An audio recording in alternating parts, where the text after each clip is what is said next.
So thank you very much for the invitation. Looking back here at lunchtime. In round of applause for them, please.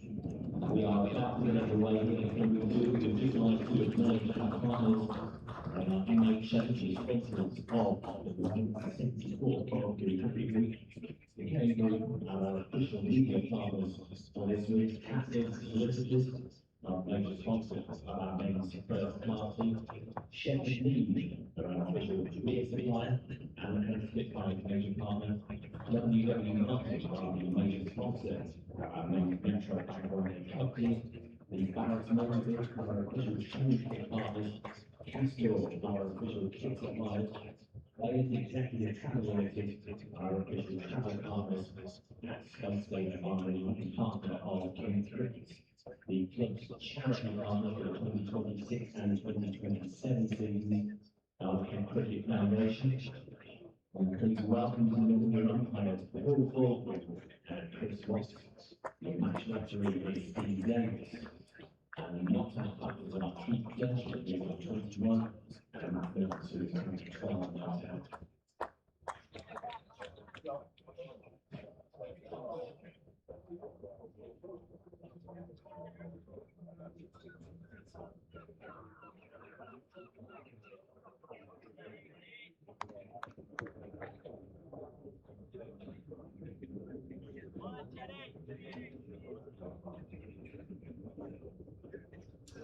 Good morning, welcome back to Canterbury, ahead of day 2 between Kent and Middlesex.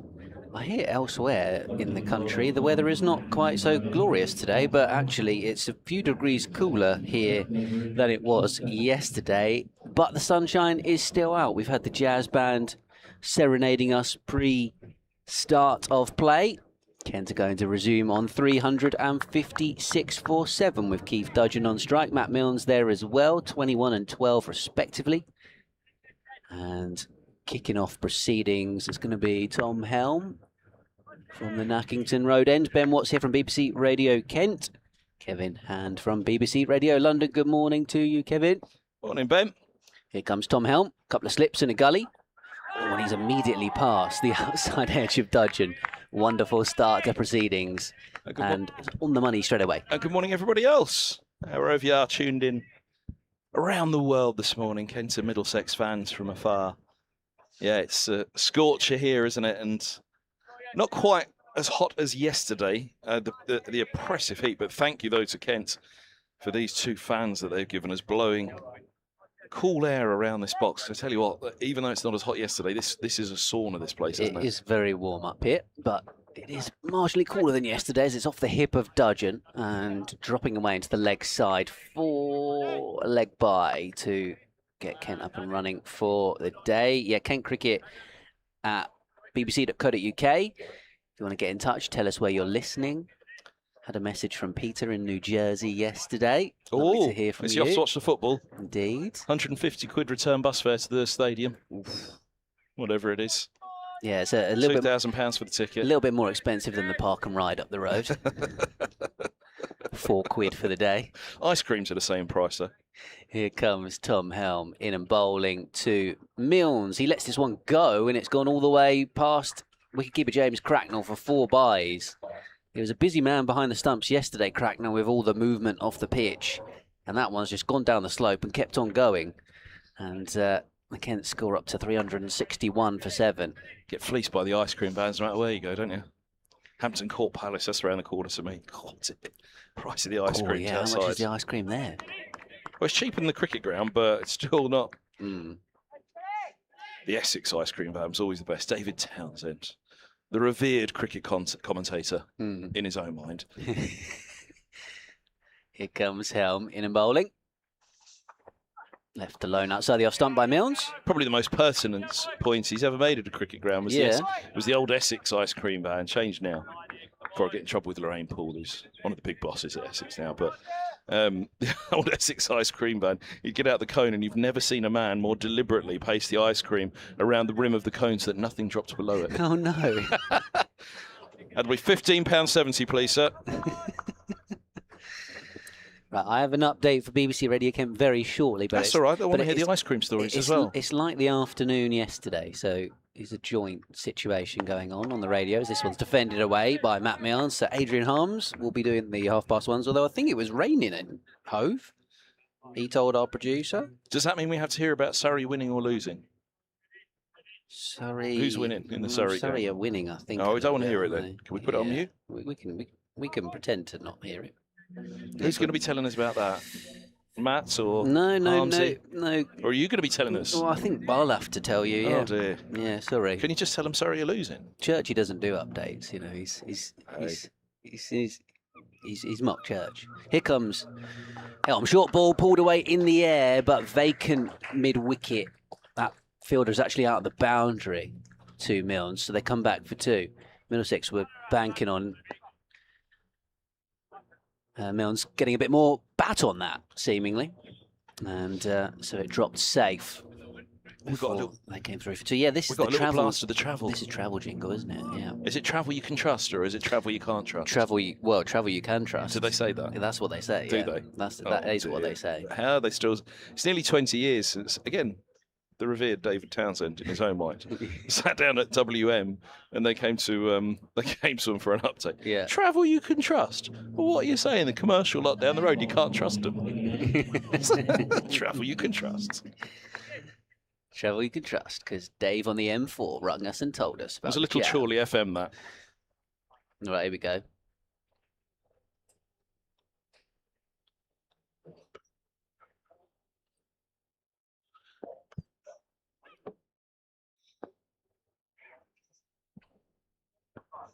Morgan bowling from the pavilion end. Yes, good morning, Stephen. Glorious sunny day here in Canterbury. No issues with the weather. It's actually slightly cooler than it was yesterday, albeit it was 30 degrees yesterday, and in our commentary box, even more so. So it's a little bit more enjoyable today in terms of the heat. We've had the jazz band, the Invicta Jazz Band, playing us through the first, 45 minutes before play, and we got them back again at lunchtime. So that was a delight here on day 2 of Canterbury Cricket Week. It's been a good day so far for Kent, although that's just gone past the outside edge. Good game so far for Kent, I should probably say. 363 for 7. They have moved their score onto after half centuries yesterday. Chris Benjamin top scoring with 70. The wicketkeeper continuing his fine form. The 2 openers, Ben Dawkins, Ben Compton, each getting 50, 48 for Grant Stewart and 42 for Sam Northeast. Lots of little partnerships and little contributions to the score. Wickets still offering something for the bowlers. Seb Morgan with ball in hand at the moment has got 4 wickets. 3 for Tom Helm, who started from the Nackington Road end, as well as Middlesex look to bowl Kent out. Kent look to maybe get a couple more batting points if they can. In Division 1 then, from Cardiff, it's 244 for 7, the home side against Surrey. And then that game you're referring to at Hove, to me, looks like it might have got underway. 121 for 3, Sussex, in reply to Hampshire's 191 all out. With that in mind, all of them are available via the BBC Sport app and website if you want to listen to the commentary.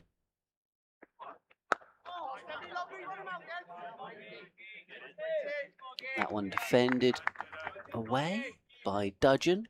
Out towards backward point. That was Stephen Brown over on FM and DAB. It's been a brilliant day so far for Ken. I mean, all 4 minutes and 10 seconds of it. What I was trying to say was, it's been a good game so far, and absolutely. I got a bit early. You did salvage it. Don't worry. On the day, didn't I? Salvage what I meant to say. This one's defended away. It was a no ball earlier on in the over from Morgan, so those are the only runs off the over so far. They're up to 365 for 7, 365. Gone from a fabulous 4 minutes to a sensational 6 minutes now. Yes, for Kent here. Absolutely. Well, what a when I start walked in, you were just mentioning the jazz band. When I walked in, ain't no mountain high enough. Oh, I did actually record about 30 seconds of it. Ah. I'll try and put it online in a Morgan in bowls outside the off stump. Through it goes. What were they playing at the time when I came in? Yeah, what did you record? Oh no, I recorded Ain't No Mountain High Enough. Oh, where were you? Oh, you recorded it from here? I was here, yeah. They were playing Material Girl when I walked in, I think. Let me double check the set list. Were they expecting Martin Emerson at that point? Who are they this week? Are they playing this week, Durham? Yeah, they are playing Newcastle correspondent. Northamptonshire. is, oh, of course they are. It's Morgan Bowles, a beauty that lifts past the edge. 3, 6, 5 for 7. Well, I would suggest on what we saw yesterday, there's a mountain to climb for Middlesex today. Ooh. Because that was a good day, I reckon. I'm still pretty convinced they've overscored by the best part of 100 here. When you think 89 of those runs came down to deep third, significant number of that in boundaries. What did we work out? 72 in the end, was it? I think it was 68 at one point. It might have had 1 or 2 more after that. So 89 was the total just before stumps down to deep third. But also, I think Middlesex didn't get it quite in the right area often enough. Pushed away by Matt Milnes out towards extra cover as Helm starts a new over. Sorry, I was just double checking that the Kent Director of Cricket, who is going to join us this afternoon for a little stint on commentary, is of course a former Middlesex player as well, Simon Cook. Oh, of course, yeah. So he's going to come and join us later on. I'm trying to think, Cookie, my first year, I think he just left, 2004? Yeah, so 2005 was his first year with There Kent. you go. 2004 when he left Middlesex. Helm bowls. Bit of bounce outside the off stump. It's gone up the hill as well, that. Left alone by Matt Milnes. Seemed away. Well, what they have got right this morning is straight away Tom Helm at the right end and Accrington Road end. He bowled considerably better from that end, and I think that's because, a little bit like Morgan, but Morgan's swinging it. But where Helm was seaming it from this end, they were setting up against him, seaming it down the hill. He's now seaming it up the hill against the slope. And, well, obviously with the slope as well, there's the natural variation where it'll come back in or indeed seam back in. Helm past the umpire, bowls, pulled away by Matt Milnes. That fielder from deep mid-wicket has come into mid-wicket, and this one has rocketed past him and away for 4 runs. Wonderfully timed, and Milnes is catching up with Dudgeon at the minute. He's on to 18. The other thing that we analysed last night was how many runs there were square of the wicket, and that for me, you know, there was too much short stuff on this pitch. You don't need to be short on this pitch, do you? And look, it'll be borne out, as we always say, wait until the other opposition are batted, wait until both sides are batted. And once Middlesex have had their go on this, we'll know just how good a score this is. But my fancy is tipping this over 400. If they get anywhere near 450, I think Middlesex have got their work cut out. If Kent bowl well, if Kent are miserly on this, how do you score runs on a pitch where there's been swing for Morgan and there's been seam for the rest? Helm to Milnes, just a couple of slips now. The third slip's moved to mid-wicket, and one's gone out to the boundary's edge. He rides the bounce and gets up on his toes and defends up towards mid-off. Ball's in. Very short ball, which has gone miles over Matt Milnes' head. Now, he was swinging it, but same for the seamers. Nibble it about and inside and outside edge in play. Whether you're blasting the pads off or they're nicking it through. It'll be interesting to see. I genuinely walked in this morning thinking this is going to be a fascinating day's cricket, because it feels like, you know, day 2, best day to bat, pitch potentially quickens up. We saw a little bit of that yesterday, didn't we? That, you know, there were 1 or 2 that kind of bounced and didn't quite come on as expected. For the spinner, indeed, Zafar Gohar. Helm bowls to Milnes. Fuller delivery, but he's still able to sort of ride this on his toes and defend into the offside. End of the over, 369 for 7. It's nice, but it's not quick. But there's a nice pace about it, and if it does just quicken up today after yesterday's sun, then, you know, it could be the best day to bat. So all of that might not be borne out. It might be a case of, well, 450 Middlesex go and match it, and then you're up to a 1 innings game for the last 2 days. But it genuinely walked in thinking this is going to be a fascinating day's cricket today. It'll be really intriguing to watch how this goes. But a little bit like England on the second morning against New Zealand, there's a job to finish first. They've got to knock this tail over quickly now, because 369 are good runs. Here's Morgan, who's got a 4-fer to his name. He bowls at a very good bouncer. Oh, Brumps. Wide signals. It was maybe a bit short. Was it? Yeah. I suppose Dudgeon's not the shortest.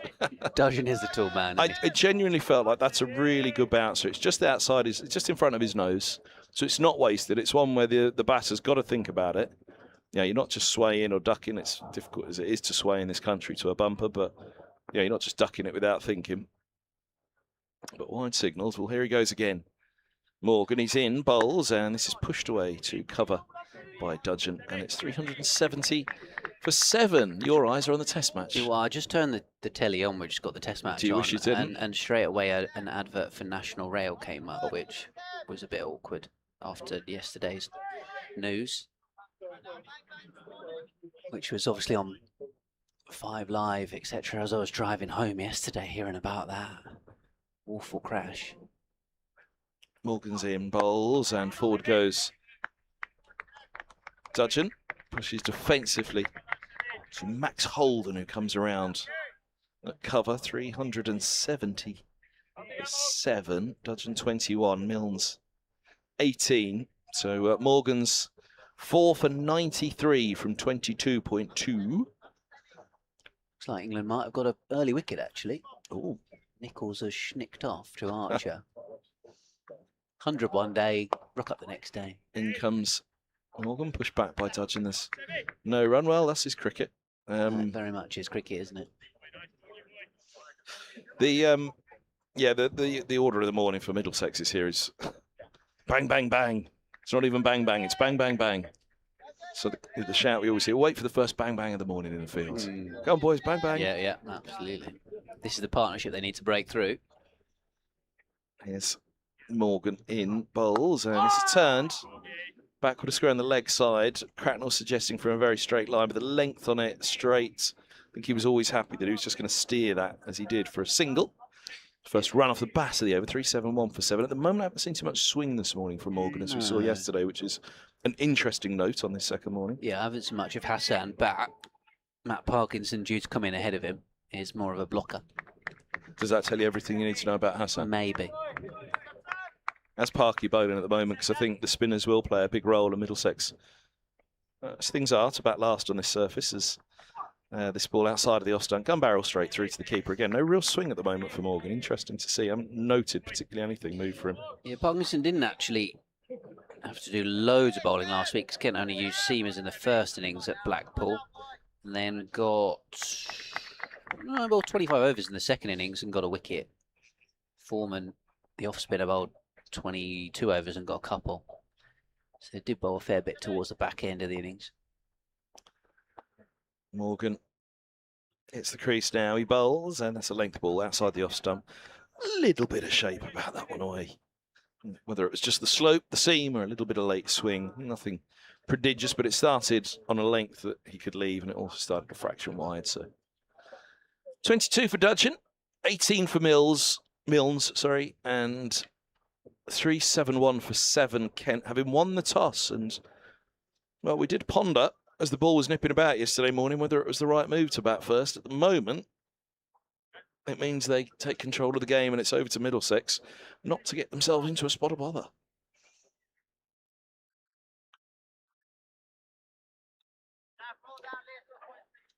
Here comes Tom Helm. Graham's got in touch on the emails. Apologies, Graham. We just talk. We don't have anything to do with the graphics on screen. Oh, I thought you were apologising for us talking. Oh, well, that too. Yeah. A couple of slips for Tom Helm. On the stumps to Dudgeon. Turned away into the onside. Yeah, you can listen to us via the Kent Cricket live stream and on the BBC Sport app and website.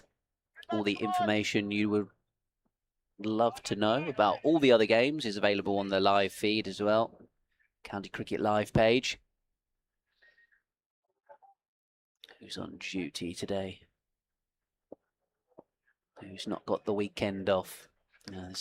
Helm bowls past the outside edge of Dudgeon. What's a weekend off? Yeah, I know, right? Adam Lanigan, Chris Harvey, Glenn Speller, and Matt Cresswell. I actually had the weekend off last week. Did you? Yeah, I didn't. Oh, because Matt What'd you do with it? Because Matt went to Blackpool. Oh, did he? I played cricket on the Saturday. Had the weekend off cricket, so went and played cricket. And then Sunday, I didn't do a lot, I don't think, from memory. How did your other half for you that weekend? You played cricket on the Sunday and did nothing. Oh, edged, thick edge, wide of the slips, more through gully, down towards long leg. In fact, I remember what I did now. Down towards the occupied deep third. The occupied deep third. Do you think they had a chat overnight, lads? Do you think they were listening to your analysis? 89 runs down to deep third yesterday, and a good 17 of them at least in boundaries. I'll tell you what I did last weekend on the Sunday afternoon. It was my godson's first birthday party. So you did nothing. So I did that. You ate cake. I ate cake and kicked a football into some tiny goals in the garden of a village hall in Chiddingstone. This one is edged, is it? Yes. Matt Milne's going for a big drive. Has a look at his bat suspiciously, but Tom Helmer's got his man. So 4 wickets for him now, as well as Seb Morgan in the innings. Well, Milnes has to go. Caught behind by Cracknell off the bowling of Helm for 18. well, that'd be something. A 5 for each of them. Last time, I'm going to go Roland Jones and Murtagh, but the last time two bowlers in one innings took 5 wickets. And there's a fair chance of it here, unless one of them goes to 6 now, because you'd imagine the way they're bowling this morning, and Helm's bowled beautifully again, just that one ball that he banged in and was punished. Quick reminder, he can't bowl there. Yeah, there's a little bit of width on offer there, which Milnes has chased, but it was a better length. Much better length. So Parkinson. Yeah, Parkinson coming out at number 10. His job will be to stick in there with Dudgeon, primarily, I would imagine. Kent 3-7-2 for 8, so still a little bit away from collecting a further batting bonus point. I didn't actually see the highlights from the test yesterday, but was reading online that James Rew had a difficult day with the gloves on behind the stumps.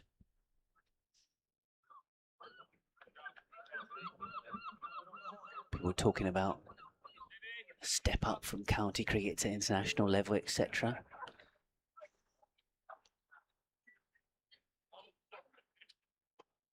So Parkinson to the crease.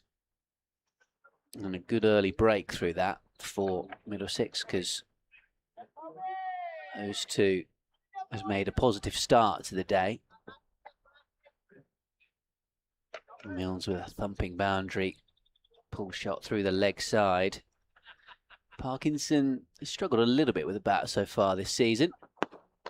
Defended away up towards mid-on. Remember his first season at Kent, he really provided some valuable runs and dug in, and they got some very useful partnerships down the order, thanks to Parkinson sticking around. Maybe hasn't been able to do that quite so much this season.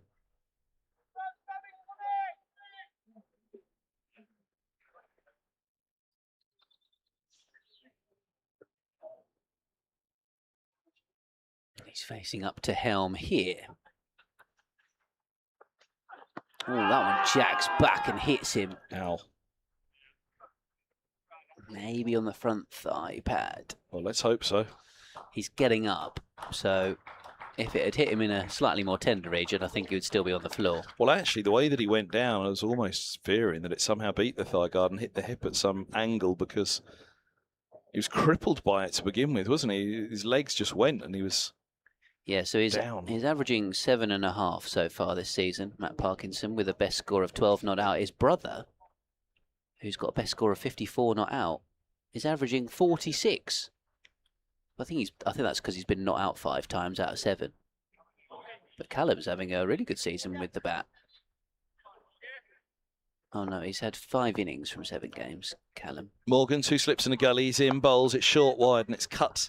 Missed time though. There's a deep point setback, which again, not a bad ploy. Deep backward point. You kind of think, well, maybe down there he'll get around and save the boundary if it is third. So you're covering 2 bases there. Deep backward point. I can live with that. Do you think Matt and Callum Parkinson have a bit of banter about who gets more runs?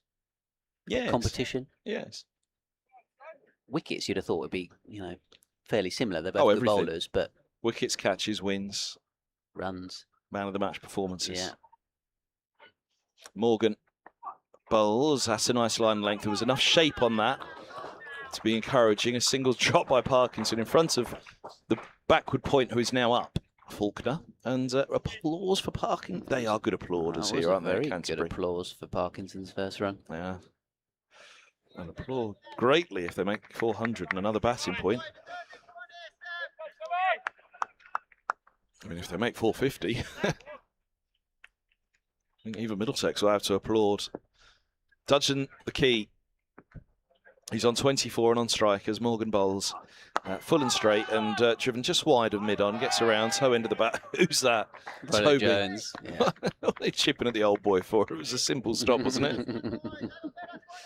There's a bit of a dive, bit of a tumble in there that they enjoyed. Oh, was there? Yeah. The edge of the window, I didn't lean forward to see the last moment of it, but he did cop one last night, didn't he? It seemed as though he was copping a bit at mid-on.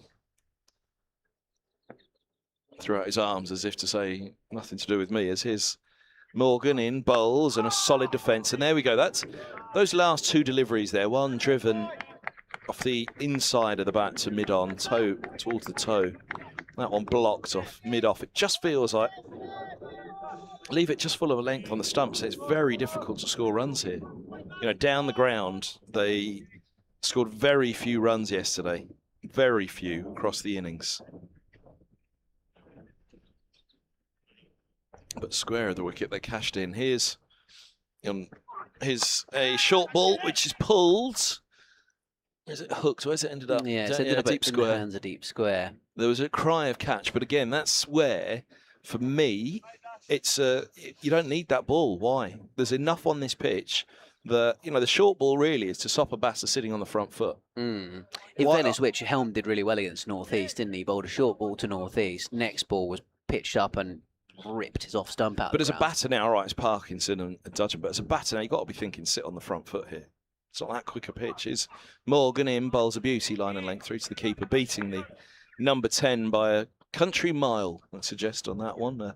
Yeah, maybe a bit of shape, either off the seam, just natural off the slope, or whether it was a little bit of late swing. But the swing isn't as prodigious as it was yesterday.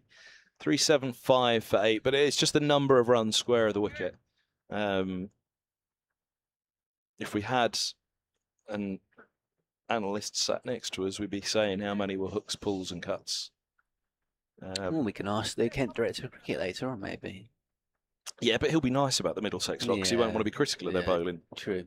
Here comes Helm, wide of the off stump. Ben Compton, I spoke to last night, said that they were expecting it to be a good wicket to bat on because of the weather, although they knew it was going to be a bit green on top, and said it was hard work, quite tricky. And he said something along the lines of, after 7 weeks out, I thought it was just me that I was being rubbish, but actually it was quite hard to bat out. Yeah, there you go. Right. Well, thank you. That bears out everything I was saying yesterday. Helm bowls. Bit of width and cut away by Dudgeon out towards the fielder at deep point. They're going to come back for 2. Good stop, though, to prevent the boundary. Gets the applause from Cracknell. Because you've always got to be wary of being too critical, because it's easy to sit here and be critical. It's easy to sit here and pick out this, that, and the other, and, you know, you can... Armchair fan style. Well, exactly, yeah. So, you know, I was doing my best to be hesitant on, you know, the analysis of it, but it's hard to get away from deep third and square of the wicket. Way too many runs on a pitch that's nibbling. Bowls again, does Helm, short ball. Pulled by Dudgeon out towards the fielder who's tumbling away at deep mid-wicket. Good stop, and it's raced to him, so he's thrown it in Faulkner, and only 1 run taken. That again, there's an example of it. Look at how hard he's hit that short ball. The only balls that have been timed on this have been cuts and hooks and pulls. Yeah, Compton felt it was really difficult to drive on the wicket yesterday. Hence, as the reverse of what you were saying, the lack of runs, again, that you pointed out in the V, straight down the ground, the lack of boundaries, went back past the bowler. As Helm bowls, there's a cover drive by Matt Parkinson, shot of the day so far. Could be shot of the innings, that. Out towards extra cover. I was just saying, the only balls that you've seen times have been hooks, pulls, cuts. When have we seen any of them? Even the top order, I can't remember any of them leaning into a cover drive like that. Beautiful. Day 2 might be the best day to bat. Maybe so. Gloriously played by Matt Parkinson to move to 5. Kent to 382 for 8. Helm with the 3 slips, maybe just over pitching, trying to invite the drive and the edge, and this one's defended away out towards the bowler. Good little bit of footwork to flick the ball up. So Milne's the man out so far today for 18. Parkinson has come in and joined Dudgeon, who's moved on to 28. You know, when a pitch is nibbling and there's a bit of swing, it's difficult to score down the ground. One of the things is how's it coming onto the bat, and that's why if it does quicken up and day 2 is the best day to bat, then you could see more runs down the ground today, but you'd expect the Kent bowlers to ask more of those questions. Here comes Helm, past the umpire. Oh, that one nips back down the slope. Parkinson ruffled up as he looked to defend it. It's hit pad or thigh pad or dropped away. End of the over. Kent up to 382 for 8. As Morgan will continue.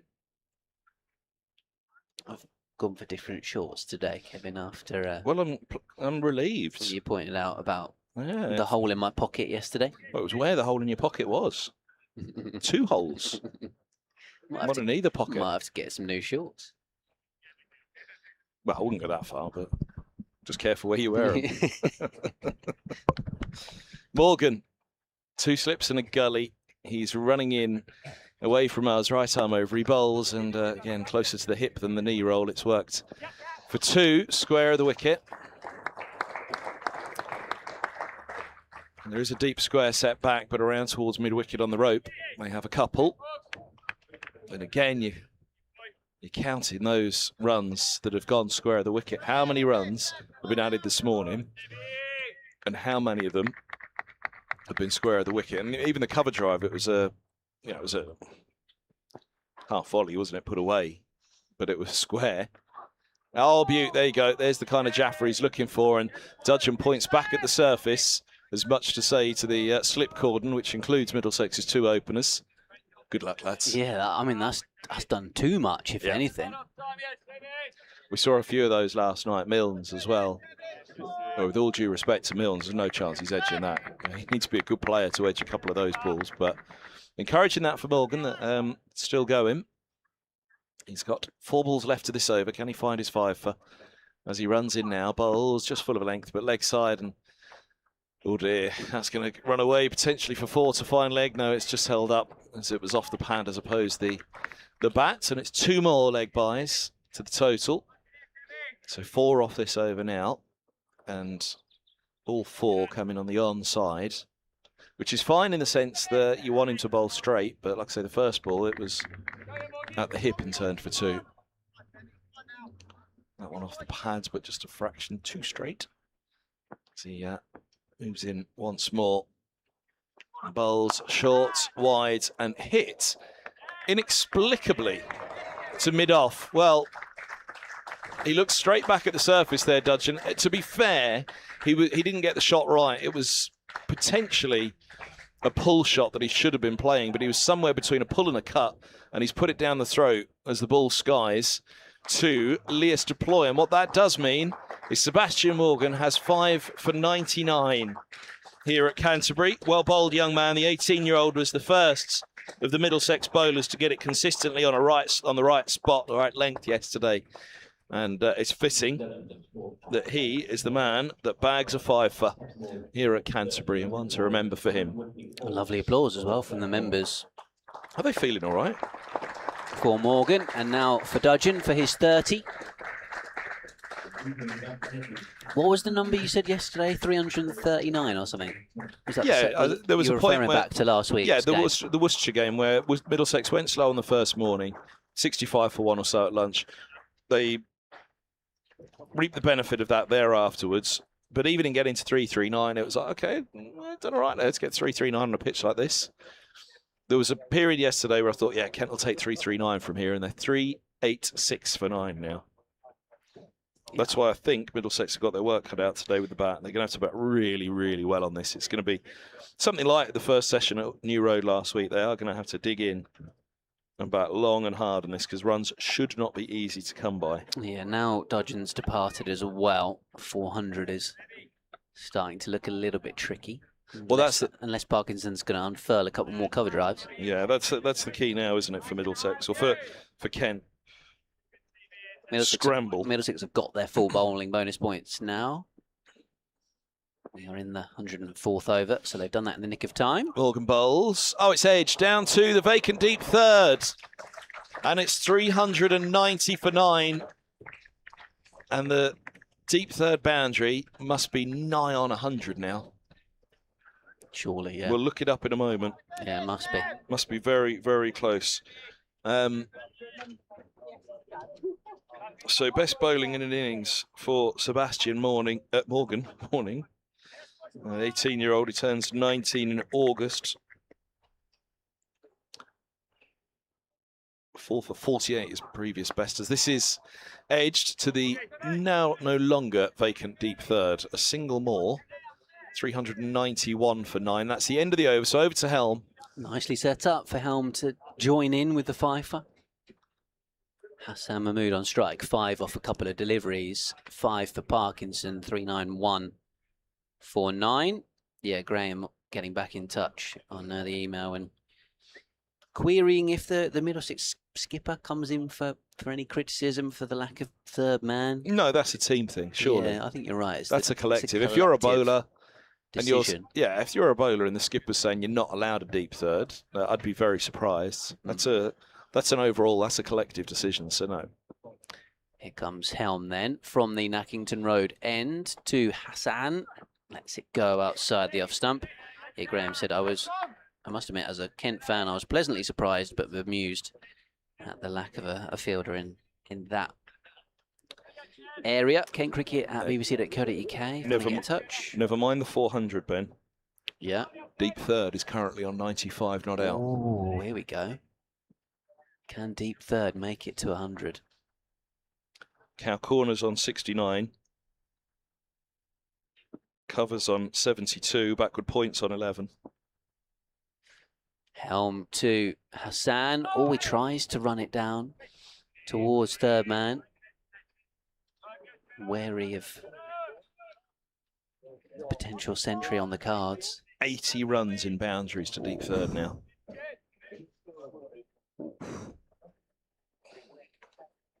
And why that stands out, if what people might listen, think, well, why so much deep third?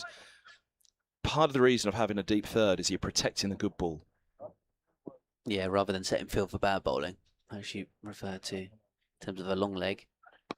There is another edge down towards that region. It was a thicker edge from Hassan, and there is a deep third at the moment. So they take a single. 392 for 9, Kent. And as I say, well within the 110 over cut-off for bonus points as things stand. So in an ideal world, they would like the dressing room away to our left. There are 2 batters in the middle to find 8 more runs from somewhere before this final wicket falls. Parkinson on strike to Helm, who's trying to follow Seb Morgan and collect a fifer. He's in and bowling to Parkinson. There is a softish, thickish edge through gully along the floor for another single. Angle bat, soft hands, head over the ball, play it late. He's done everything right there, hasn't he? Decent start from Parkinson.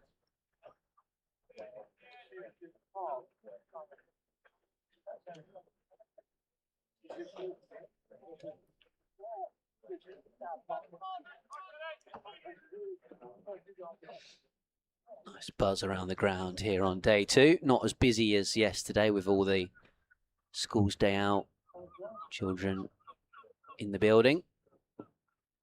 As third slip's moved across to gully, Hassan has a think about that one. It goes past him through to the keeper. Was there a thought involved in that? There was a thought. Was it involuntary, just a follow? A little twitch. Did it? Yeah. I was chatting to Barry in the club shop, and he was saying he had Hassan in there trying on all his kit and stuff with his agent and whatnot, and he was winding him up saying, right, you can't come back in here next week unless you take 10 for at Blackpool. And in the end, he got 9. Oh. So he popped his head round the door the other day and said, am I allowed in? Helm bowls, little bit of a leading edge into the offside, but doesn't go to hand. End of the over from Helm, just 1 from it.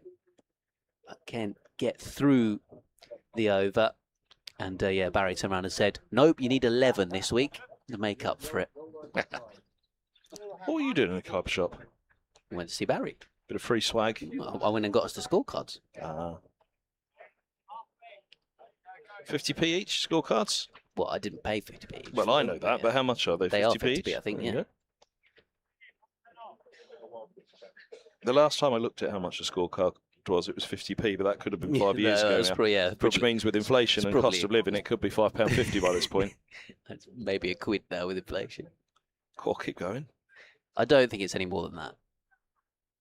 No, it's Morgan in bowls. This is pushed to mid-off and there's no run. Yeah, 393 for no, I didn't mean the scorecard, I meant inflation. Oh, yeah, absolutely. What 50p's worth now? Yeah, quite.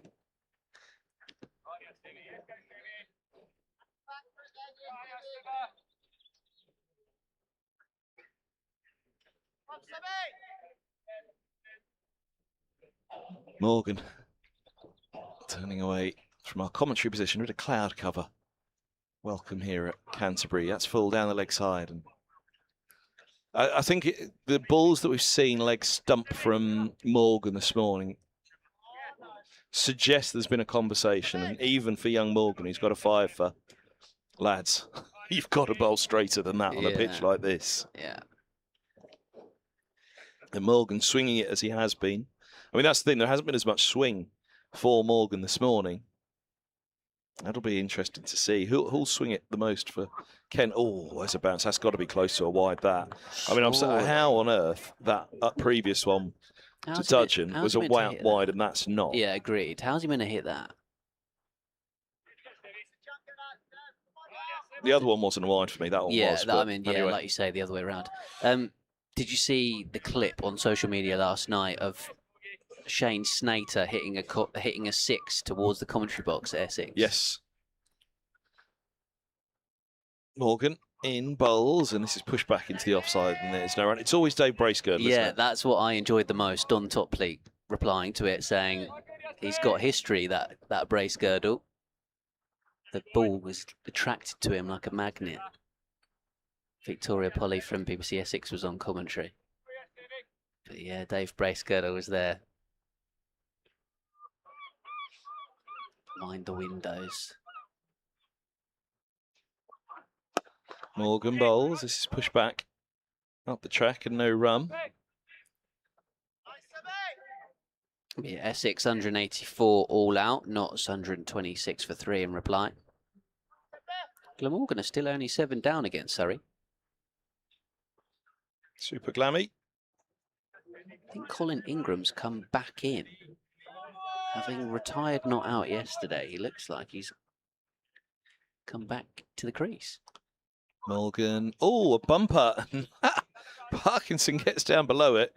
And he had to as well. He's not the tallest, but goodness me, as far down as he was, it was lucky he was that far down. It barely went over him that. Made no from Morgan. 5 for 104 from 26 overs. His good economy there. Yeah, good tactical over not to take a wicket so he can give Helm another shot. Yeah, Cook out for 101. Mason Crane 73 not out. But Ingram has come back in, having retired not out yesterday. Leicestershire 200 for 3 have gone past Yorkshire's 185 all out. Joey Everson bowled Johnny Bairstow yesterday, the on loan Kent all-rounder, as Helm bowls to Hassan. Fends it off into the leg side, takes his bottom hand off the bat before it's picked up by Cracknell, is it? Who's got the shin pads on and is now going to go in at short leg. Short leg. Faulkner. Faulkner, sorry. I'm getting my Cracknells and Faulkners mixed up. Which I don't know why. One's got gloves on and the other one's in the field. I don't know your forks from your... Here comes Helm. bowls. Full delivery to Hassan. I think he might have whacked his pad as well as defending the ball away there, because he's slapping away on his front pad. Somerset 208 all out. Warwickshire 121 for 2 at Taunton. Sussex 142 for 5. I've lost a couple of wickets this morning. In reply to Hampshire's 191 all out. Who's swinging it biggest for you? Grant Stewart still? Probably Grant Stewart, yeah. So it'll be Stewart from this end playing the Morgan role, you'd think. Bit of dodging as well.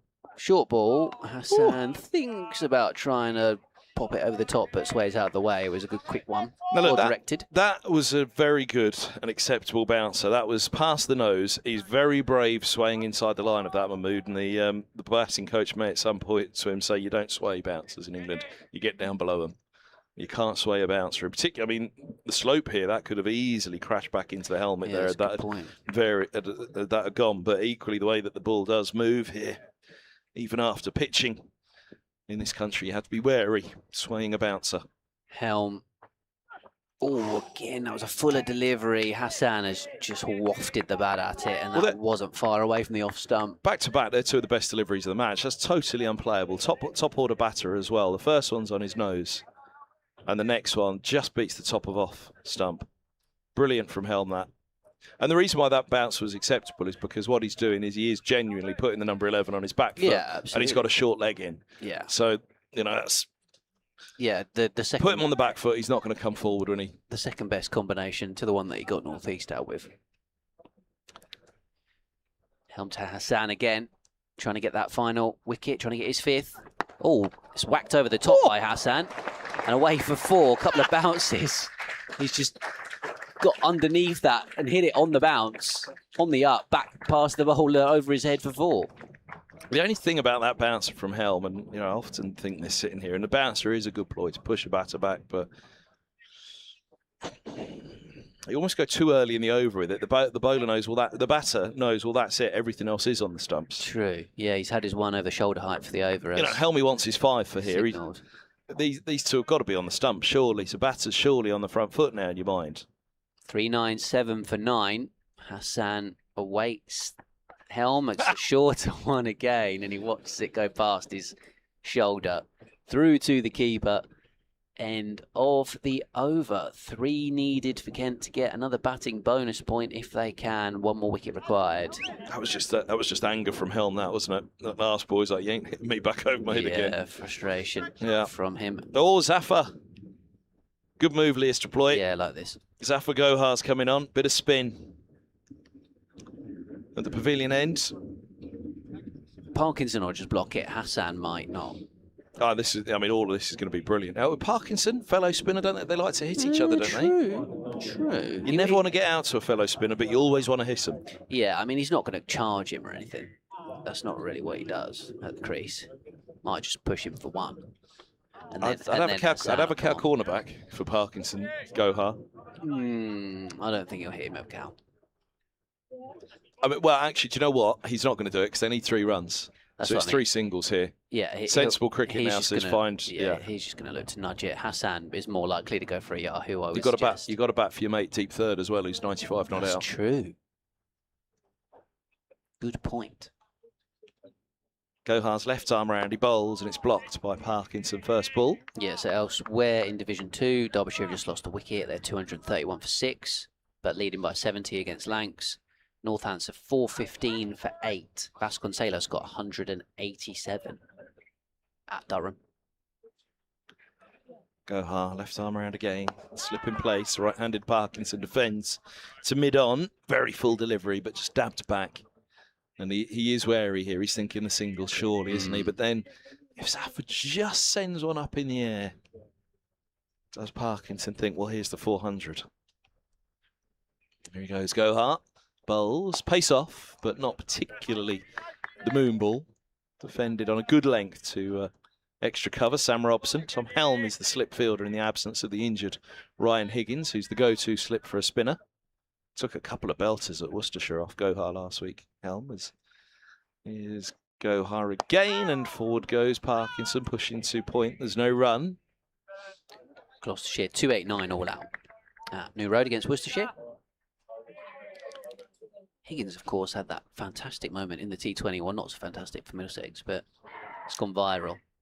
Gohar bowls. This is turned just wide of mid-on for a quick single. 3-9-8 for 9. Every run applauded at the moment. I was almost thinking it needed another couple of dot balls here, and it's either going to be down the ground 4 over the bowler's head from Helm to Mahmood, or it's going to be stump splattered. Forgive me, what was the viral? Higgins? Was that the one when Higgins went for the big hit and his bat went over his shoulder and then landed on his stumps? Yeah, the Kumar Sangakkara moment. He joined an illustrious club. It really is. Yeah. I think it was a Champions Trophy match when it happened to Sangakkara.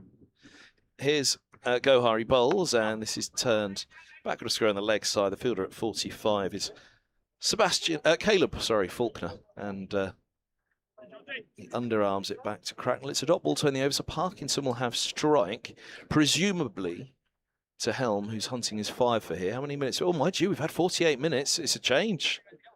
It's going to be pace. They're going to go for their quickest bowler on display in this. Yes. Sharma will be quicker than Roland Jones and Morgan. I think he's quicker than Helm now as well. In the club shop, by the way, you can get the headbands for Thorpe, the day we had yesterday in support of Graham Thorpe and the charity Mind. There are some white headbands alike, which Sharma currently wearing, and all the players wore in the warm-up yesterday, available in the club shop. I did spot them earlier on. Assuming that the fee goes to charity if you purchase one of those. Sharma then from the Nackington Road end to Parkinson, full and on the stumps, and he clips it up towards mid-on. We were saying about how generous the applauses have been from the members and the crowd here thus far today. Might get a standing ovation if Kent gets 400 here. Oh, a couple of what are they, unicorns with the fancy dress down at the bottom? They're mascots. Oh yeah. What are they? Is it fancy dress or are they mascots? They are horses. They are mascots. Oh, it's a hot day to be a mascot, isn't it? Oh yeah, that's rather warm to be in one of those suits. Driven by Parkinson, just pushed up towards mid-off, who's in position. Oh, you've drawn a short straw. Not only one of you, but 2. It's like, all right, just one of you go out, and one at a time. We'll do it in tandem. You know, let's not. I'm going to find out who. Both of you, full kit, round the ground now. I'm going to find out from. That's harsh. From Liam who's wearing those. Who's made him wear it? That's the point. What do you need 2 of them for? Go on, you go halfway around the ground, then change. You put it on, you go the other half around the ground. Sharma with 3 slips runs in and bowls to Parkinson. He is wanting a single there. Hassan is not interested. And goes back in the end, Parkinson. Who was the fielder? I think it might be a sub-fielder. Is that Holman? Sorry, where? Ethan Bosch. Ethan Bosch. So I'm still thinking about the 2 mascots. Yeah. There's somebody sat upstairs in an office right now with an ice cream, laughing, giggling. Look, there they go. Yeah, they got great big massive horse's head on. The Invicta horse of Kent. Sharma bowls. Oh, he has a fiddle at that one. Parkinson as it nips away up the slope through to the keeper. Why the red mane of a horse? That was what threw me as to whether it was a unicorn. I don't quite know why the red mane as such. We had a team called the Unicorns, didn't we, years ago? Do you remember them? Yeah. It was like the best of the minor counties teams. In the I was wondering where you were going to go with that. It was like the best of the rubbish lot. Best of the rest, wasn't it? Yeah, it was. It was those who were just out of contract at counties. Because that was when we had Ireland and Scotland playing in the one-day comp as well. It was Sharma bowls on the stumps. Parkinson again defends. Oh, do you remember that trip to Dublin, trip to Belfast? I think were the Netherlands in it as well? A cold day in Edinburgh, I remember. Or was it Glasgow? Go on. Netherlands were in it as well. Oh, trip to Amsterdam. Oof. I didn't. This was before my time, but the hotel was a good hour, possibly hour and a half outside Amsterdam for that game.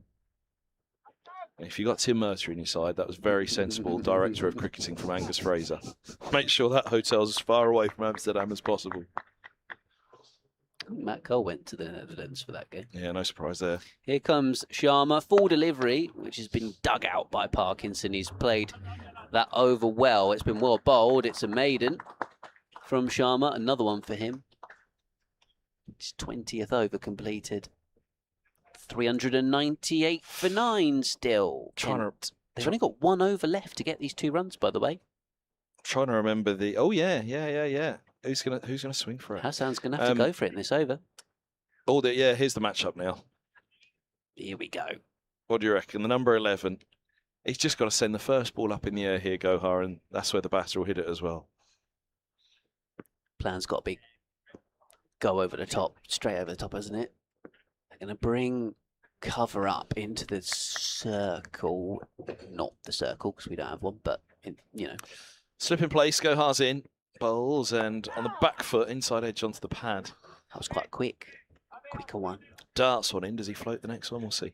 I'm trying to remember that side that went to Amsterdam. It's quite a way back. Hassan's probably missed out there because the deep mid wicket was out in the boundary. Could have just run that into the gap.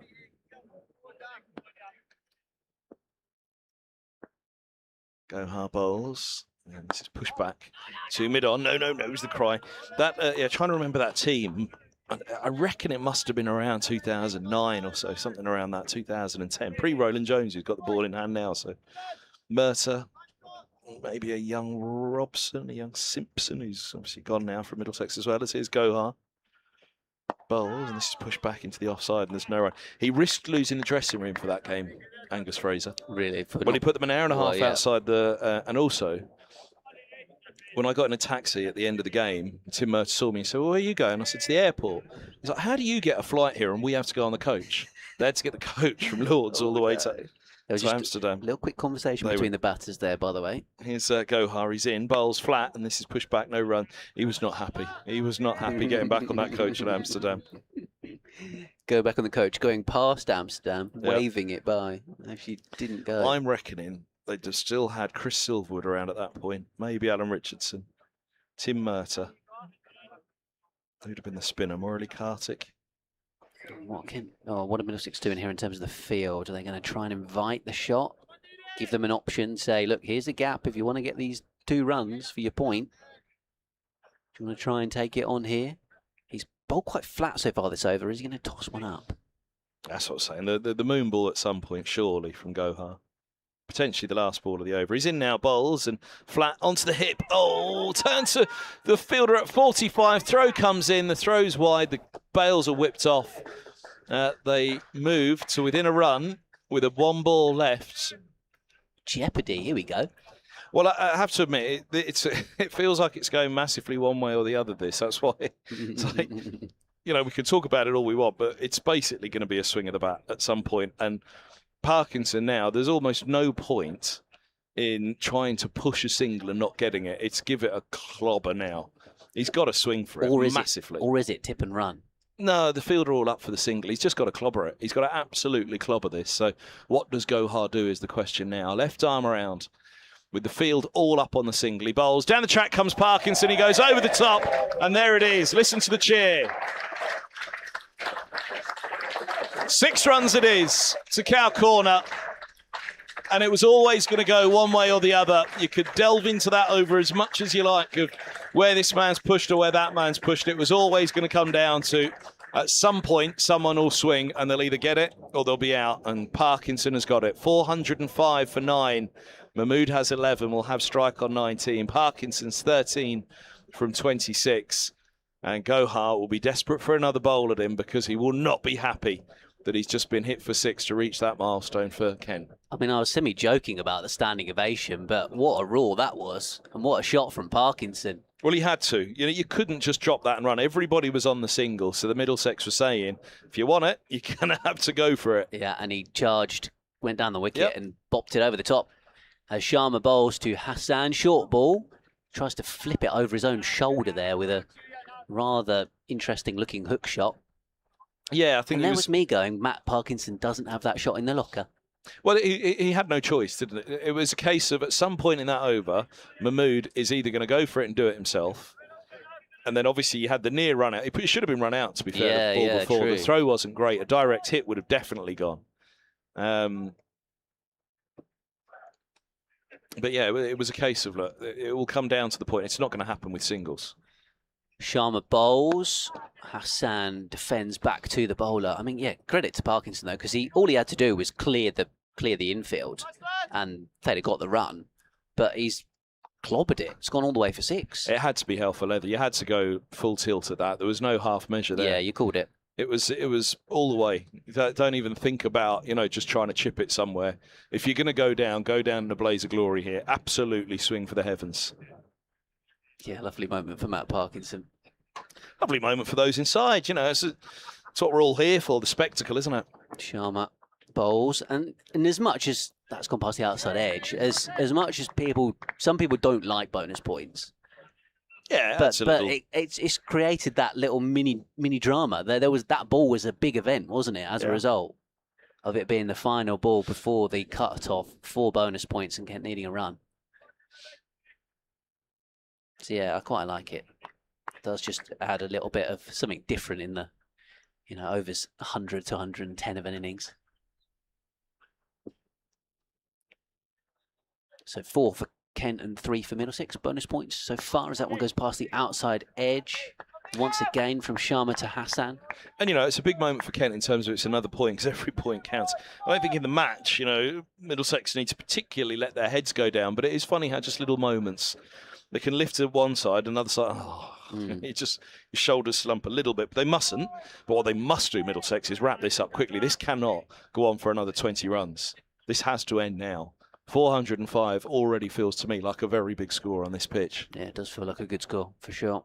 As Sharma runs in, bowls to Hassan, flicked away through vacant mid-wicket, although the mid-wicket was a little bit straighter. There's one out in the deep. They come back for 2. Yeah, I don't mind that. They've got the deep square back rather than up at mid-wicket, and far better that. They cannot leak any more boundaries here, Middlesex. If he's clearing it, he's got to be going hard at a boundary. So, if he's closing the face to mid-wicket for a single or 2, I don't mind that, because the ball's doing enough. He's a number 11 and Sharma's quick. So, all right, if you leak 2 through the vacant mid-wicket now, then so be it. But don't leak 4 through the vacant deep square. Sharma, final ball of the over. Hassan has had a bit of a heave-ho at that, and he's got a thick outside edge out towards quite a square deep third. On to 96. Yeah, indeed. On to 96, deep 6 third. runs in that area. I think, let me double check and see. I think you might be right. Cow Corner's catching up with that 6, though. Cow Corner's into the 70s now, I reckon. Maybe into the 80s, actually, Cow Corner. Or was it on 64 before? 76 for Cow Corner. 97 now for deep third. 97. Safa's going to continue here. 408 for 9. Kent on BBC Sport Online. 72 runs between cover and point. 76 Cow Corner round to deep square, deep backward square, 20 runs. They're good, these wagon wheels, aren't they? Here's Gohar. He bowls forward defence from Mahmood. And there's no run. This is a fine balance now.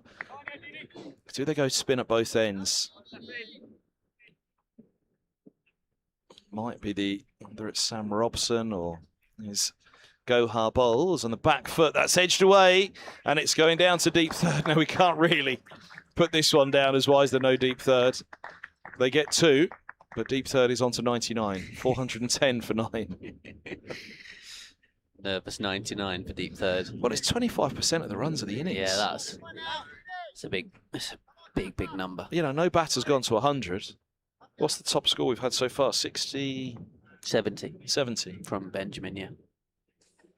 After that, 53 and 50 for the 2 openers. 48, Grant Stewart. Gohar's in, bowls, and this is driven to short extra cover. Sam Robson. Come on now, the cry from somewhere. Was it 365 they resumed? I know it wasn't quite that, was it? Here's a Gohar bowls, and forward goes 356. Right-hander. 356, that's it. So it's been a productive hour for Kent. A couple of wickets for Middlesex. Yeah, it's been a brilliant hour this for Kent, hasn't it? Here's Gohar bowls a beaut that turns and bounces past the edge. Lovely that from Gohar. Foreshadowing from you in your 11 o'clock, actually. It's been It's been a brilliant start here for Kent. They've had a magnificent 4 minutes. Yeah, I talked it into existence. Exactly. It was, you manifested. Well done. Yeah, thank you. Well done. Gohazi in deep point drops back to allow them exactly that, the single, which means Mahmood will keep the strike. So a single to deep point, and he is on 2. Go on scoreboard, 17. 411 for 9. Mitchell's just ducked into one from Jofra. England have got another wicket, but New Zealand's lead is looking pretty healthy. I asked Liam who was wearing the mascot outfits, and he said, "I don't know what you're talking about. They're horses." Nobody's in a suit. Was it Liam that made him wear it? Probably. I reckon he's got it in him, Liam, hasn't he? Yeah. Here comes Sharma. 3 slips. Edged. Is that dropped short first? Yeah, brilliant effort that from Cracknell, because he knew that wasn't carrying. And he did everything he could to try and get across the wicket keeper, because that was never going to make it to Helm.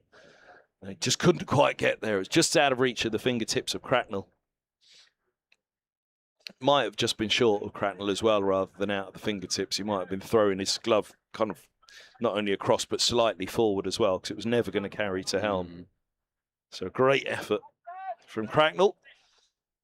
Not carrying to slip.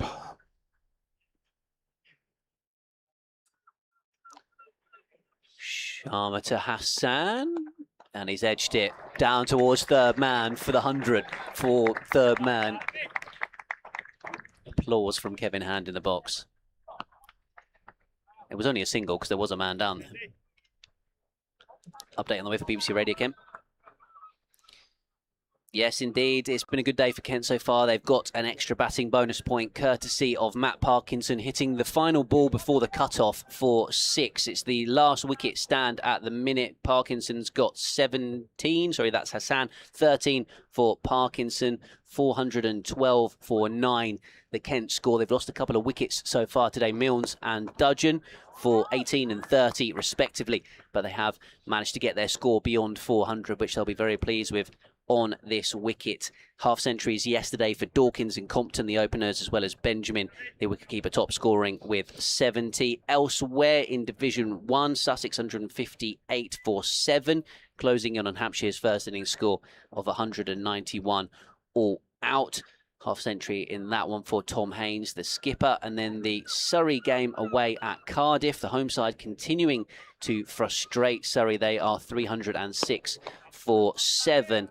A century for Chris Cook. Mason Crane, the spinner, 89 not out. And Colin Ingram has come back in, having retired not out yesterday, and has gone through to a half century. So Surrey being frustrated. Sussex edging up towards Hampshire's score. And Kent have got past 400 and will soon be bowling here at Canterbury. Commentary of all of those matches via the BBC Sport app and website for you.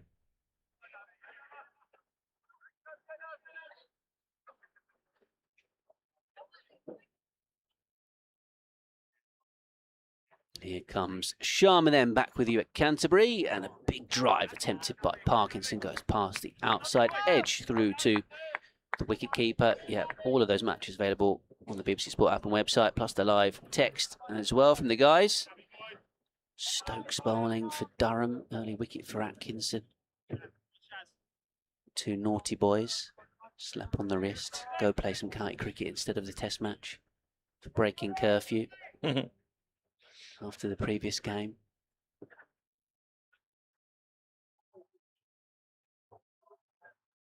Here comes Sharma from the Nackington Road end. All short ball, which Parkinson has to duck underneath. Cracknell with the take behind the stumps. End of the 113th over of the innings. The 33rd with this new ball. We have 79 remaining today. 412 for 9. And it's just an hour till the jazz band comes back on. Yes. That's what we're here for on day 2. Should we have a look at the set list again? Remind you. But what you might hear during the lunch break, I'll leave the effects mic on over the lunch break.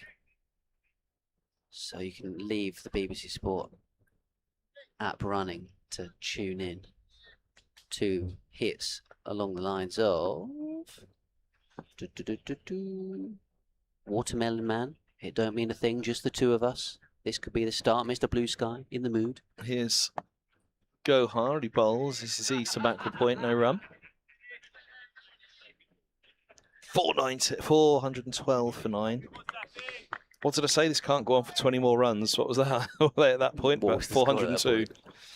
Gohar bowls, swing and a miss from the number 11 outside off, looking to hit down the ground again. Was waiting for that big yahoo from Hassan. Roland Jones is warming up at mid-on. Trying to hit it towards us. Listening to sound, the PA. We are in T20 season. It's all rigged up. Here's Gohar bowls again, and that's run down to the vacant deep third. It's 4 more.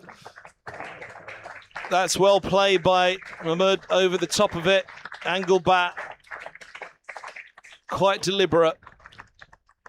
He's on to 22 from 36. 416 for 9. The frustration mounts for Middlesex at Canterbury. And, well, with 50 minutes to lunch on the second day, you do wonder, do Kent get to a point where they think, lads, do you know what? Have a little swing here. And if you do get 20 or 30, great, because we wouldn't mind 20 minutes at them before lunch. Absolutely. 2 slips go in now as Gohar is in, bowls, and this is eased off the back foot to backward point and zero. And that's good captaincy, good cricket by Middlesex. That's second slip. They need a deep third for Zafar Gohar, but a second slip is an aggressive attacking option, and it does block off those runs as well, in terms of it'll put the doubt into the batter's mind of trying to run him. Gohar bowls and defended by Mahmood, and, well, I'm not sure that this matchup is working. And Roland Jones, is he going to replace Sharma? Because Gohar, he's up against a blocker in Parkinson, and he's up against a fella who seems to be playing spin quite well. So usually you'd have your spinner on, especially if you've got a spinner of the calibre of Gohar against the last pair. As this is short and on the back foot, looking to punch his Mahmood. I think he got a bottom edge on that, did he, into the ground? Just died. Maybe it bounced out of the keeper's gloves and he missed it. Optical illusion for us here. But 416 for 9 it is, and it looks like Toby Roland Jones it is. Yeah. Coming on from the Nackington Road end. Tom Blunder out for 16, by the way, caught by Rue, off tongue. So second England wicket of the morning, although the New Zealand lead is 395. What Kent have done this morning as well in adding 60 runs now, 61 runs. You shouldn't be losing a game if you're getting 400 in the first innings. Not an old pitch that's offered something. Well, that was the problem for Middlesex, because even at 3, 5, 6 for 7 overnight, on this pitch, you shouldn't be losing the game from 3. You've really got to collapse in your second innings, I think. But look, the pitch might flatten out the rest of the game, so we'll see. But from what we've seen so far, 3.5 sessions in, Kent are overperforming, you'd feel at this point. Here's Roland Jones. To Parkinson, couple of slips, short, mid-wicket. Oh, is that ballooned up? It was a Yorker length delivery. It's gone back towards the bowler and landed agonisingly between him and the short mid-wicket. Poor old Robson and Roland Jones. Roland Jones has got it right. First ball of the spell, warmed himself up, probably thought, Sharma's on, Gohar's on, these two have gone, I'm probably not going to be bowling this morning.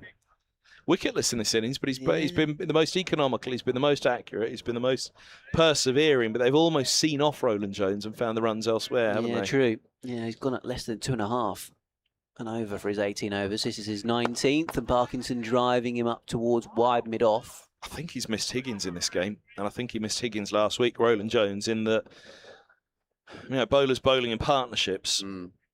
He don't give a lot away. Well, he got 4 wickets at Worcester in the first innings and bowled really well, but nobody else kind of did it at the other end. It was like, come on, who's going to do it? Who's going to do it? Somebody else got to step up and give a little burst here that's going to push this innings through, you know, get Middlesex through them.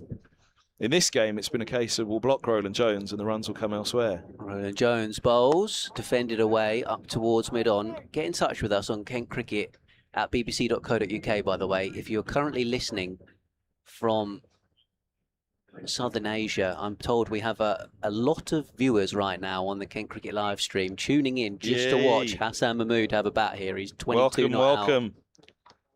He's doing well. He's enjoying himself out there. for Kent at the minute, 4:16 for 9. As Roland Jones is in and bowling to Parkinson, defends this one back up the pitch. I'm very much looking forward to seeing him bowl in person, having only caught him on the live stream last week when he took 9 for on Kent debut. Career best figures in the second innings as well when he got 6 wickets. How have you not bagged a trip to Blackpool? Because I had my godson's birthday, didn't I? Oh, that's what it was. So yeah, Matt Cole went last week to see the Kent win up there. You could have gone for research. Could have done. Hassan at the non-striker's end. Here comes Roland Jones. Oh, full delivery. Is it edged and taken? Yes. It has carried to Tom Helm at first slip. So Roland Jones does get himself a wicket. Hassan Mahmood, 22 not out. Parkinson out for 13, having hit the last ball of the cut-off before the end of the bonus points for 6 to ensure Kent got past 400. They are 4:16 all out, Kent. With Parkinson the last man to go, we will have a brief break and then it'll be Kent with ball in hand and Middlesex to bat and try and see if they can replicate what Kent have achieved here with 4:16 all out. Mahmood's been denied his maiden first-class 50. He was on for it there, wasn't he? We were all taking note. Big applause from though. Parkinson 13 and Mahmood as well. Listen to the applause for the pair who, knowledgeable crowd here, they'll know what these runs have done. 61 runs added to the overnight score, of which Mahmood has 22 from 39. Really held up Middlesex and crucially brought up that batting point as well for Kent. Yeah, Javeed Ali, the Kent batting coach, has gone down to the boundary's edge to give Parkinson a big slap on the back and give Hassan Mahmood a high five. Seb Morgan getting a really good hand as well. Ball in hand as he walks off. 5-wicket bag for the 18-year-old Middlesex seamer. Tom Helm just unable to join him up the other end, ends with 4. We're going to take a brief break online. And we'll be back with you, Ben Watts from BBC Radio Kevin Hand from BBC Radio London, when the play resumes in Middlesex. Get their first innings up and running.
Opening bowling from the Newcastle Road end, Matt Mills.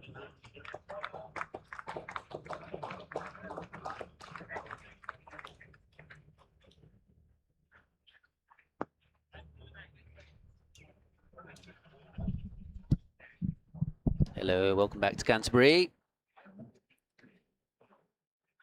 The Middlesex opening pair of Sam Robson and Ben Geddes are ready.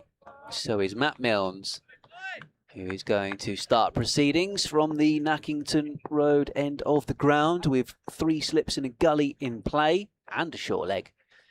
He is in here, Milnes, and he's clipped away for runs straight away down towards long leg for a single from Robson. Where is long leg? I can't see him through. Oh, there he is, Hassan down there doing the fielding. Trying to see past the camera, which is those of you watching the live stream, helping you see what's going on out there. Sat next to us in the adjacent commentary box. Milnes throws himself on the floor as he bowls well wide of the off stump, falling in a big heap in his follow through.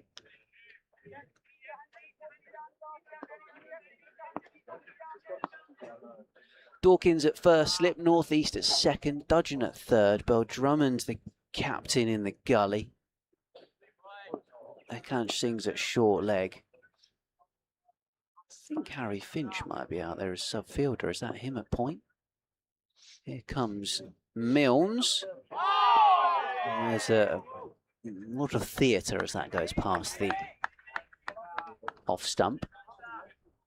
Yeah, that's Finch at the minute.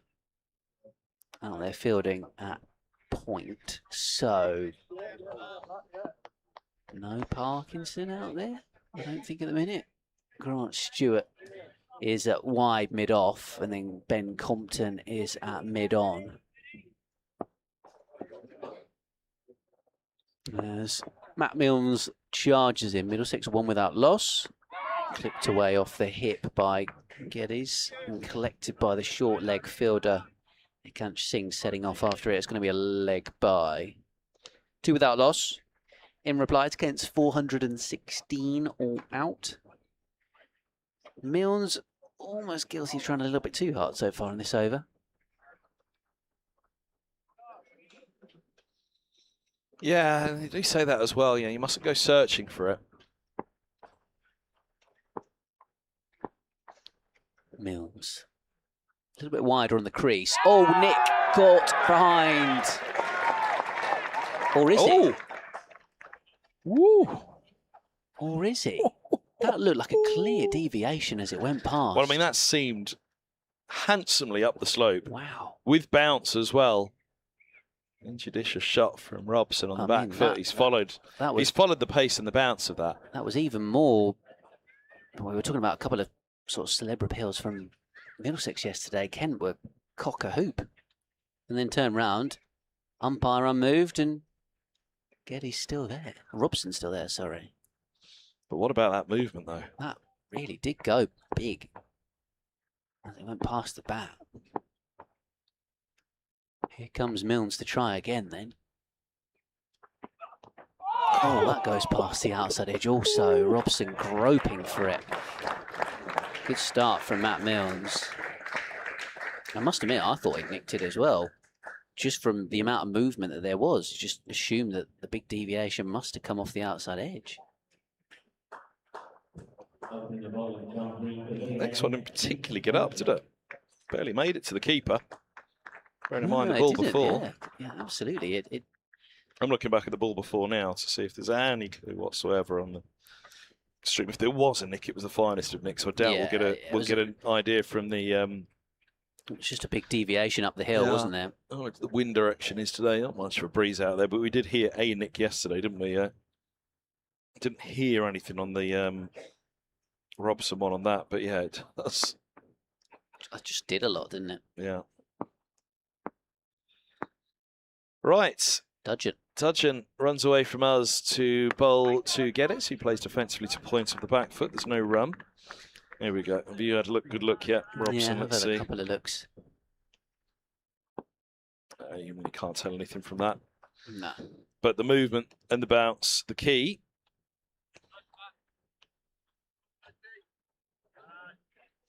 The only thing I would say is that he probably could have left it. Oh, for sure, yeah. I'm just looking at the movement again, where it came, whether it was late swing. It was more off the pitch, possibly. Exactly, yeah. His length ball eased to the vacant deep thirds. 4 back for Middlesex. They're off the mark in the boundary count. 6 without loss. Geddes his first runs. I guess Kent have got 400 runs on the board, which is why at this stage they might look to attack and have 3 slips and a gully instead of a deep third. They had a short leg in the previous over as well. To the naked eye, it looked as though it seemed up the slope, that Robson one, and that's what pretty much the replay suggests as well. I didn't see any swing on it at all. It's all off the surface, that, which bodes well for Kent. And here's the follow-up from Dudgeon. It's driven to mid-on, and there's no run, and that got some excitement, didn't it? A little on drive, pushed to mid-on, got plenty of excitement, plenty of chatter. That is the area that you feel the bowler's there. And a couple of inches towards the offside from that line, that's where you want to be hanging it all match long. Yeah, Dudgeon, I think in red ball cricket, sort of does bowl within himself a little bit in order to try and really put it on a spot. I've only just noticed there's a speed gun on this game.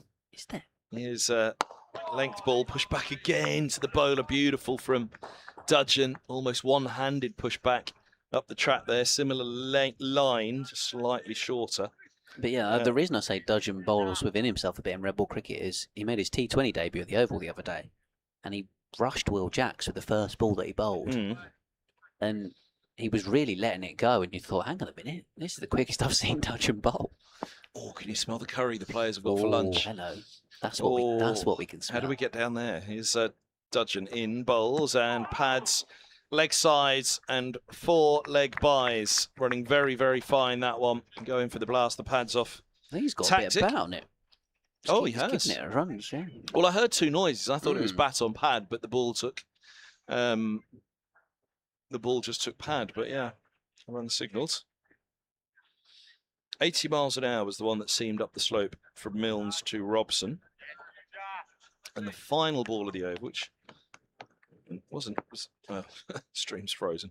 Wasn't a grubber, but yeah, it did keep low. Here's Dudgeon. Oh, now that nips away down the slope. Again, we'll look to see if it was late seam or swing. There you go. The speed's in the over. It was all there or thereabouts. Sort of 80. 70s, yeah. Yeah. Couple trailed off, but 4 out of the 6 were 80. Dudgeon, meantime, 76.3 was his first ball of it. That over, 10 without loss. Yeah, I think he can bowl 80, but he's trying to swing it. He's trying to bowl within himself, trying to hit it a spot. Was it the final ball of the over that just nipped down the slope and we were having a look to see? They were all 80 miles an hour after that in that over.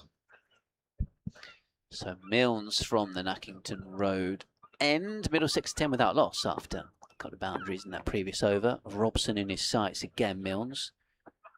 Oh, that hits him on the pad. He's celebrating straight away. Didn't even appeal. Umpire's finger goes up very quickly, and Robson is definitely on his way this time. 4-1. Middlesex 10 for 1. That was full. It was a good length. It's nipped back. It's cannoned into the pad. No hesitation from the umpire. Knees, not hips. Pays early dividends for Kent. Little doubt about that one. It was the perfect setup, the perfect line. Roland Jones had a couple of good shouts like that, didn't he, early in the Kent innings, but on replay it looked as though they did enough to get outside the line that at very best it was marginally umpire's call in the Kent innings, but that one looked as though it absolutely trapped him bang in front. Go for the knee roll. Look for the raw. There it is. Absolutely stone dead that. From Dudgeon, Milnes to Robson. Yeah. It was missing off and leg. I'll give you that, but it wasn't missing middle. And Middlesex 10 for 1. Yeah, I think there was an element of Robson trying to get outside the off stump. Fraction of disappointment from him. Robson, I think I mentioned it with Northeaster when he was batting. Northeaster was playing it much like Robson's been playing it all season, and all for season for a couple of years now, where he really plunges forward and tries to get as far outside that off stump as he can to give himself every chance. One of smothering the off stump, where throughout his career there's been a question of his judgment of leaving on the off stump and playing on the off stump. But that one had pinned him in front, and the key was you had to be a long, long way forward and just hope you got a little inside tickle on it. I mean, just watching it back, is he a bit more across to the offside? No. Is he a bit more across to the offside than we thought? No. Robson was a bit disappointed. Milnes then to the new batter, which is the left-handed Max Holden. He lets this one go outside the off stump. I'll rock and roll it for you. You rock and roll it. See what you think. I've got the gadgets. Middlesex are 10 for 1 though, and as Kevin says, the Kent openers did survive some LBWs early on. Is that there? You can see the off stump there, can't you? I'm not sure that is the off stump that we can quite see there, but if you think of the widths of the pad, he's not. Look at where he is. He's not outside the line of off when he struck there. Milnes bowls, driven nicely up towards mid off. Compton does the fielding. 3 slips and a gully. What was it? Yeah, and then Bell Drummond's it. Quite a straight backward point as well. So Stewart in the gully now rather than Bell Drummond, the captain. I can't sing at short leg, so mid on and mid off. There's some nice wide open spaces.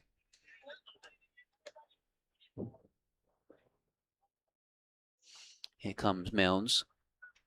Bowls to Holden, lets it go. Outside the off stump. Kev's rocking and rolling the replay.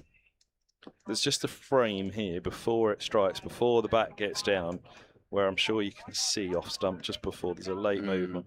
Just watch for off stump there. There. Yeah, that is off stump, isn't it? It's missing middle. It's missing off and leg, but it ain't missing middle, and it's hidden in line. So yeah, no complaints there at all. Good call. Delight for Milnes, who's seeking another down the leg side to Holden. It's a bit of a fumble from Benjamin, but he gets across to prevent any buys. I mean, look, my overriding feeling overnight, because you go away and consider it, and obviously we had a long look at the end of the day of how the day played out overall. You know, we looked at the wagon wheel, we looked at all sorts really. Came at it from many angles, rocked and rolled on balls that were swinging, balls that were seaming, and that one, by the way, that nipped down the slope to Geddes at the end of the last over from Dudgeon, I just played it back, and it was prodigious late swing. Okay, yeah. There was no seam, it was all swing. It was all swing. It swung and then continued on that line. Milnes. Oh, what has that not hit? The stumps, basically. No inside edge either. It's gone through in between. Wicket maiden. It's gone on the inside of the bat, past the sort of thigh pad, over the top of the stumps. Cut him in half, that delivery from Milnes. Lunch can't come quickly enough here. Middlesex are in trouble. This is a testing passage of play. 3 overs gone, 24 minutes to lunch. And Kent are going to have 2 bites of this new ball spell for these two. It's just bowls at a good length, Matt Milnes. He's a shorter man than the likes of Roland Jones and Helm. A little bit skiddier. Runs into the crease hard, and he just kisses a good length. Well, we talked about Stewart playing the Morgan role, but it looks as though it's Dudgeon already. As he's got 3 slips and a gully. He's in bowls outside the off stump. That's left alone. He went for 8 off the first over. 4 of those were where, much like we were talking about for Morgan, he's almost having to pitch it middle and leg because of the amount of swing there is. You know, he's or line it up. The amount of swing that he's getting with the slope. To bring that edge into play, you know, your margin's actually quite fine. It's actually difficult. You almost say, well, rock up. Well, the bowlers will line it up if you've got it. What Dudgeon needs here, as Morgan had with 1 or 2, was one to nip back. As here's Dudgeon in, bowls just short of a length, and it's punch for a single in front of point. Watchfully so by Geddes. Well played in the sense that he didn't get carried away. He did get back and in position. It was like, yep, I'll just take a single. Thank you. Nicely played. Good top order bat into a new ball. Don't go hard at it. Don't get carried away. Yeah, and then presumably, Kent will, when these two have bowled a few overs, it'll be Hassan to replace Milnes from the Nackington Road end. Those two will rotate at that end coming down the hill, and then Dudgeon and Grant Stewart will look to use the slope to swing the ball away. What can Dudgeon do here to the left-hander, though? He's in now to Holden, inside edge. Oh, goodness me, that's gone very, very fine. That cannot have been far from the off stump at all. Looking to defend on the front foot, looking to smother that off stump. 15 for 1. This is going to be a long couple of hours ahead here for Middlesex. It's, as I say, walking away last night, my consideration was this is going to need something very special from one batter. In particular, you think Elias Deploy with nearly 200 runs in the match at a bowler's surface at New Road last week. There's plenty in this surface for the bowlers. There's swing as well for Dudgeon as there was for Morgan. And there's big runs on the board already for Kent as Dudgeon's in. He bowls just full of a length, driven straight by Holden. Fielded at mid-on. Mahmood gets down low to his right. And he's saved probably 3, I reckon. It was just a gentle push by Holden. He wasn't going hard at that. What have you spotted? The inside I edge? think the inside edge misses leg stump. Leg stump. That's how much bat he got on it. Have you got it from behind? No. Or are you just going from the front on? Just from the front on view, yeah. Here's Dudgeon running into bowl. And this ball's full onto the pads and clipped square of the wicket. For a couple, long leg comes around, stops the boundary. Little skip down there. What did Compton do? He'd skip over something. His sunglasses. He dropped something and he had to skip over them. But there he goes again. What's he doing? Oh, he's mimicking whatever he did in the first place. Yeah, his sunglasses came off and he had to hop over them as not to crush his sunglasses. Oh, that's one of those you wish that the camera was ball tracking and picked that up. Can you imagine it went for 4 because he was saving his sunglasses? 3 slips in a gully. Can't be crushing my sunglasses that I got as a freebie. You wouldn't be, yeah, you wouldn't be happy as a bowler, would you? As his touching in bowls and it's blocked on the back foot by Holden. It may well have hit the hip guard. Actually, usually expensive, but freebie sunglasses. To be fair, he may have actually fielded the ball, and that's when the sunglasses tipped off his head when he went down. So it was perhaps he was skipping to avoid them before he got the throw in, as opposed to before he fielded the ball. Makes more sense. Yeah, I think so. 17 for 1. Holden has 6 and Geddes has 9. And Middlesex have a big job on their hands here. Yeah, Lewis Deploy, Max Holden, Sam Robson's always a candidate for digging in. He and Holden did it at New Road last week, and they went on to reap the benefits, hitting that 339 thereafter. Holden again, that 12 from 100 balls at the start of his innings was the statistic that really stood out. They're going to need something similar here. Milnes bowls, edge gone, taken by Grant Stewart in the gully, thick outside edge from Geddes. He's out for 9. Matt Milnes is bang on the money and has got a second wicket for Kent. Full and on the stumps and forcing the batter to play, and it flashed to the gully. Really good take from Grant Stewart, who doesn't normally field in the cordon. But big bucket hands stuck him up in front of his face and took the catch.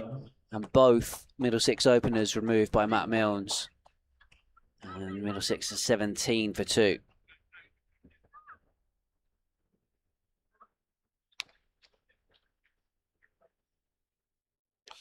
Yep.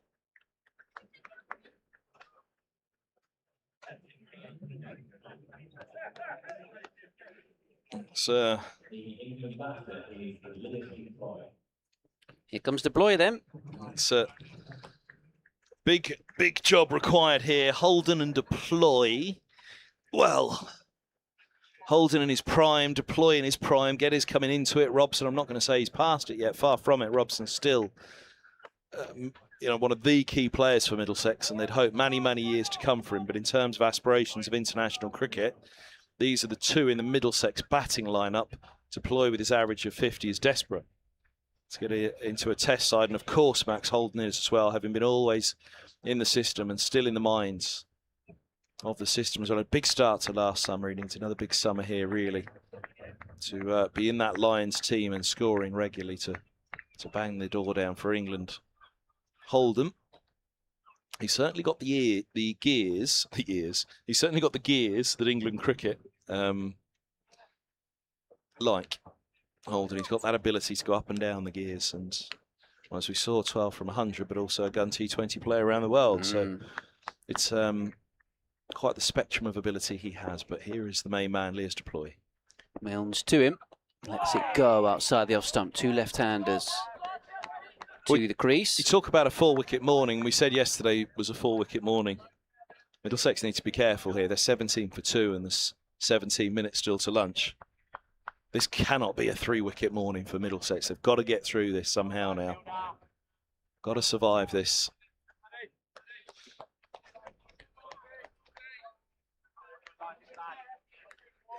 But you've got your gun batter exposed, in the 5th over? Here he is, Deploy, playing off the back foot out towards Beau Drummond, who does the fielding. And Deploy won't shirk this at all. The reason he's averaging 50 and the reason he's got the reputation, the reason quite rightly he's desperate to be playing Test cricket is he doesn't shirk any challenge. He will go out and face this. He won't go into a shell. As you saw there, he likes to field bat on ball. And he's the kind of player that can do it. You wouldn't say it was reckless for Deploy to be positive here because that is his game and he has the ability to do that. It wouldn't be a reckless approach. It'd be quite normal to play his natural game and he'll play something close to that, I'd imagine. He's on strike here, defending this one from Matt Milnes. I'm right in thinking is it him or his brother who's played for Hungary and like the European cricket stuff? Yeah, it's his brother. He's got a Hungarian passport. I'm pretty sure he hasn't played for them, but he does have a Hungarian passport. I'd be surprised if he did, because he's averaging 50 in first-class cricket. This is a guy that seriously wants to be in the England side. So he does qualify for England now. He's already qualified, yeah. Because he last could have season. played for South Africa. And he as still well. can. Yeah. He still can. You know, it's who comes knocking Yeah, first. He's facing up to Milnes here. Playing him up towards mid-on. But this is where it's a day where you got to hope, because it doesn't happen this way that he's just going to go out and do it. You know, he'll go out and try for all his might, and he might go for, he might go next ball, 10th delivery. But it won't be for the one to try him. But the ability is there that on the toughest of days, guys like Deploy somehow find a way. And Middlesex have to hope that today is one of those days, because you've got the young 18-year-old Faulkner in next. Here you go, by the way. In September 2023, Deploy made his debut for the Hungarian national side, Elias. scoring Apologies. 93 in a T10 against Finland. Well, Milnes bowls to him, lets it go outside the off stump. He took 3 wickets as well. What does he even bowl? Bit of tweak. left arm. End of the over from Milnes, another wicket maiden from him. He's bowled 3 overs, 2 maidens, 2 wickets for 1 run so far. Yeah, left alone last ball there. Deploy not having anything to do with it. Well, they're enjoying this, the Kent crowd. 2 left-handers. That'll pose a different challenge here for these two. It'll be interesting to see, and he's just answering my question as we speak, actually, Dudgeon. He's got to be right arm over here, hasn't he, to the left-hander. We saw Helm seaming it from this end, left arm around to the left-hander, seaming it in predominantly. And it was because nothing much was going away for him that it became obvious. You've got to get him up to the Nackington Road end, and they did, and he reaped rewards then. But for the swing bowler here, well, it's like Mercer at Lords, right arm over from the nursery end to the left-hander, the ball swinging in. It's Holden on strike, Dudgeon's in, bowls, brings it back in, defended to mid-wicket, no run. Bell Drummond fields, 3 tightly knit slips, a backward point, a wide mid-off, mid-on, short mid-wicket, square leg and long leg, who's just being sent a little wider, and that's because of the swing. All right, if he goes too straight, you might get a little fine glance on it, but he's trying to cover a lot of ground there because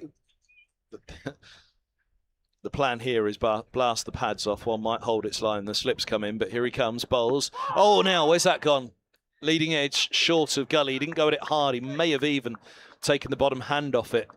Holden, as he wasn't quite sure. And the ball loops away into the offside. The way it looped, it did suggest that potentially Myers deceived me, and it could have been guard rather than bat, but it did feel like it was bat, and there was certainly an urgency out there of get to it, and he was never going to it. Yeah. It was halfway to gully. The feeling was it was bat.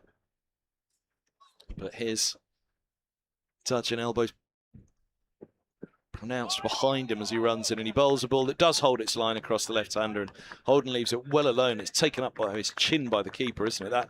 That whistle through. Bell Drummond comes for a chat.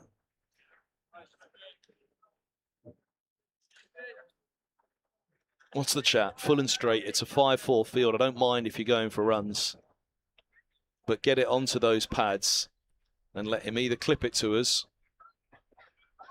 or miss it. If it goes for 4 at this stage, you don't mind. Just don't have him leaving balls alone at this point or fending them off his hip as he's in now. Dudgeon bowls full across the left-hander. That goes. That was a very full length, and it was just a ball that Holden followed. It brings Deploy down to have a chat. He's seen the length of it out of the hand there, Holden, and thought if this swings, you've got to go with it. So he's just following the ball really as it holds its line and doesn't swing.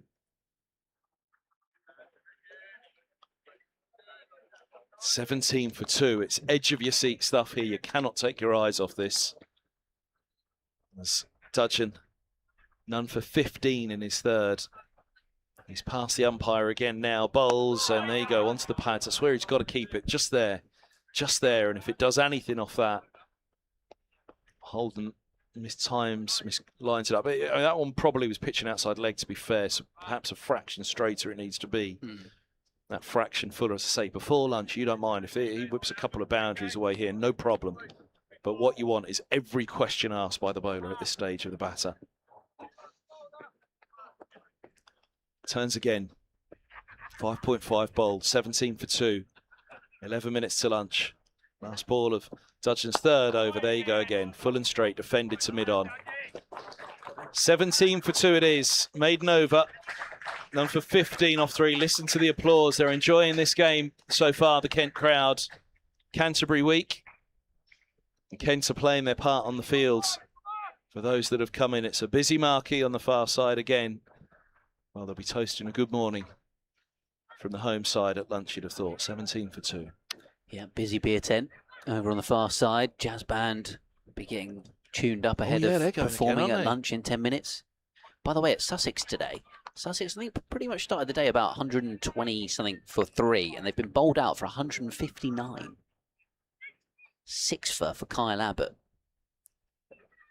Couple for Eddie Jack to clean up the tail at Hove. And then Hampshire, 9 for 1 in reply, but with a 40-run lead.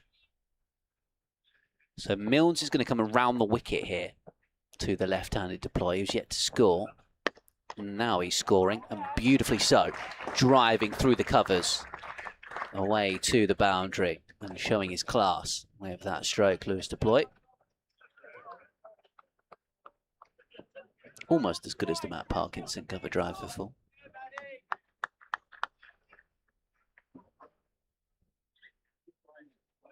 But he's up and running, and his team are 21 for 2, although the manual scoreboard saying 22 for 2.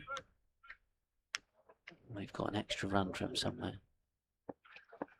Milnes with 3 slips and a gully and a short leg, bowls around the wicket. All that nips away down the slope. It was a full delivery. It was decent pace from Milnes around about 5th, 6th stump. And it nipped off the surface away from the left-hander's outside edge through to the wicketkeeper Benjamin.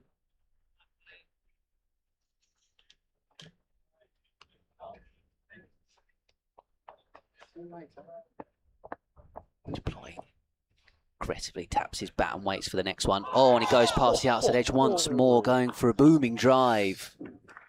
Nips away from Milnes. Good change of angle this to come around the wicket. I think this is absolutely the right ploy for the seamer to come around the wicket here to deploy. You don't fancy your... He looked a lot more comfortable when he was bowling at him over the wicket. As strange as it may sound, you don't fancy LBWs, particularly in play right arm, over the wicket here. And again, that's a bit like the slope at Lords. The ball's really got to straighten. If you're right arm over the wicket here to the left-hander from the Ackington Road end. He's played for the outside edge. He's bowled on the off stump. They're going for a quick single. Milnes shies at the stumps. And it wasn't far away. Holden might well have been run out if it was a direct hit. Well, you can't read too much into the hands on heads all around the field for Kent, because I'd be doing exactly that even if I knew 100%. He was in. But I got to fancy that was very close. I think that was really close. Desperate. Get me up the other end. Get me out of here for a minute. All the 2s, 22 for 2. The main thing on that scoreboard over there is the clock, though. Just got to get into lunch. Get in 2 down.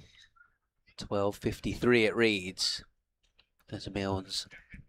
Bowls. Oh, goes past the outside edge of Max Holden. That was an absolute snorter. He hasn't put that down, has he?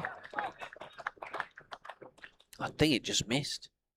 He didn't gather it cleanly, though, did he? I think that ball's popped out of the glove, hasn't it? There were 2 questions there. 1, did it carry? 2, did it definitely pop out of the glove? And then 3, did it take the edge? Let me take another look.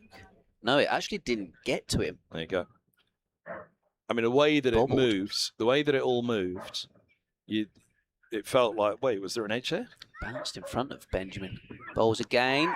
Oh, great stop. That's outstanding. Grant Stewart diving away to his right.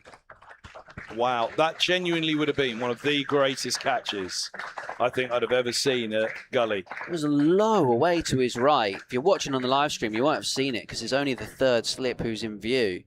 That's flashed low off the outside edge to Grant Stewart. It was because he only just took that off the head of the grass that would have been. If he'd have held that, I don't think it was a half volley. I'm pretty sure that was to hand. Yeah. The fact he got hand on it was ridiculous. Yeah, you're right. If he'd have held that, genuinely, I don't think I'd have seen a better Gully catch. It went quickly, that, and low. And a big man as he is, Stuart, big broad shoulders. He's got down low at full stretch. It's genuinely obscene that he even got a hand on it. I mean, he saved 4 runs, really. Well, that's it. It's ridiculous. I mean, he's looking at his hand now. He's palmed it, hasn't he? He's just boom. You heard the slap. Yeah. If that had have stuck, though, goodness me, that would have been up there. They're on top here, Kent. They're fired up and they're playing some good cricket. Middlesex have got some big questions to answer. As here's Dudgeon in bowls to deploy, who dabs defensively into the offside. This is the right line to deploy for the swing bowler with the slope. Yeah, staying over the wicket. Over the wicket, swinging it back in with the slope. Deploy's got to line it up that this ball's challenging consistently his inside edge. And LBW's in play. And then if one just holds its line, well, Stewart at gully, and the 2 slips in there will be prepared.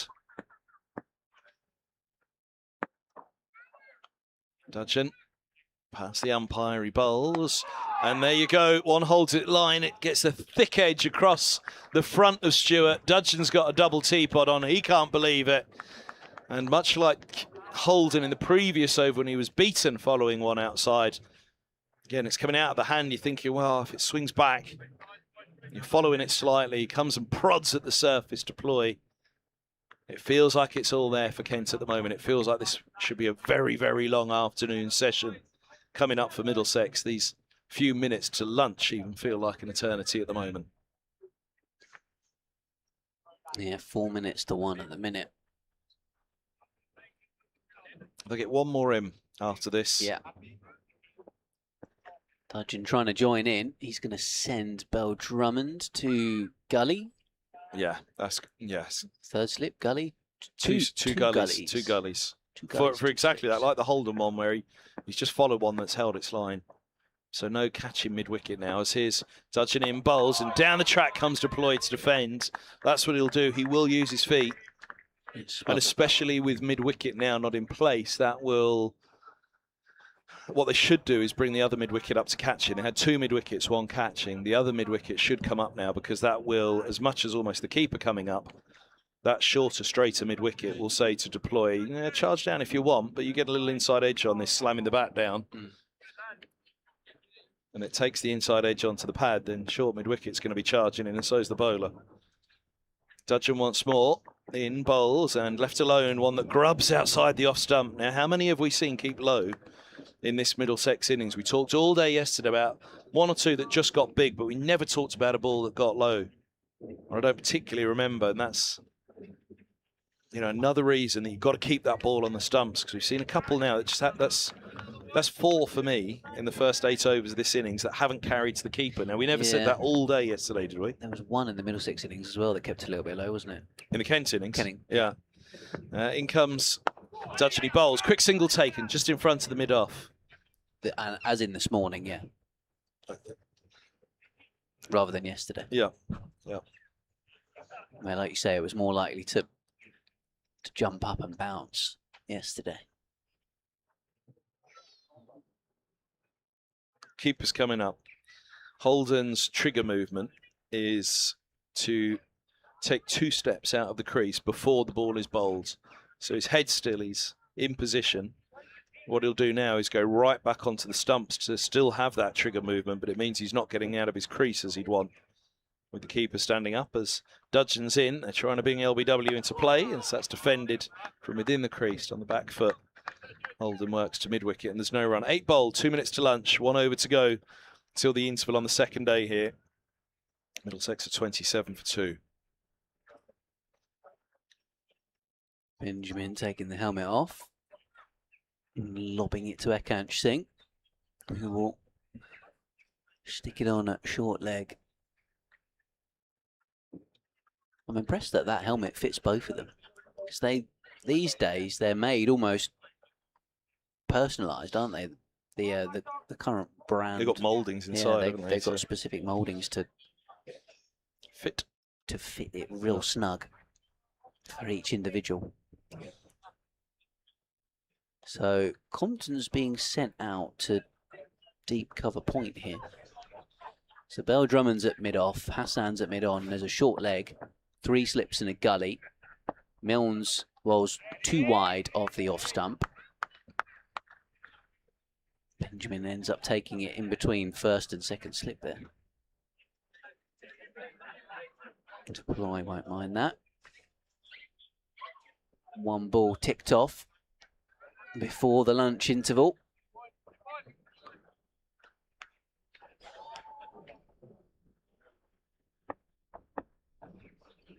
.27 for 2, Middlesex here on BBC Sport Online. Middles is played away, square out towards deep backward point, and it won't be cut off by Compton in the deep. Opened the face on it enough, guided it to deploy. Neatly played to the boundary. 31 for 2.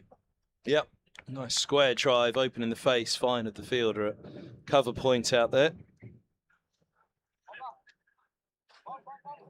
Just watching them deploying that field, pondering it at the moment actually, because you're thinking they've got so many runs to play. They certainly don't need a deep third at the moment. They haven't got one. They don't need one. 3 slips in a gully. They've got still 385 runs to play with here. The pressure's on. The wickets are worth far more. Matt Mills bowls. Oh, that nips away past the outside edge as deploy gropes forward in defence. I had the feeling this was a 250 pitch. And I reckon right now, 250 Middlesex would take, even though it would invite the follow-on, but there's a problem here. They 2 after lunch, and especially if it's these 2, they're missing Higgins, such a powerhouse in the middle order, out injured for Middlesex at the moment. He's a powerhouse player all round, Ryan Higgins, on the field for them. They'll miss his grit and determination with the bat. Like you said, they need somebody to really get in here. Oh, it's past the short leg fielder as it's down towards long leg.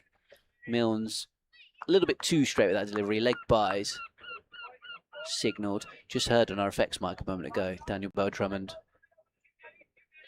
I think he said something along the lines of "that's my bad" to Ben Compton as they were discussing, shall I stay cover point, shall I go more deep backward point? And they settled on deep backward point in the end.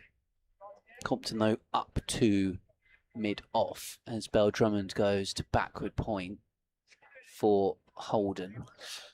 I mean, look, Middlesex have got... Might be going to second gully here. They're going 4 slips in a gully. Middlesex have got 2 teenagers in the next 3 wickets. Wicket keepers at 6 for this game, of course. So Seb Morgan, 18 years of age, is at 7. This is absolutely right. 5 slip Gordon. Brilliant from Ken. Milnes on the stumps to Holden, forces him to play defensively back up the pitch. Yeah, Hassan's come across from mid on to mid off.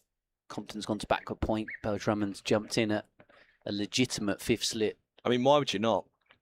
Why would you not have that 5 slip Corden at the moment? 3 slips in a gully and a deep third? No, 5 slips, get them in there. Again, that was why I was looking at the deep point as well and pondering, really right now, I'd have that fielder in, catch him, because you've got bags of runs to play. Yeah, and they've got... maybe just wanted to get deploy off strike. Maybe. Short leg as well. And there's Milnes bowls to Holden. Well played the last couple of deliveries though, from off stump. Defended back up the pitch. Lunchtime on day 2. Middlesex 32 for 2. Both the wickets to Milnes. He's bowled 5 overs, 2 maidens, 2 for 10. After Kent were 416 all out and got an extra batting bonus point, courtesy of Matt Parkinson hitting the final ball before the cut-off for 6 off Safford Goa. Good morning for Kent. Excellent morning for Kent. I mean, it couldn't really have been much better, that. You can't be greedy and say, well, you could have had 3 or 4 at lunch. You could have, but no need to be too greedy. They will take 2 for sure. Who was the catch to gully off? Oh, was Stuart. It Holden or? Was it Deploy or was it Holden? I think it might have been Deploy. I can't remember, but that would have been an absolute scream. Well, had they have had 5 slips at that point? That's true. It would have been a more orthodox take for the 4th slip at that point. A lot of work to do for Middlesex. Brilliant morning of cricket. Brilliant couple of days of cricket so far, or 4 sessions of. It's going to take some real brilliance for Middlesex to respond with the bat here. They're up against it, and Kent, as we suspected they might, have gone very aggressive with the ball. They've gone full, they've gone straight. There's been nothing to hook, nothing to pull, nothing to cut. A couple of clips off the leg square of the wicket, but that's to be expected as they're looking to blast the pads off. The jazz band are starting up. What tune are they going to start up with? And don't look. Guess that tune. Name that tune. Is it going to be fitting for the passages of play that we've seen? Austin Powers, International Man of Mystery. That's Matt Cole. I should have saved that for tomorrow. I was actually waiting for an update here. I know you are. Here we go.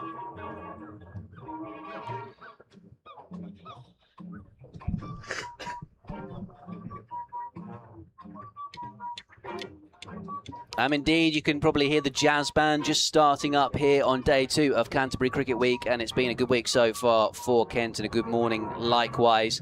416, excuse me, they made with the bat earlier on, got themselves an extra batting bonus point as well, courtesy of Matt Parkinson hitting the final ball before the cut-off for 6. They only needed 1 run, admittedly, but all the fielders were in. Parkinson hit it for 6. In the end, Kent finishing on a 416 50s for both the openers yesterday, along with Chris Benjamin, the wicketkeeper, top scoring with 70. And then they've struck a couple of times as well with the ball. Matt Milnes tearing in down the hill from the Nackington Road end, got rid of Robson LBW for 1, and then Geddes was caught brilliantly by Stewart at gully as it flashed to him off the bat of the right-hander.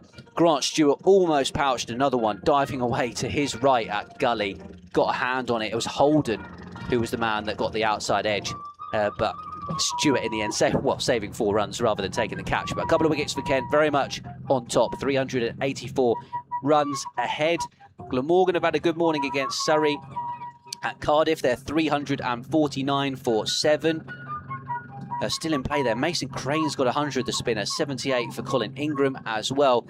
A cascade of wickets, though, at Hove, where Sussex went from 100, excuse me, 128 for 3 to 159 all out Sussex. And then in reply, they've got a couple of wickets as well. Nadkat and Price have got rid of the 2 openers.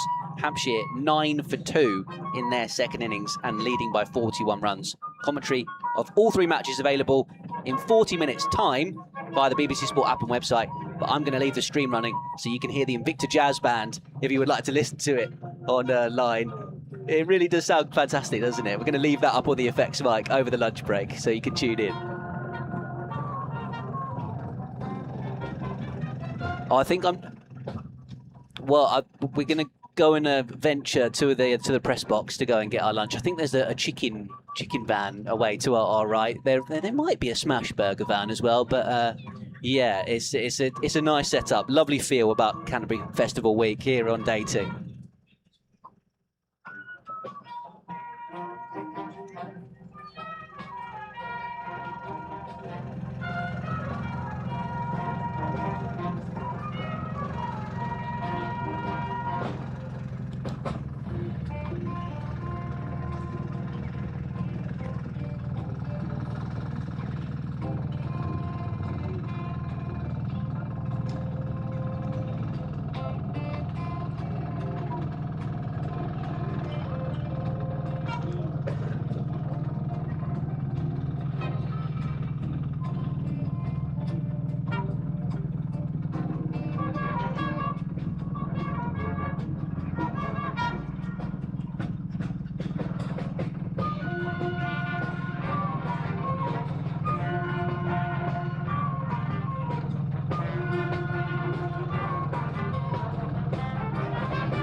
Welcome back to Canterbury. Hope you enjoyed the jazz band during the lunch interval. Thank you very much to the Invicta Jazz Orchestra.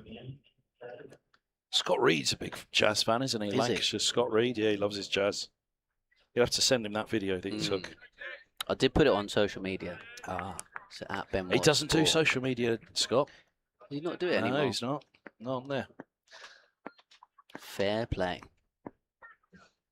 Here's Dudgeon. Is this mine? It is, isn't it? He's in bowls and driven first ball after lunch by Deploy open face. He's looking good for 15, Scott Reed. That was terrible. Scathing. It's terrible for me. Scathing. You must have been hanging around with people who talk nastily of their or nastily to their fellow colleagues throughout lunch. Never missed the chance to get a jab in. Here goes Dudgeon. Sun's out. Shadow to his left. He's running in bowls and outside the off stump. That's left alone by Deploy. It was claustrophobic before lunch for the Middlesex pair. That's what Kent have to build up here again after lunch. The sun's out, and that break couldn't have come quickly enough for Middlesex. It really couldn't. They were all over them. They should be all over them again, but the chance is for both Deploy and Holden just to get off the field and breathe. Just start again. The momentum that was building, just try to somehow negate it here. As Dudgeon's in bowls and Deploy drives, only to cover points. That's a wonderful tumbling stop there. He's picking himself up, number 5. At counting. I had an official attendance yesterday for yesterday. Oh. I think it was basically 2,500. Including the kids? 2,628, yeah. Including the 1,000 kids? Yeah. What do you reckon today? 1,500? Yeah, probably about that.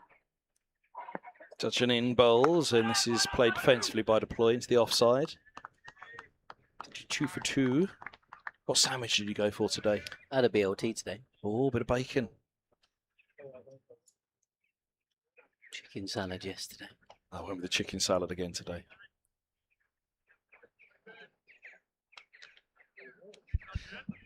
Yeah, I nipped back to my car to get my other water bottle. Saw the jazz band up closely.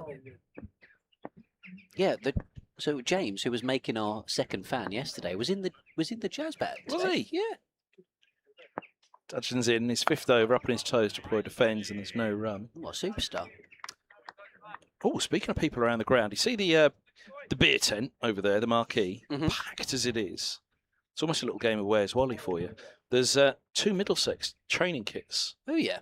See them? Yeah, Right I at the can front. see them. The lovely I reckon chevron. then 2 of them side by side. That's staff in there. Come on, have you got binoculars? Do you think it's staff? 2 fans have both come in their training kits. Maybe, yeah. No, I haven't The got new replica binoculars. ones. Dudgeon's in. Bowls. Oh, that keeps low again. Coming back in with the slope. Deploy comes down to prod away. A maiden for Dudgeon. And, well, what was otherwise innocuous, with a couple of little bits of bite, ends with a real warning for the Middlesex batters. The seam, the swing. We've seen a fair bit of bounce. And now we've seen 1 or 2 that have kept low just in this innings alone. In fact, we've seen, I'd say, 5 in this innings that have kept low. 10 overs bowled and 32 for 2. 6 for Holden, 14 for deploy, but a whole lot to think about for the pair of them. It's going to be Hassan Mahmood to start after lunch for Kent from the Nackington Road end. 3 slips in a gully. With Milnes at mid-wicket, Beau Drummond mid-on, Compton mid-off. Ekhanch Singh at point. So first bowl on home debut then. First chance to have a go here at Canterbury for Hassan Mahmood, and it's off the hip from Holden down towards long leg. Parkinson who does the fielding. Single taken. Oh, in fact, a leg by. It was Holden, by the way, who was Put down. put down by Stewart. Put down in inverted commas maybe, but Well, yeah. I mean, if there was a 4th slip, then yeah, he was gone. Yeah, because he was diving across from the gully. Yeah. Quite a tight gully as well there. As True. he still is for deploy. Only the 4 for deploy. 3 slips in the tight gully. Yeah, Hassan Mahmood, like Milnes, finished to the 2 left-handers coming around the wicket from the Nackington Road end. Ekhanch Singh sent back to deep point for loose deploy. As Hassan bowls around about hip height, no ball from the umpire. Might take a little bit of getting used to. Surprised Milnes is done? Here at here at Canterbury. How many overs did he bowl before? Well, 4. 5? 5. 5, yeah. But you'd have thought it was 2 bites at the new ball for the opening Yeah. pair. And he's the man that picked up the 2 wickets. Yeah, like you say.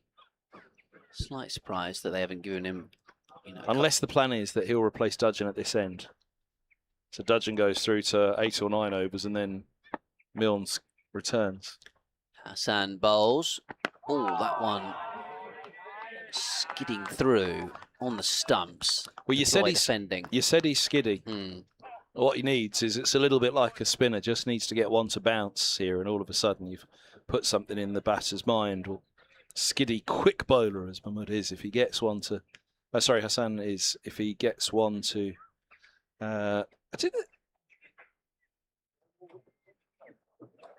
Scoreboard. Name are they going with? Yeah, Hassan as a sort of callback name, yeah. Here he is, around the wicket, to deploy.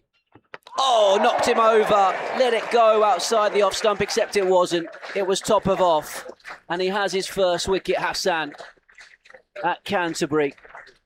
And Middlesex lose one straight away after lunch. The Bangladesh international strikes. The ploy goes for 14. Opted not to play a shot at it. And it's knocked out the off stump. 35 for 3. Yeah, skiddy bowler on a seaming surface around the wicket to the left-hander.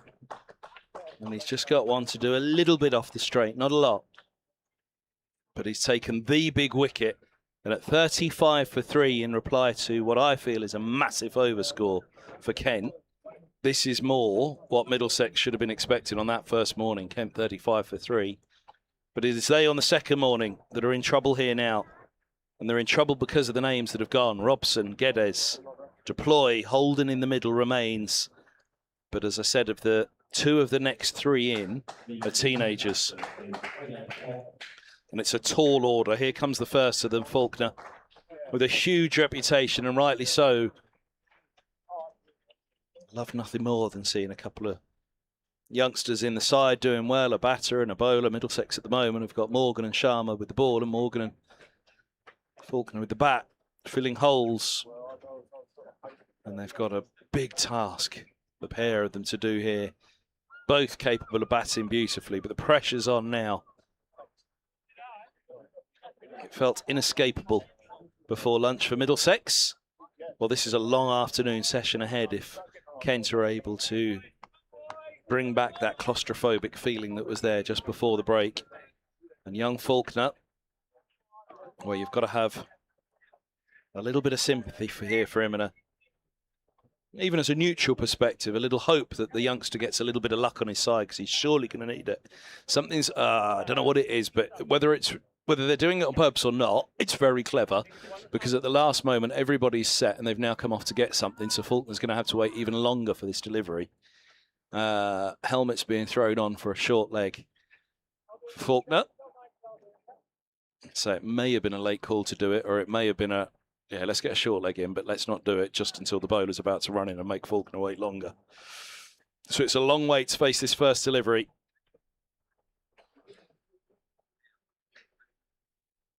Yeah, Kent Singh has put the helmet on. Oh, where's he going? He's nearly, come on, in you come. Yeah, he's coming in now. Barely need a helmet there. He's gone to stand at a short leg. Yeah, he's a fair way back. Hassan bowls, let go outside the off stump by Caleb Faulkner. What is going on with the bounce? That's not got up either, has it? How all of a sudden is the track just keeping a little low on a couple of deliveries where yesterday it was good pace, good bounce. It wasn't express pace, it was just good pace. Now, it was more than acceptable, the pace of the surface. But there was good bounce to be had as well for the bowlers. But this morning, all of a sudden, this Middlesex innings, 11th over, that's certainly 6 now. Certainly 6, that you just think, wow, we didn't see any of that yesterday. Hassan with 3 slips and a gully to Caleb Faulkner. Oh, plays it. This one outside the off stump. It was a hopeful shout rather than a shout of belief that he's hit the ground. That. He's hit the ground, hasn't he, with the bat. He was trapping down on it because, again, the ball's kept low. So he's slapping the bat down outside off stump. There was a noise. It was the ground. He's hit the ground with it, but quite understandably, they've gone up with the excitement. I mean, first couple of deliveries, testing. I don't know if it's something to do with the sort of nature of the bowlers, like I said about Hassan being a bit skiddy, and Milnes is a little bit like that as well, compared to the taller bowlers that Middlesex have got in Roland Jones and Helm and Sharma. Yeah. Here comes Hassan again. Whippy action, defended off stump by Caleb Faulkner into the gully, end of the over. 1 for 2 from his first over at Canterbury on home debut, Hassan Mahmood. Middlesex 35 for 3. On BBC Sport Online, and the Kent Director of Cricket, Simon Cook, will be joining us in this session after 2 o'clock. He's very good on commentary, actually. Heard him the other day. And well, don't let him on for too long, then. Well, sometimes, yeah, quite. Sometimes, you know, you have somebody on and you're trying to talk them through it a little bit, but he was describing the action all by him, you know, all off his own back. So it'll be interesting to see what insights he can bring us. Former Kent and Middlesex bowler, of course. Dutchin, His 6th over, none for 20. He's in now. Bowls, full straight and driven down the ground. There we go. Nice shot from Holden. It was just a watchful push, really, with a very wide mid-off. Parkinson turning. They're going to come back for 3. Good running from Holden. He's rapidly through, calling Faulkner back for the 3rd. Holden's on to 9. Middlesex at 38 for 3.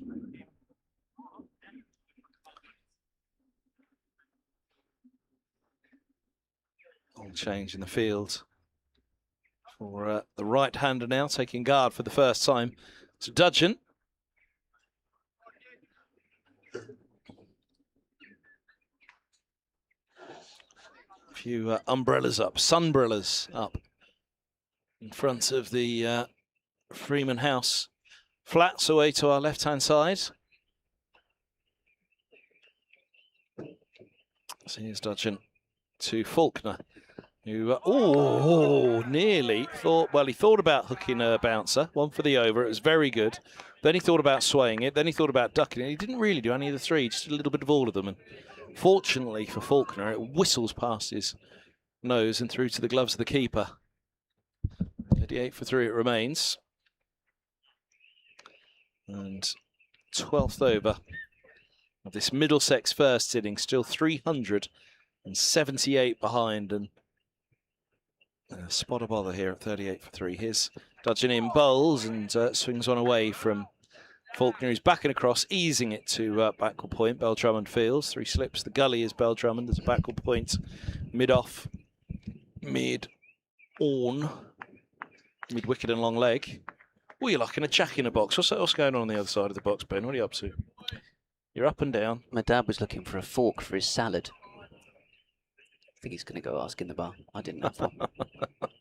We didn't have any spoons left from the ice cream. We actually did go and wash them up. Dudgeon bowls. Oh, now did Faulkner play inside the line of that one? It swung dramatically away from him outside off. It felt as though he got across and just kept that back tucked to his side, really. But yeah, I think he's deliberately played inside the line. Let's give him some credit. Was it the final or the semi-final? Final. Final, where he bash-boshed it everywhere in the under-19s Bish World bash Cup. bosh. Good reference from you there. Middlesex have got a bowler called Bosh at the moment, so whenever he comes out in the T20, we're waiting for a bit of bish bash. Absolutely. Here's Dudgeon bowls and up on his toes, Faulkner. He's guided that beautifully. Rides the bounce with the swing as well. He eases it down to the vacant deep 3rd. And it's 4 runs to get him off the mark. 42 for 3. Yeah, nicely played. Where's that come from, bish bash bosh? I was thinking about that. That's a good question. Where does it come from? Oh, speaking of bish bash bosh. Oops.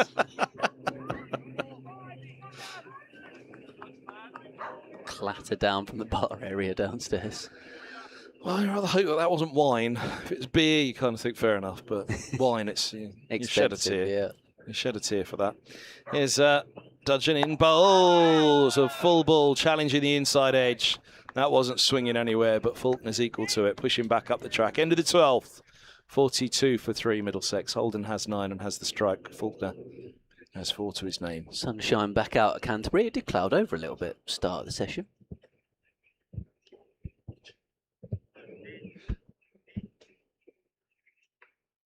On a chair. 42 for 3. Holden has 9 and Faulkner has 4. And it's going to be Hassan, 1 for 2 from 1 from the Nackington Road end. And it was a pretty big one. Leas deploy. Came quite wide on the crease, actually, for that delivery. He's still bowling from quite wide on the crease. And angling it back into the left-hander and then wants to try and nip it away down the slope. Very wide. That was full and straight, wasn't it? It was clattering middle and off that one. So Holden solidly forwards to it from that angle. As you said, wide on the crease. I'll say this is the first time I've seen him live in the flesh. Actually, that's not quite true because he was with the Kent squad at Beckenham for the Durham game. But at that point, he was rocking up in his own sort of training gear and you thought, oh, who's this lad doing a bit of net bowling? But that was part of his sort of recovery from an elbow injury. He was with the squad already. On the stumps here and defended away. up towards mid-on by Holden. So that was how I knew he was quite skiddy, because I'd actually already seen him bowl, but didn't realise who it was at the time.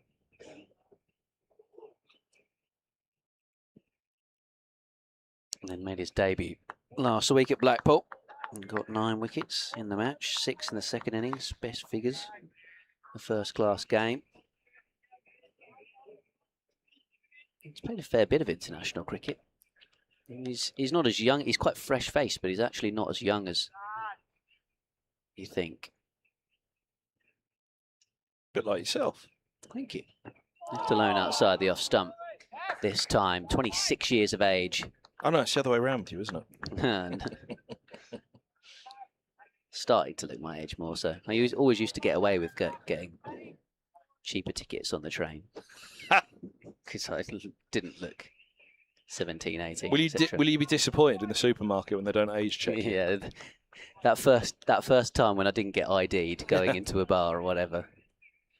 It still hurts. 47 years of age.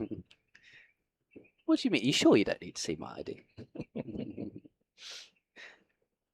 Here comes Hassan again. Round the wicket, bowls down the leg side, sets off and leaps to his right, does Chris Benjamin. What a take that was. One-handed, save the buys. You 10 tests, 23 ODIs and 21 T20 internationals. At 26? At 26. So he's got a long career ahead of him.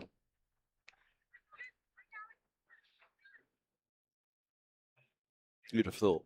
Yeah, you'd hope so. And his debut in 2020 for the national team. Or he's been part of the squad. Yeah, T20 international versus Zimbabwe was his first appearance. There's a full delivery driven up towards a wide-ish mid-off extra cover sort of hybrid position where Ekansh Singh is fielding. Test debut came in 2024 against Sri Lanka. ODI debut was 2021 against the West Indies. So yeah, played white ball cricket before he played red ball for his country.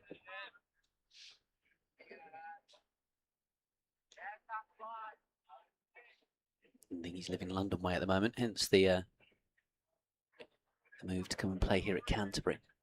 He's bowling around about 4th stump, pushed away by Holden out towards extra cover where Ekansh Singh is lively in the field. Maiden over from Hassan. 42 for 3, Middlesex. With deploy letting one go and Hassan knocking out his off stump. The 1 wicket of the session so far after a couple for Milnes before lunch. I'll tell you what, I was questioning how you didn't bring Milnes back here.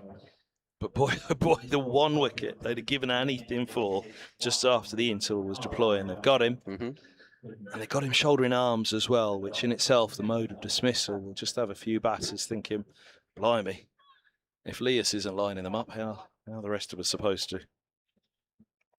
It's hard to see Durham not going up at the moment, isn't it? It is, although Northants are quietly going along nicely in second and are having the better of Durham so far this week.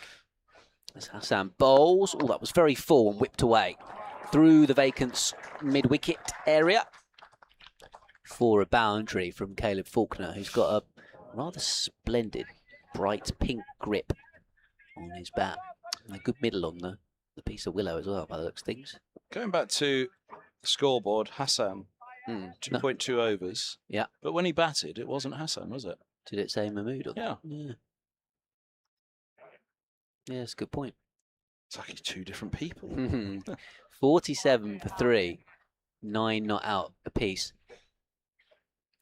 I mentioned as Hassan bowls again. Oh, nice full delivery on the stumps once more, which is blocked out.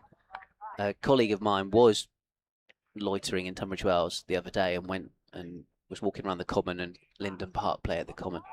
And they were speaking to one of the players who was fielding on the boundary's edge. And this chap, turns out he used to play for Kent. And he's a former Pakistan international. And I was like, oh, okay. Who's this? I've looked up the scorecard. Yasser Arafat. See, how old's Yasser now? Good question. Let me look. Of course, one of the T20 winners with Kent. This one's defended away. into the onside.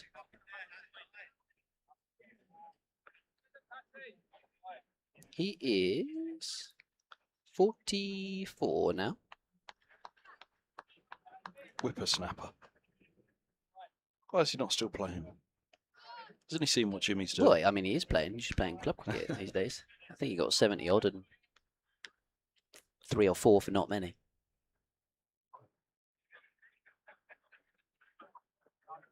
Final rounder. That's Hassan bowls, driven by Faulkner up towards mid-on. There was a little gap between bat and pad there. As it was, he made good connection with the middle of the bat.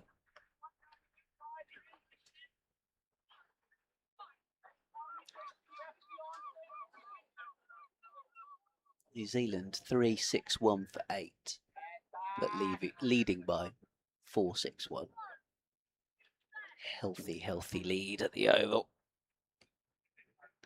Sun shining here at Canterbury as Hassan bowls wide of the off stump. Caleb Faulkner feels for it, gropes for it, tries to cut.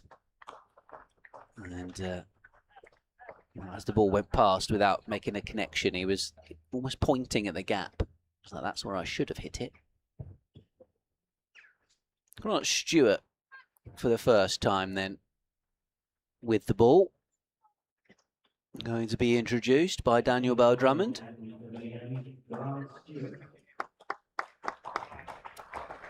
Yes, the destroyer of Middlesex. Many a time. Well, if ever there was time for a Stewart special to really knock the wind out of Middlesex. I heard the stewards have even been talking to you about Grant Stewart. Oh, yeah. Yeah. What did he say? Just he mentioned Grant Stewart. Yeah. Here he comes, right arm over Stewart, and he bowls to the left-handed Holden onto the hip first ball. It falls fine of Bell-Drummond at mid-wicket. There's a long leg and a deep square for Stewart. He'll be swinging it back into Holden. 2 slips and 1 gully. That's where that deep square has come from. Out of what was second gully for Dudgeon. But no Milne still after lunch. The man who's picked up 2 of the 3 to go so far. Stewart's in, bowls, and Holden defends. Back up the track. How old is he now, Grant Stewart? He was bowling like the wind when he had that pink ball in hand here in 20. He was wobbling around all over the place, wasn't he? Well, but it was skidding through. That was the thing, wasn't it? And they reckon it was the twilight, which is causing it to skid through. Which 32 now. The way it was swinging and skidding was just unplayable for the Middlesex batters. As he's in, bowls, and this is pushed back up the track. He genuinely looks as though he's bowling 90, 100 miles an hour. Because it was doing so much, Middlesex couldn't play him. They were just, they had no reaction time with him whatsoever. So it made him look express pace whilst swinging and skidding it through. So he's 75 miles an hour, maybe? Yeah, probably. 80 if he bends his back. We've got the speed gun here, so we'll have a look in a moment. But off he goes. Feels like a shorter run-up nowadays as he bowls, and this is pushed into the offside, mid-off fields again. He hasn't left the spot for 3 deliveries and 4 deliveries now. And I think that, we did it with Morgan, didn't we? We had an over. We said, right, let's count them because Middlesex just aren't keeping enough balls on the spot. And he put 5 on the spot. And what happened with the 6th ball? He got a wicket. But there we go, 4 for Stewart. Can he maintain this accuracy? That's what you want on a pitch like this, accuracy. Stewart's in, bowls, and stopped slightly on Holden, who was through that somewhat. Pushed defensively into the onside, and there's no run.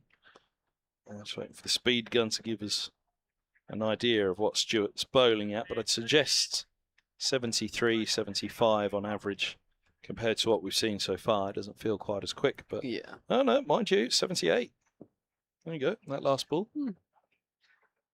Like you said, though, it's not as quick as. Well, it's only just off. From the far end. He's in now. It's not a long run up. Bowls and Oh, now, cry of catch. That felt as though it swung the other way to Holden. We'll have to watch it on the replay because we're not quite in line, but it was watchfully turned to mid-wicket. A maiden over to begin for Stewart. And yeah, 70, either side of 78. Good number of the deliveries in that over. Now let's see that last ball and see if it did indeed. Does Grant Stewart get categorised as bowls a heavy ball? Is that for exclusively broad-shouldered men of his ilk? Well, he's certainly deceptively quick for his run-up. Seeing the last ball, I want to see if that did shape the other way through the air to Holden from Stewart, whether my eyes deceive me. Let's see if the cameras gives us an idea. No, it's just the line of it. Hassan continuing from the Nackington Road end on the stumps, well played by Caleb Faulkner. I think the fact of the matter was it didn't swing.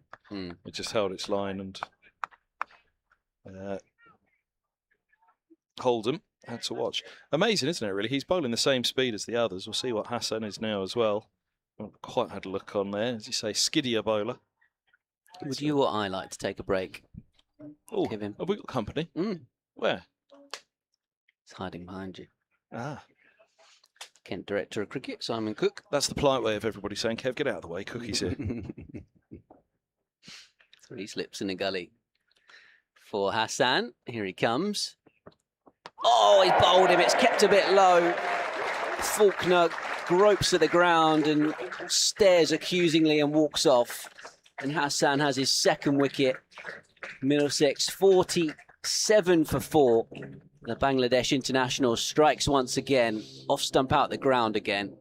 And the England youth international has to go. Well, do you know what? He's done well, I think, Faulkner, because he's played calmly out there. He's looked at ease in the middle. He's looked as though this is somewhere where he belongs, and that's not easy for a young man coming into any side, but especially a side that, I mean, lost the skipper, Lewis Deploy, a pitch that's done a bit all the way. Kent batted very well yesterday to get to what I think is an above-par score on this, and so it's proving now as Middlesex find themselves in real bother here. Cracknell comes in next, only just returning to the side. He came back last week after a long time out with a broken finger, which he picked up on day one of the game up at Old Trafford in May, so he's missed all of the blasts so far, but he came back last week, and what happened on his return, everybody was delighted to finally see him back, first bowler in the first innings at New Road, but he hung in a little bit in the second innings, avoided the pair, that's for sure, but having been out for a while, he'll be desperate for some runs, and they are a pair, Holden and Cracknell, who indeed have been T20 openers together, so they'll know each other very well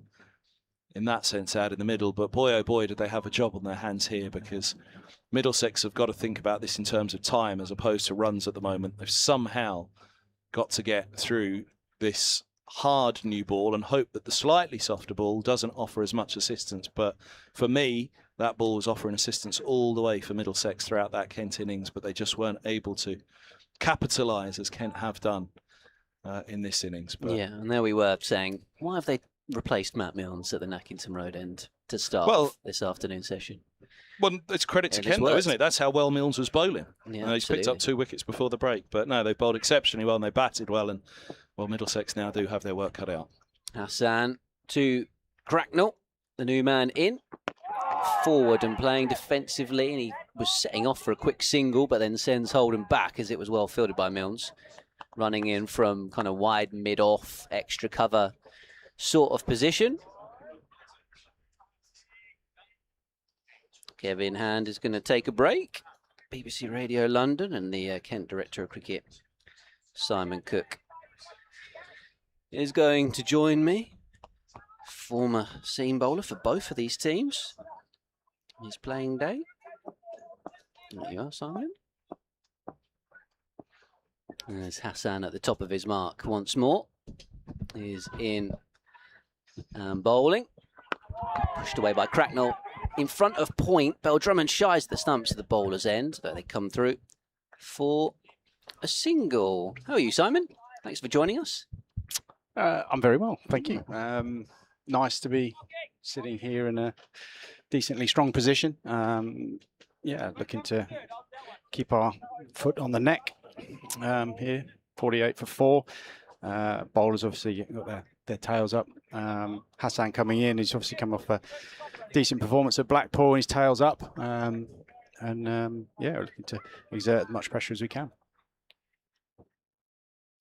The Bangladesh international is going to bowl around the wicket here to the left-handed Holden, who's on 9. A bit of a fish at this one outside the off stump. There was a bit of width and a little bit of nip down the slope. And as Kevin was saying a moment ago, it's a pitch that seems to have offered something for the bowlers throughout the game so far. Yeah, what we're trying to do here is try and readdress the balance between bat and ball. It's been historically very one-sided towards the batters in particular, and it's been getting a bit lower and slower, and actually it's started to go more towards the fact that you can't score runs on it and you can't bowl on it, so you end up with these turgid draws. So a little bit more grass left on it, which has encouraged movement, pace and bounce. And here he is again, Hassan. Let go outside the off stump. And that's a good example there of the ball just going into length and being able to carry through to the keeper at hip height as opposed to down near your ankles. It's not the perfect scenario that we want. It's on day one, it can be 2 in favour of the bowler. Traditionally, it will just flatten out, and we'll see this pitch get a bit flatter and flatter. With the hot weather, that's why we play Parky in this game, because of the hot weather, and he might come into it at the back end of the game. But we've gone through a relaying process on 3 of the pitches here, and we're going to play a second team game on 1 in August. And the readings we're getting off those pitches already indicate that we're getting twice as much bounce with similar moisture readings. So we won't be having to go to 10, 12 mil of grass. We can go at 7 and actually let the cricket do the talking. Sounds like almost a real science these days in terms of how much grass you're leaving on it, as Stuart bowls a full delivery, which is played out towards point. And I guess even at the Oval, where the test matches this week, it's something we've seen in county championship matches this season, where they've left a lot of grass on it. It's looked very green, but obviously underneath it's very hard. Yeah, they tend to be pretty hard at the Oval, but there is that grass that offers that carry. One thing that historically they built their championship side around not having a spinner. It's not necessarily something we want to necessarily do here, so we're still looking for that pace and bounce, but we'll probably go 7 mil of grass on the new ones and see if they do turn. You know, Grant just coming in here, it's bowling that full length. I just nearly run him out. Good bit of fielding there from Grant off his own bowling, nearly ran Cracknell out. But yeah, it's that full length that still does a little bit, obviously aided with the slope as well here. So Grant bowling here from the pavilion end, the ball will typically tend to go away from the right-handed batter, allows you as a bowler to bowl that bit straighter. And we saw the other end, Hassan nipping the ball back to Faulkner just now. So plenty in it, but you can score runs, which we've proved. Grant Stewart again to Cracknell, drives up towards mid-off here. That previous delivery, really good pick-up in his follow-through. Stewart, Cracknell was keen for a single, but Stewart grabbing it in the right hand and throwing it at the stumps, over the top of the stumps though. Direct hit would have been out, most likely. 48 for 4, Middlesex. And yeah, I'd imagine you were really rather pleased to get 400 with the bat, considering, as you say, on day one it was really doing plenty for the bowlers. I was speaking to Ben Compton last night as Stuart bowls here, and it's defended into the pitch, and he was saying, you know, it felt really tricky and felt hard work, and he was questioning if he was no good at batting anymore after 7 weeks out, but realised it was everybody that was finding it difficult. Yeah, if Compo's finding it difficult, it's generally a little bit tricky. I think you take that as read. But yeah, the pitch was tricky. It was hard to know what to do with the sun out. Traditionally, you would bowl first. As Grant Stewart comes in again, full ball defended out to extra cover. Daniel Bell-Drummond gives it a shine and throws it to mid-on. Matt Parkinson will try and buff that up, try and keep the shine on both sides to keep it moving. Grant just moving deep backward square leg out. I think that's probably a bit of a ploy for a short ball. I'm not sure short ball's necessarily the way to go right now. As you were saying, Kevin, with Middlesex bowling a few too many, perhaps short balls, which got punished. We were looking at the wagon wheels for where Kent's runs came yesterday, and a lot of runs, particularly to third man. full delivery, which is driven up towards Hassan at mid-off. Good bit of fielding from him to prevent any singles. There's a drink coming on for the batter, maiden over from Grant Stewart, 48 for 4. Yeah, good. Just going back to the toss and understanding what to do. The formula is 10 mil of grass, and you want to win the toss, bowl first. Take advantage of that early movement. We know the wicket will get better here. Then you want to go past them in the second innings and bowl them out. And only really have to bat once. That's the plan. But obviously with 28, 29 degrees yesterday, and it was quite warm leading up to this, it wasn't quite such a straightforward decision. So we had to suck it up and say, look, we'll bat first on it, but it's going to be hard. And to credit to the lads, they really got stuck in. Certainly that first session, Dorks really wants to go at the bowling, and he did really well to keep that out. Hassan around the wicket to Holden. That one's moved away down the slope, and it's moved so much after going past the stumps that Chris Benjamin has spilt it out towards the gully. The Grant Stewart Fields signalled by the umpire, 49 for 4. Yeah, and that's the example of the carry that you can get with a 10 mil of grass, and with more carry means more air time with the Duke's ball. Suddenly means it moves around. It's the keeper's worst nightmare. Yeah. It can move a lot afterwards, and certainly Hassan presents the seam so well. And we've seen some decent movement here before the bat, but obviously, with the ball getting air, it actually gets movement after the bat as well. It can be tricky to keep that for Cracknell as well, didn't we? He had a lot of work to do behind the stumps. Perhaps the extra bounce that the taller Middlesex bowlers were getting. This is a skiddy delivery from Hassan on the stumps, which is defended away to Bell Drummond. I guess that's one of the key differences between the attacks. Possibly you got the Helm particularly is very tall, Roland Jones, and then you've got Milnes and Hassan are that little bit skiddier, I guess, from Kent's point of view. Yeah, and they'll traditionally bowl that fraction bit fuller. They'll really attack the top of the stumps as opposed to those other two, Roland Jones, Helm, who are probably a bit higher. I mean. Morgan got 5 for in the first innings. He's typical, more that skiddy type of bowler, and you just keep trying to hit the top of the stumps with that little bit of movement, and it's starting to do it quicker and quicker and quicker now. Hassan coming in, edged over the top of the slip cord, and that's the first time we maybe seen a bit of extra bounce from Hassan. There's generally, a couple, particularly the one to Faulkner, looked like it kept low, but that one to Cracknell just got big on him, and he's tried to punch it off the back foot, and it's gone off a thick outside edge over the top of Northeast at second, slipping away for 4 runs down towards third man, where, as I say, we were looking at the wagon wheels, and I think out of your 416 runs, over 100 of them went down to sort of third man area. Yeah, and that's always a typical indicator of a pitch that's moving around. I think that ball's a great example of it starting to speed up a little bit. That's gone quickly over the slips. I think they may consider going back a yard.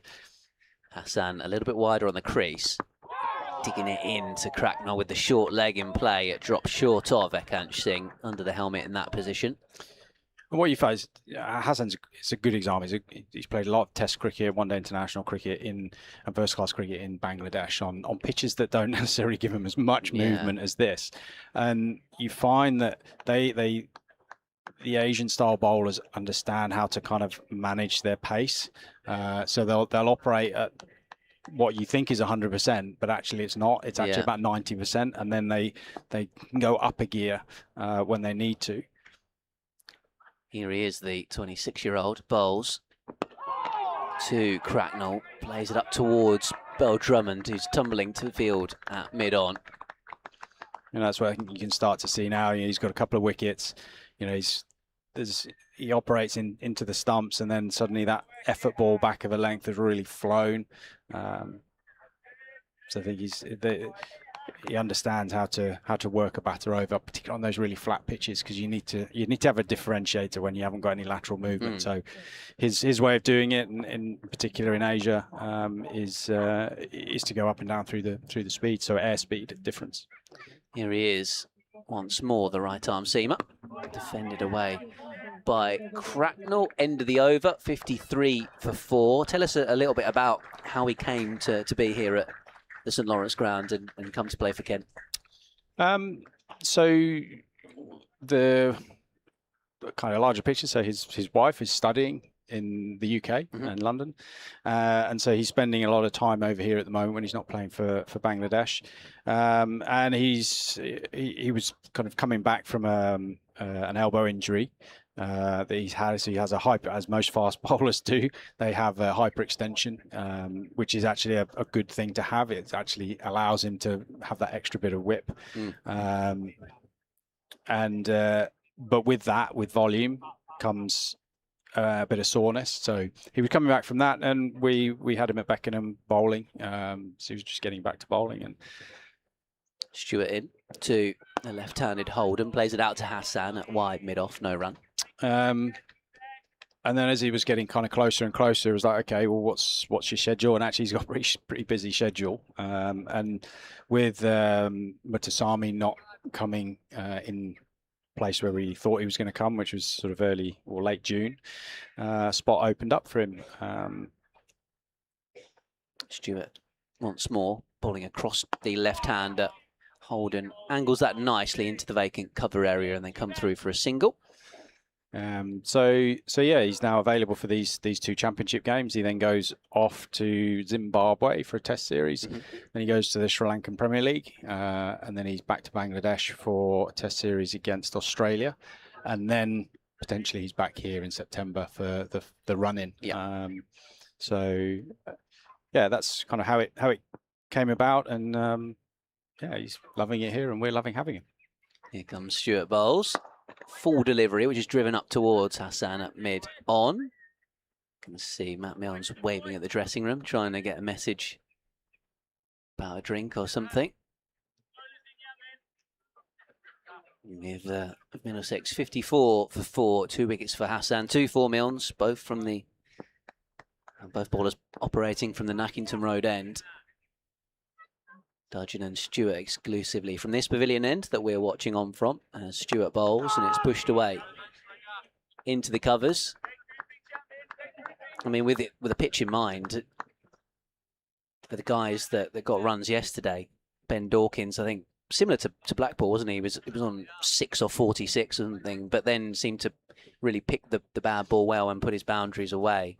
Ben Compton was a classical sort of Ben Compton innings, but look at Chris Benjamin. Looks like a man with real tempo at the crease and real form at the moment off the back of that 70-ball 100 at Blackpool last week. Stewart bowling, turning this one away into the onside.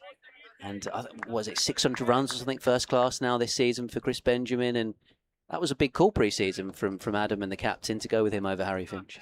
Yeah, it was. Part of the strategy that we have, the long-term strategy, is building a competitive squad. And as we do that, you end up having to make those tough decisions, and actually it's much better to be in those positions than the other way around. So yeah, it was, and it was a shootout between who was getting most runs at the time. Stewart bowling to the right-handed Cracknell, pushes this off the back foot out towards Ekansh Singh at backward point, does the fielding, 1 run comes off the over. 20 gone in the Middlesex innings. They're 54 for 4. You're listening to Kent Director of Cricket, Simon Cook. Yeah, and those tough decisions come, and they've actually kept coming right the way through the year, particularly with the evolution of Ekansh Singh and Ben Dawkins.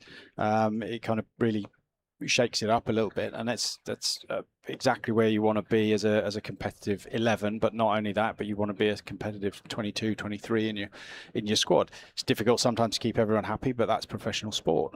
You've got to be. You've got to be constantly trying to push yourself forward. I guess that's part of why Joey Everson's gone and played a couple of games away. Yeah, exactly. And I'm certainly not against that, because they get competitive cricket and they get their platform to be able to put pressure on the team here. Hassan bowls to Holden, quick single into the offside, well run. As Bell Drummond picks up, and of course he got the wicket of Johnny Bairstow yesterday as well. Joey Everson for Leicestershire in that game, and good ball that as well, wasn't it? Just a little nip away. Absolutely. So yeah, he has the opportunity to go there and put some pressure on. He's going to stay for another 2 weeks, so he's going to play some T20 for them. Again, put pressure on our existing team. Otherwise, because the second team schedule now starts to drift off a bit. We play a lot early season to try and maintain players' form. But now it drifts off a bit. It's important for them to get meaningful cricket. Hassan to the right-handed Cracknell. It's up in the air. Ekansh Singh can't see where the ball is. It would have been a simple chance if he'd have located the ball, but it's ballooned up off the glove or the shoulder of the bat. And Ekansh Singh with the helmet on at short leg just couldn't locate the ball in the sky. And it's dropped about a yard away from him. He's actually taking his helmet off now, Cracknell. And it's going to be checked over by the physio. So it's come off the helmet and gone straight up in the air. And quite often, I mean, it looks quite comical, those sorts of things out there, but Ekansh wouldn't have actually, first of all, trying to find where the ball went, because we're assuming here that it's going to have been top edge into the helmet. And then it goes straight up. And when you've got a helmet on, it's actually quite difficult to see, because it's not like a cap where you can really get your neck up, because the helmets, they've got these stem guards on. Indeed. So you can't actually get a lot of extension into your neck. So when the ball like that, where it goes straight up, it's actually quite difficult to locate. And you've got to try and find it as early as you can, and then you've got half a chance. But he didn't, and it landed 2 feet by the side of him, and it looks a little bit comical. Tell us a little bit about the process behind Zach Crawley, obviously not playing last week, not playing this one this week, back in your side for T20, but obviously there were some discussions with the ECB, who he's contracted to. Yeah, look, Zach, widely known, had a tough time through April and May in 4-day cricket. Obviously, the backdrop of that was, are we going to get into that first test against New Zealand? So the sort of first 6 weeks of the season were pretty tough for Zach, and it took quite a lot out of him. And you get into T20 and you start to free up, and we start to see the player again. He's 75 here against Sussex. Yeah, Sussex was it? You suddenly start to see the unbelievable player that we know Zach can be kind of start to come out of himself again. And he's got a big block of white ball cricket. So he's got the back end of the blast, and then he's got the 100. And actually he just said, look, I just need to focus on that white ball format. Here comes Hassan, bowls to Cracknell, and he's played that nicely off the back foot in front of the man at point, Matt Milnes. I don't think he's going to cut that off either. He puts in a big dive. Maybe he has just flicked that back inside the rope. 3 runs will be taken, assuming the umpires are happy, which they are. So 3 more to the score. Holden 11, 8 for Cracknell, 58 for 4 Middlesex. Yeah, I did actually hear Ben Compton speaking about an interview that he was doing with another broadcaster or another media outlet, and they were saying, how are you coping with the fact that you're coming back from a finger injury, playing this one game, and then there's again this big block of white ball cricket before the county championship returns? Yeah, exactly. It's so hard to chop and change. I'm still not sure why we have these 2 games in the middle of the blast. I think it'd be easy to just keep rolling. Hassan comes in again and around the wicket and trying to attack Holden's middle stump against the slope as he keeps that one out and just pokes it towards Daniel Bell-Drummond at mid-off. But yeah, it is incredibly difficult to chop and change between formats, and I think it would be quite easy just to go, well, let's have these 2 championship games at the end of the blast and lead it into the 50-over competition. But I think it's about spreading 4-day cricket through much of the year as possible, although we don't have any 4-day cricket in August, I don't think, or maybe last week. Last couple of weeks. Yeah. So yeah, middle of July to middle of August. Hassan around the wicket. No ball. Front foot overstep as Holden comes through for a quick single. Bell-Drummond having to do the fielding away to his right. So a couple of runs for the no ball, and then the 1 takes Middlesex to 61 for 4. Lovely that you were able to include 4-day cricket as part of Canterbury Week, of course, though, here at this time of year. Yeah, and we'll always try and do it. I believe it's the last one. It's the last cricket week around. I believe I heard a stat or someone saying it the other day. We're the last genuine cricket week, which has obviously changed and evolved over the time. I remember my first couple of years here, 2005 and 6, the cricket week was very different.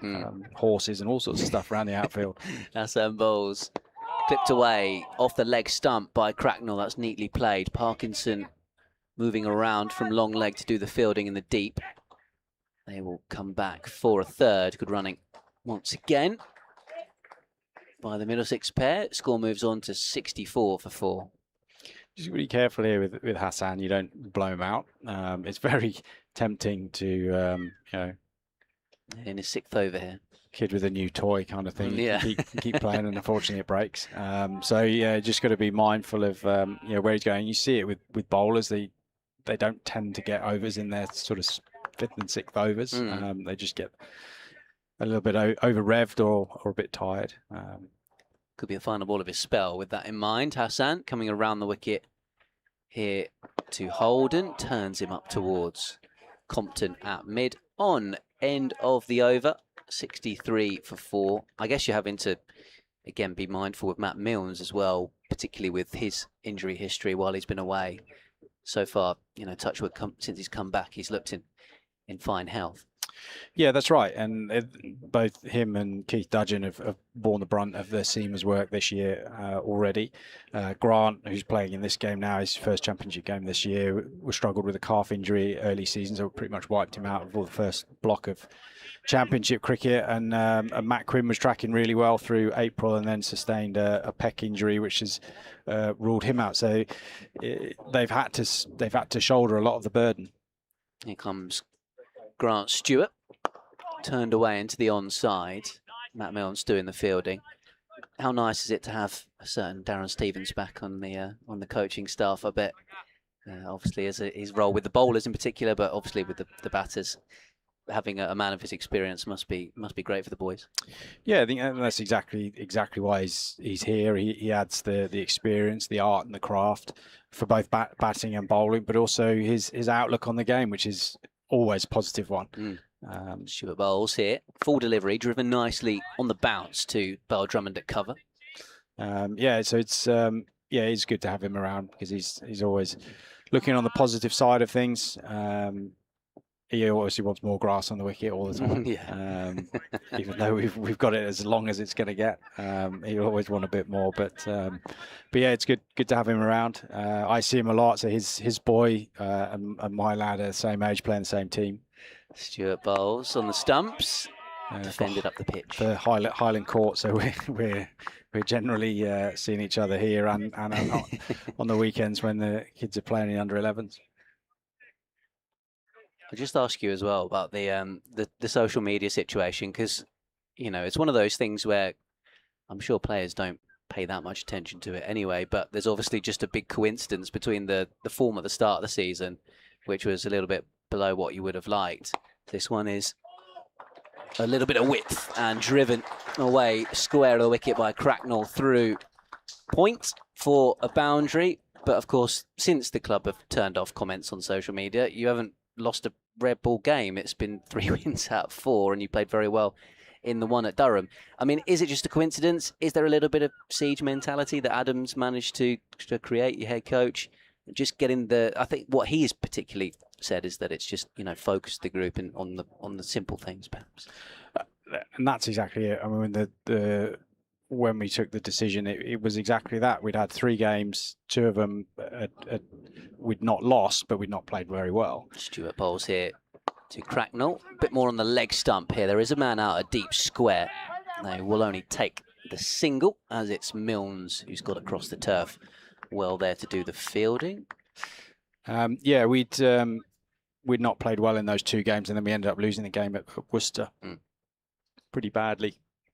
And it was almost a marker in the sand for the guys. It was like, right, we've got 3 games leading into the blast. We're all out focused on those 3 games. You're going to turn everything else out, all the external noise, everything else out. Stuart Bowles let go outside the off stump. End of the over, Middlesex 69 for 4. Yeah, and it just did allow people to just focus in, but not only the players, but the coaching staff as well. Because people forget that, you know, yes, players get distracted a lot on social media, but also so do the coaches, and all human beings at the end of the day. And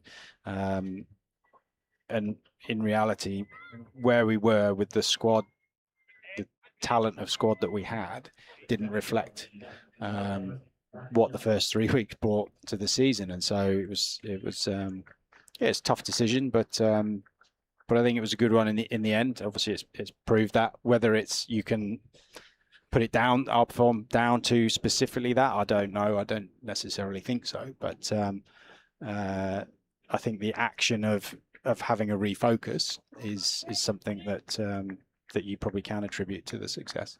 Matt Mills is going to come back on here from the Nackington Road end. Kevin Ham, would you like to come in for me? And of course, we have a former Middlesex and Kent seam bowler alongside us, so perhaps might talk a little bit more about Middlesex as Matt Mills is in to Cracknell, defends up towards mid-off. Cheers, Ben. How are you, Cookie? We were just saying at the back of the box, it's odd. 2005 was my first year, the year after you left Middlesex, and somehow for 23 seasons we've dodged each other. Or maybe it's just you've dodged me. Yeah, it's paths have crossed. Yeah, back end of 2004 was my last season at Middlesex, and moved down here 2005 season. That great Ashes year, actually. Yeah, indeed it was, wasn't it? Watching that, and Milnes in bowls. It's a lovely shot by Cracknell, leans into that one outside off stump. It's where Milnes and Kent will want to be probing there or thereabouts and drawing the batters into the drive. Bring those slips into play, but also we've seen the seam movement bring that inside edge and the pads into play as well. 72 for 4. Yeah, what a summer that was. Your mate Andrew Strauss. It was you were batting with Strauss when you got the the Middlesex call up, weren't you, all those years ago? Yeah, yeah. There's kind of, I guess, my route into cricket wasn't necessarily a traditional route. We were playing together in Oxfordshire under-19s team. Andrew Strauss was opening the batting and doing well. Milnes around the wicket to hold, and let's drop the single in front of point, no run. And Ian Gould, who was then the assistant coach at Middlesex, obviously went on to be a international umpire, match referee, and he's an umpiring mentor now. Was there looking at Andrew Strauss and Ben Hutton, and happened to be playing in the same game, so it was a bit lucky, really. I'd been the previous year, I'd been down, written off, like you do, send an email those days, you kind of wrote off, letter. Milnes to Holden, he bowls and defended top of off. Had to get a stamp and an envelope and walk down to the post box and post it, and then wait 3 weeks for it to arrive, and then wait another 3 weeks for it to come back. I'd been down to a few counties in the winters, just sort of bowling and trialling. Didn't really get anywhere, and then just ended up playing a couple of games for Oxfordshire under-19s, and ended up being in the right place at the right time at that point. So Angus Fraser, Phil Tufnell were in the setup at that point, and were playing for England, so they needed some bowlers. So Milnes in bowls and defended front foot on the off stump now from Holden. That's kind of where it kind of got that opportunity. Ended up going to Portugal. Pre-season tour, those were the days. Which was an event. I have to say, I actually found a pre-season itinerary a couple of years ago. We moved house. One name springs to mind: David Nash. Well, Nashy was on that. Yeah, go on anyway. Yeah, Richard Johnson. You just have to nod. The really interesting thing was what we were doing. It's Milnes wide of the crease. He bowls. This is a run along the floor to third slip by Holden with the angle bat. And it was a 7-day trip, and we arrived day one. We played a game of football, and in Barrington's, where it was a piece of grass at the end of a golf driving range with an concrete AstroTurf in the middle, and. Day one we were playing football. Proper football game back in those days. And then 2-footed. Yeah, absolutely. No hanging back. Day 2, 50 over game. Day 3, 50 over game. Day 4, multi-day game. Which was 2 days. So we were playing like every single day on this concrete Astro. There's no bowling workloads, no nothing. In terms of that, the S&C session in the morning before breakfast, and that was you. And you were burning the candle at both ends. You're out most nights and playing cricket through the day. So I was dodging golf balls that were coming over the top of the net. Stewart runs away from us. 2 slips go down. Keeper standing up. Gully in place as well. Forward defence from Cracknell. Who was the coach? So my first coach was Don Bennett. That was. Yeah, so that was my first coach, and Gat was captain. Yeah. So I had 1 year, 1 year of that, a great man, that combination. Don didn't say too much to you, but when he said something, you listened to him. Unbelievable cricket knowledge. Stuart, and again he bowls, and it's defended by Cracknell. And then it transitioned into kind of Gat and Gunner for a period, and then John Embury, Jason Pooley for a bit, and then we had the John Buchanan year, 1 year in the middle, actually of that. Just thinking about it, because Embers was the coach when I started 2005, and you mentioned Ben Husson there. He was the skipper 2005. Yeah, we went through. It was his Stuart in bowls, and this ball's pushed away into the offside. Well, I remember because it was my first year. Exactly that. Go on. Have you got the figure? Because I've got a rough figure in mind of how many it was. I can't remember. I think everyone had a go at some point. I think it was about much. 12 skippers in 9 seasons. It was something mental. It was a lot, and it kind of, I guess, the snowball effect happened when Gus retired and went to the independent, and then Straussy took over really early, and then got called up into the England team. So here's Stuart in bowls, and this is bumped back to him. Good tumbling stop to his left off Cracknell. He got called up, and then suddenly it was like, oh, where are we going to go? It was Ed Joyce and Owe Shah had to go, Ben Hutton had to go. So there was a big kind of cycle of captains over the next sort of 2 or 3 years. Well, it was all changed pretty quickly, wasn't it? Because even Tuffers got called up, but he got called up to the jungle. That's right. Says Stuart, he's in bowls, and forward goes Cracknell, pushing back, no run. The famous line, I think he earned more. He said he earned more in 6 weeks in the jungle than he did in all his playing career. That's right. But he got called up into the jungle, and Rams went off to Surrey, and then we had a really young side for a while with Strauss. There was Sven Koenig was at the top of the order with that kind of bit like this Compton role really that we have here. Owe said Joyce, Ben Hutton. Stuart's in bowls, and this is punched away out to deep cover. There's a sweeper set back at cover point. And they'll take 2. It's Compton back there, I think, isn't it? Then you had Nashi coming in at 6 or 7, and then Paul Weeks, who always seemed to get you out of trouble, bowl you some really useful overs, and then a battery of seamers, and it was an exciting time actually at that point. Actually, 2004, I think we won the Pro 40. I think in 2004. Well, I remember the side got relegated in 2006, and it was regarded as probably one of the best top orders in 2006 that there were in the country. But they went down that year because, well, as you said, there was Gus, then yourself, you'd gone. You'd had a few injury problems the last couple of years of Middlesex, and Richard Johnson had gone. And all of a sudden, there was a real struggle for bowlers. They got Chris Silverwood and Alan Richardson in, but Silver's at the back end of his career, and Richardson, sadly, loads of injuries for him as well. But funny how things work out, because he went to Worcestershire and then was one of Western Cricketers of the Year. So it ended well, at least that story. As Milnes around the wicket, begins to do over to hold and nearly dabbled at one outside off, just shapes away with the slope. And it was, you always play it with Middlesex. There's always that history, kind of that hangs over. The success of the club. Is a little bit of is always a little bit there, the pressure of that historical success, particularly in red ball cricket. It's a very difficult balance, isn't it, for Middlesex? Until I think you know the club quite well, it's hard to get your head round. As forward goes Holden to Milnes here, drives straight of a wideish mid-off in Bell Drummond, and they'll pick up just the single.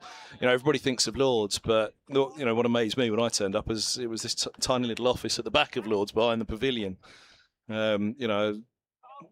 A staff that you can count on one hand running around trying to have a professional cricket club running, and it is that balance, and it still is now. Probably more than ever, it's a challenge being a very small club in the back of Lords versus 17 other counties that own their own grounds, and like this Canterbury week. It's wonderful, isn't it? It's a unique it's a unique challenge, and it's one that Pete Fulton will probably have in terms of coming in as an overseas coach.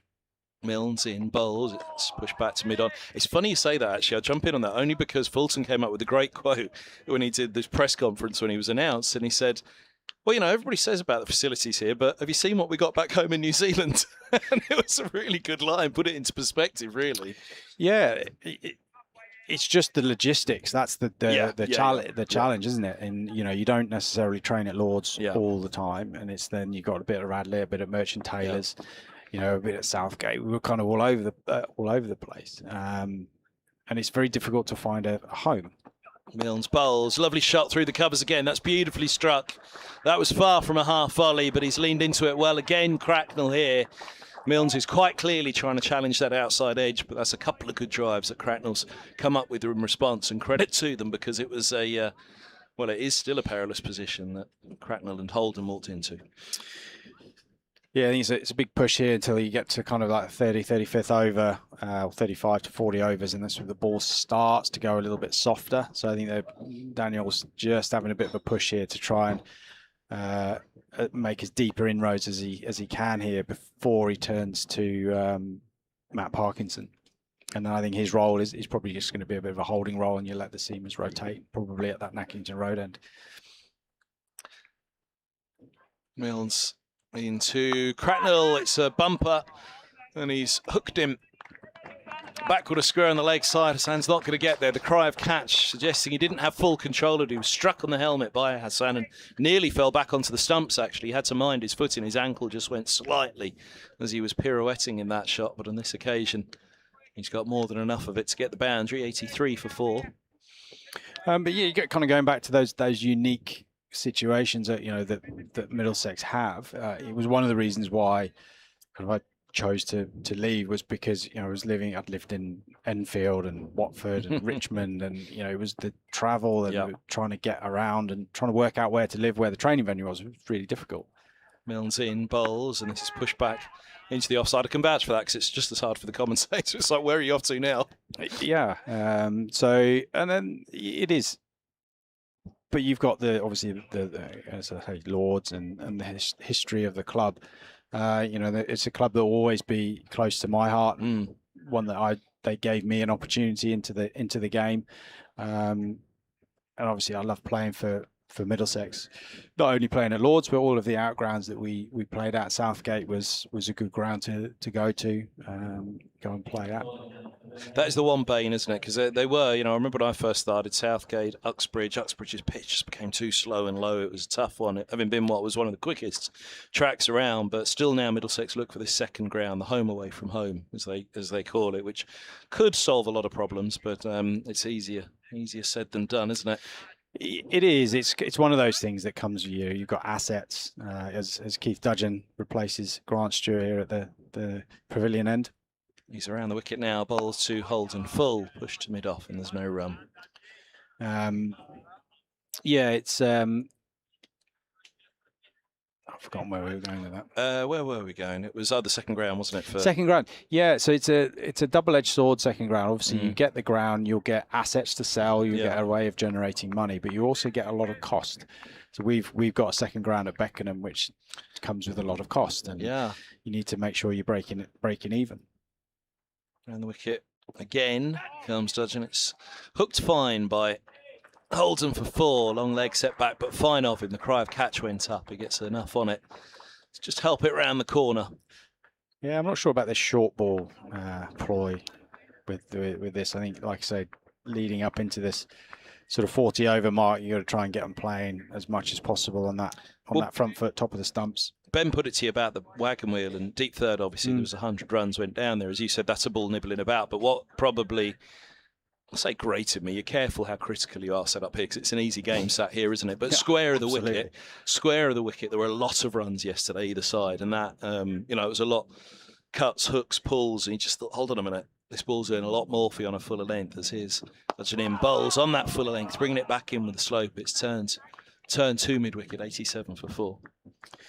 Yeah, it is. That's where you've got to play the game 90% of the time in top of the stumps, and you vary your line not only on where you're landing the ball, but where you're releasing it from. And then you've got your variations in your fuller balls or your bounces. But yeah, on a pitch like this, I'd still try and maximise that top of the stumps and wait for the ball to go old. When the ball's got no movement, then you can go to a ply like that. Touching in bowls, just full of a length outside the off stump. A little bit of width though, allowed Holden to lean into that one and drive square of the wicket. Drummond gives chase, but it's 4 runs. It was a full face at the bat from Holden, that, and a typical Max Holden shot moves him to 21, 91 for 4.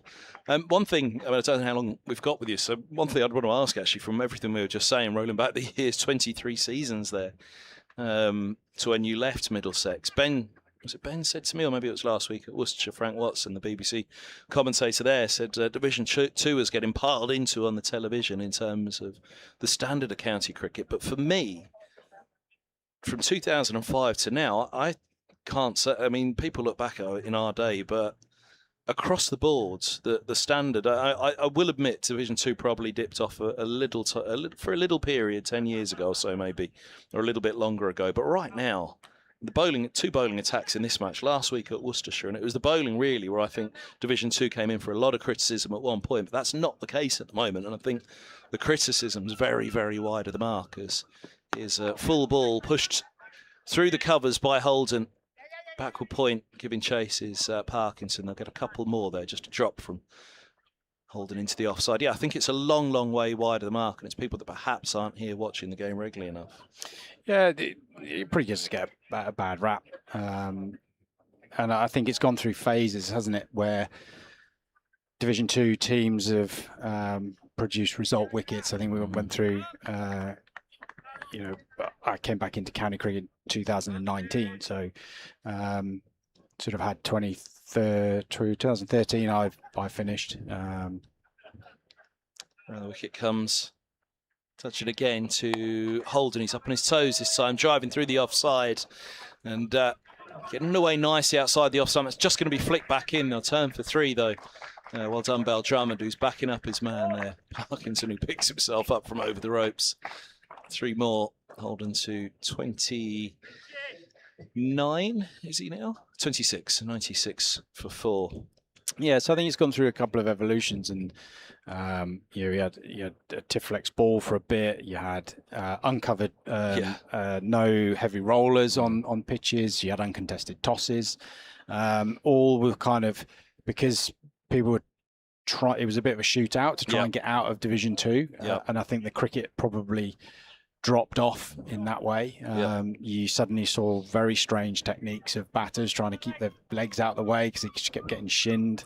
And bowlers just end up just bowling straight. And I think with pitches starting to be prepared more to get better, you kind of come back to a more traditional way of cricket, i.e. trying to stick in top of the stumps for longer periods of time, and that's your kind of your skill set as a bowler. What you're judged on is how long you can operate in there and have and the success that you have, rather than just relying on it just nibbling around.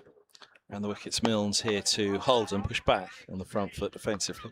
So gradually, when Division 2 first came in, or they split the 2 divisions, there was a period there where it was unbelievably strong. Division 1 was ridiculously strong. And that was the era where the Broads and the Andersons of the world, they came through, Root came through in that period because you actually had overseas players and you had Colpacks. Around the wicket again, Milnes comes in, bowls. This is pushed back. And I also seem to remember from that period as well, Division 1 seemed to suck up a battery of bowlers who were sat on the sidelines each week. But it was almost as though people realised, all right, the money's nice, a little bit more, but we're not playing cricket, and that's what we want to do. Yeah, exactly. And you want to, and the evolution of England central contracts and TV deals, and the more money coming into the top end, and people are wanting to move, wanting to play, because that's how they're going to get in and play for England, represent the country. But not if you sat on the sidelines every other week. This is Milnes around the wicket. He bowls and edged by Holden, drawn into one outside off stump. It's a thick edge down to the vacant deep third. There are 2 slips of gully and a backward point, but in between gully and backward point it flies. And there's the 100 up for Middlesex, but they're 4 down, and it's still testing out there. Yeah, it's still doing plenty from that nice full length. But yeah, it's the Colpacks, a couple of overseas, good wickets. There was some compelling cricket for a number of years there. And you're right, we saw a number of bowlers, Steve-O probably being a classic example of getting a lot of wickets in Division 2 in helpful conditions, not being able to push his case to play international cricket because of the conditions that you had. And I think that's changed now. Milnes in bowls. Oh, inside edge from Holden on this one, and there you go. Inside outside edge remain in play here. They'll get 2 backward a square on the leg side. Well, no, 2 for 4. He's on to 32. Yeah, and you've got some good bowlers now in Division 2. And they're having to become better and better bowlers because of the pitches that we're playing on. I mean, we're actually going through a relaying process with the pitches here. At Canterbury, we've relayed 3 so far, and we should be playing on one of those next year to try and get more pace, more bounce, more of an international standard of wicket, so we can continue trying to produce international cricketers. Around the wicket again comes Milnes, left alone outside of the off stump. But yeah, poor old Carl McDermott at Lords and the ground staff there. They got a little bit of grief for the test trap. But part of the thing that they're trying to do is get pace into the wicket. Now, again, it's not an easy science, is it? You're going to get, I thought the criticism was unfair again. As I say, it's very easy to sit up here and criticise, isn't it? And I try not to do it for that reason, because I thought the criticism of the Lord's surface was unfair in that clearly they are trying very hard to rectify what's been a long-standing problem. It's every groundsman in the country does not want to produce a poor pitch. That's what they want to produce is a good pitch, balanced. Milnes to Holden. Oh, he's gone at this one, and it nips down the slope away from him, through to the gloves of the keeper. There was pace and bounce on that, but a dot ball it is into the scorebook. Hands on head for Milnes. He's 2 for 28 from his 8 and 102 for 4. It is. Yeah, every groundsman in the country wants to produce a really good surface. Part of what we're doing here is to get a good surface, and it's just going to be the surface as opposed to going, we'll have this moisture, that moisture, this level of grass. So because that becomes unpredictable, you don't know what you're going to get. Makes groundsmen nervous, makes captains nervous, makes coaches nervous, makes players nervous, because you just don't know how to prepare for that game coming up. Set up, team selection, all of that stuff. So you want to have a constant. And yeah, Lords, when I was playing at Lords, it was almost too flat. You couldn't get a result. It was just so flat. It didn't spin, and you just went. It was just draw after draw after draw. Then we went through a kind of period of started nibbling about a little bit. But yeah, and everyone's an expert.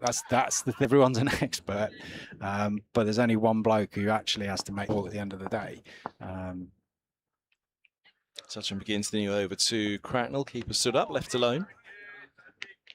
Yeah, it is tough, and a lot of these tracks, it is a long time since they were dug up and relayed, and they'd often been that laid at Lords. You're just going to have to dig up the square and relay the thing, but it's a big call to do at Lords.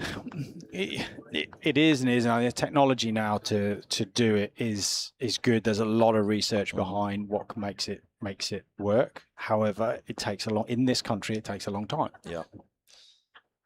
Touching in bowls and leg side to Cracknell. This is clipped backward a square on the leg side for single, 103 for 4. Simon Cook alongside myself, Kevin Hand on the mic.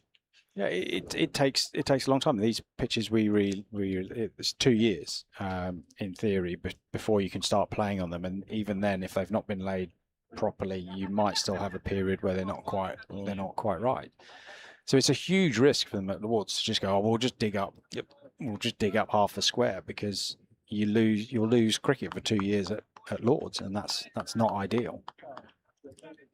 So one slip in a gully now for dodging around the wicket here to Holden. He took a little bit of punishment outside the off stump in the last over, and he's gone a little bit wide there again. The open face from Holden down to deep third. He'll pick up a boundary just at the moment around the wicket here, dodging to Holden. He's having a slight issue with the width he's bowling to the left-hander, I fancy. Yeah, he's starting to look a bit tired. They've done obviously he's had a lot of work recently. But he's sort of into his 9th over now. Is it an over the wicket option for him here?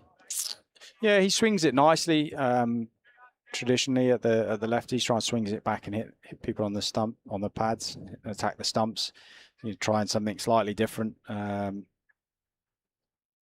He's in now past the umpire bowls and up on his toes holding defence this to mid-wicket. Yeah, he's trying to change the line a bit. They might feel that the swing's gone off it. See Parky working hard on the ball at mid-off, trying to maintain that shine. They might feel that the swing's gone and they might just have to come around the wicket, which keeps the stumps in play a little bit longer. I see Chris Benjamin just going back now. Sometimes keepers standing up to the stumps can affect bowlers a little bit. They can't quite put as much on it.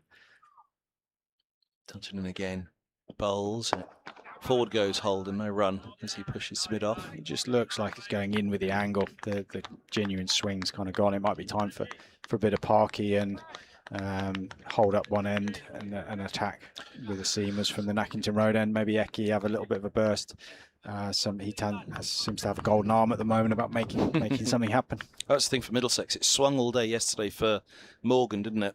For the duration that it swung was the really interesting thing for me. It was touching around the wicket to Holden onto the hip. It's worked fine. Long leg won't get there. It'll be 4 more, and it does, as you say. Just look at, even at the end of his follow-through, he looks a little tired at the moment, doesn't he? 111 for 4, Holden 40 and Cracknell 30. How are the young bowlers coming through for you at the moment? Because that's probably one of the big challenges, isn't it? And that's what, if there's one thing that's pushed, and it kind of blends into everything we were talking about, pitches and Division 2 and so on and so forth, you know, this want for harder pitches, which they believe will create more 90-mile-an-hour bowlers. I'm not quite sure the theory works there, in my opinion, but my opinion doesn't matter too much. I think you won't necessarily create 90-mile-an-hour bowlers for having better pitches. What you will do is encourage bowlers to not have to bowl at 110% to try and get the ball to carry.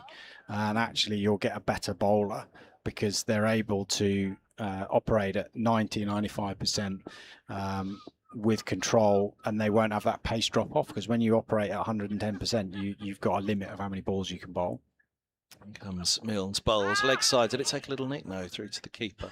But that is what the constant want is, isn't it? Where's the battery of bowlers that we've got coming through? Which, again, I'm not quite sure I agree with. But from Middlesex's perspective at the moment, they actually have quite a good battery of young bowlers coming through. How is it at Kent? Everyone is looking for bowlers all the time. Bowlers win you games. So everybody's looking for that next jet bowler. Yeah. Jazz Singh coming through in the academy. He had a great start last year before his ankle injury. Milnes bowls. It's short. It's cut. There was a cry of catch. It's back with a point. Parkinson, I think, lost it. I'm not sure there was a chance there for him at all, but the feeling was that it was in the air for a moment for Cracknell. 115 for 4. Cracknell's on 34.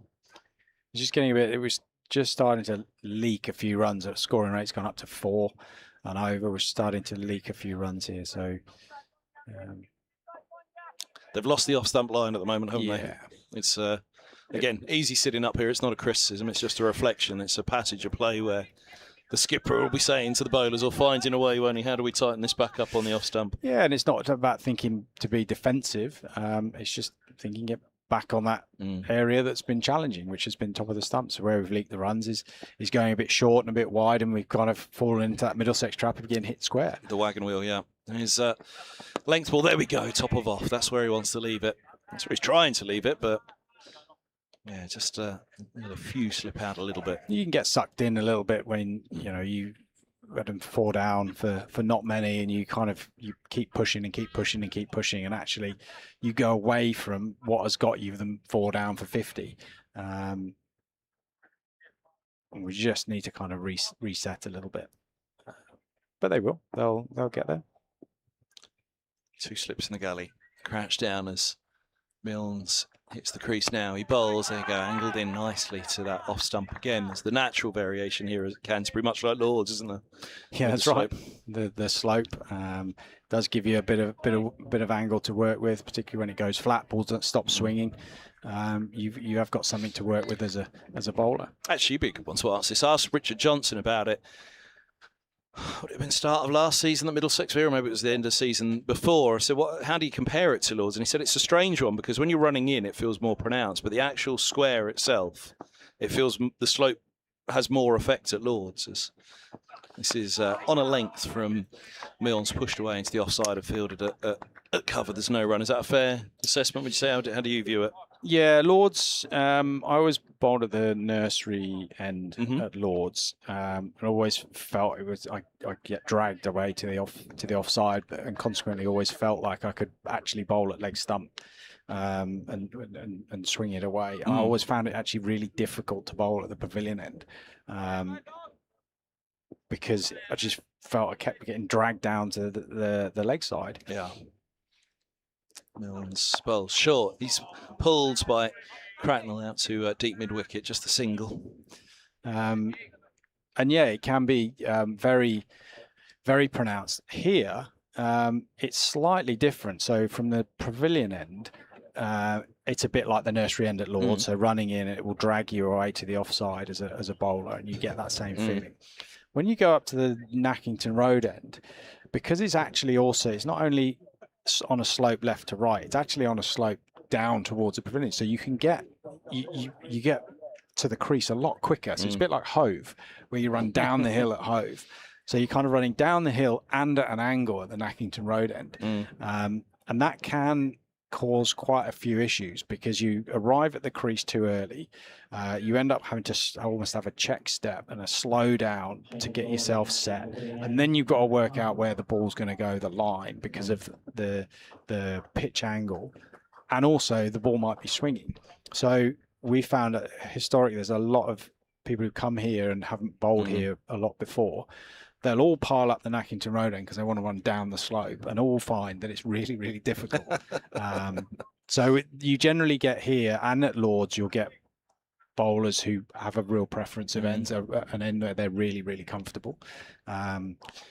Parky's really comfortable here at the nursery, at the pavilion end, and he's about to come on now. Slope helping him take the ball away from Cracknell. And back in my day when I was playing here, Amjad Khan, he loved bowling at the Nackington Road end, never bowl at the pavilion end. Parkinson it is to get going from the pavilion end. Beautifully fighted to begin. High up the bat and defended on the front foot by Cracknell into the offside. You're also hitting up the hill, I guess, if you're hitting across the line as the right-hander here to Parkinson, aren't you? So yeah, that's right. You got a nice little carrot, shorter boundary that side as well. Parkinson again bowls and little shorter, which allowed Cracknell to pause on this and turned a single out to deep square. Yeah, this will be interesting here to see whether there's any grip there. Just yeah, I think Zaf got a couple to go a little bit through yesterday, mostly out of the rough, but it'll be interesting to see where we're at after sort of day and a half of decent sun on this pitch. Parky will bowl a bit slower than normal. Leggy, he's worked really hard this winter on trying to gain a couple of miles an hour through his stock delivery. You'll see him actually attack the crease a little bit more than he did last year. Slip in place as Parkinson bowls, pushed back by Oldham. The other thing in our conversation that we missed out on is going back to 2005. When I began, the big change now is obviously the overseas. Watching, in my youth, watching Ambrose and Walsh running in for counties. As down the track comes Holden, and he picks him up over mid-wicket for 4. Mid-on just turns to retrieve. It's not quite there, but he is Middlesex's best player of spin, Max Holden, so strength can be a downfall as well, but this is an area on 44 now, Holden, where he'll try not to let Parkinson get on top of him for sure. Well, that's right. Great use of his feet there. Just hit with the spin. Just took it over Hassan's head at mid-on. He's going to hang back a little bit now. Parkinson in, bowls, and this is pushed back. And of course, there was one certain great leg spinner at that point as well that was playing county cricket for Hampshire, Shane Warne. Stephen Fleming, Jason Gillespie. I remember watching Jason Gillespie in one of the early games. Whether it wouldn't have been 2005 because that was the Ashes. Something must have been 2006 maybe then. As Parkinson's in, bowls, and down the track comes Holden again, and this time he gets all of it. Does it go the whole way? He gets a good club of it, and it does. Clear the rope for 6. 50 up for Holden.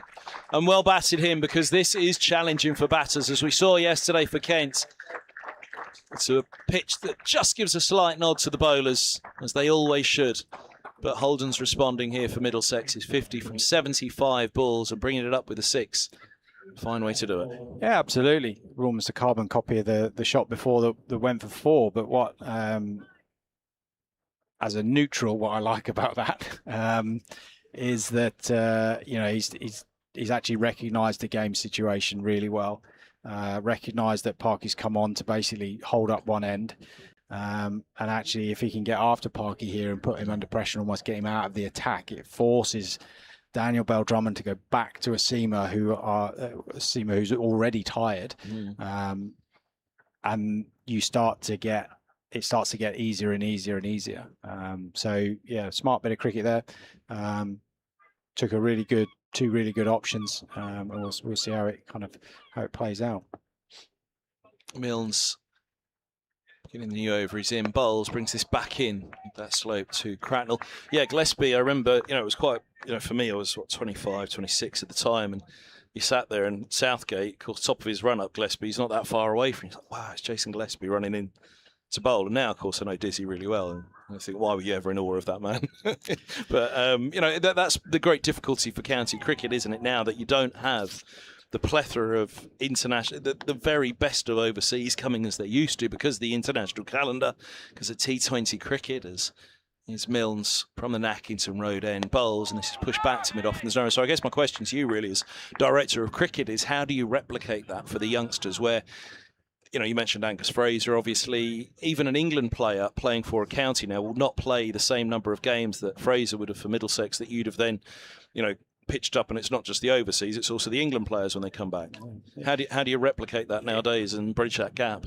Yeah, ultimately you can't. You think back, and we spoke about the Division 1, Division 2 when it changed over, and sort of back in the early 2000s, the quality of overseas players that were knocking about there. You spoke about Gillespie, but Virender Sehwag was playing. Yeah. I remember him playing at Southgate and hitting a flat 6 over extra cover into the glass windows of the pavilion there. And we had Glenn McGrath in that game, Abdul Razak, Shane Warne, Matai Muralitharan. Milnes hits the crease, he bowls short.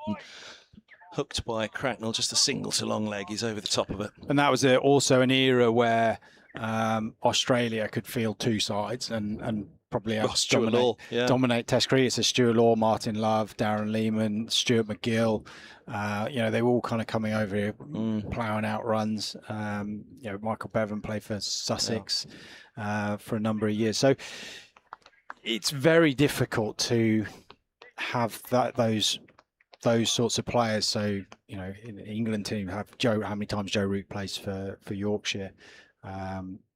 It's difficult. Comes a shorter ball from Milnes, which is pulled wide of mid-on by Holden for 4 more. And again, it's just that short length. It was a trap that Middlesex got sucked into, and Kent made them pay. And it's a correction that Kent will just want to get right here against Middlesex, not get pulled into the same trap that the Middlesex bowlers did. Yeah, so it's really difficult, both financially. Obviously, the pay scale has changed slightly. The need to come and play county cricket for those sorts of players is not there anymore because of the volume of international cricket. This is a linked ball left alone outside of the off stump from Holden. Because the difficulty is, those things are just never going to be able to, as you say, the pay scale is astronomically different now. And, that goes hand in hand with the international calendar, the T20 rewards that are offered. Someone like Max Holden, when he's done September with Middlesex, it's right, let's go and earn some money in the winter around the world. But to get to, for yourself coming through and players of that era, when you're sat next to, the likes of Angus Fraser, those international players, that's how you pull yourself up a level, isn't it? And that's probably the biggest challenge for me that county cricket faces, for all the knocking that it gets, which is mostly incorrect in my opinion, as Holden defends this to gully, there's no run. That is one area that we can all see.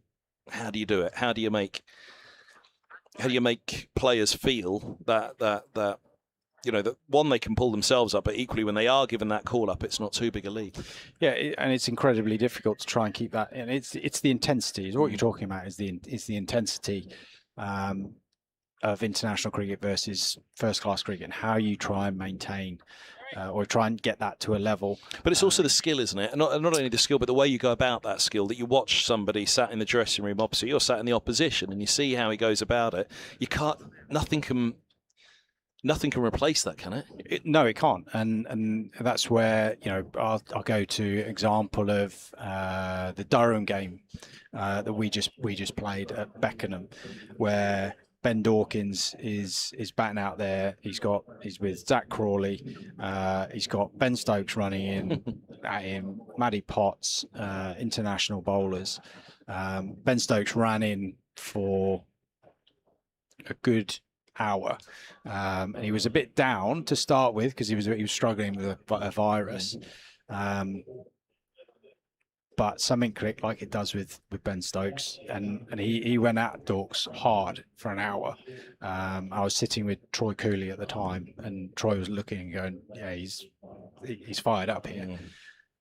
And you talk about that experience of the intensity, the skill level, the theatre that goes into that.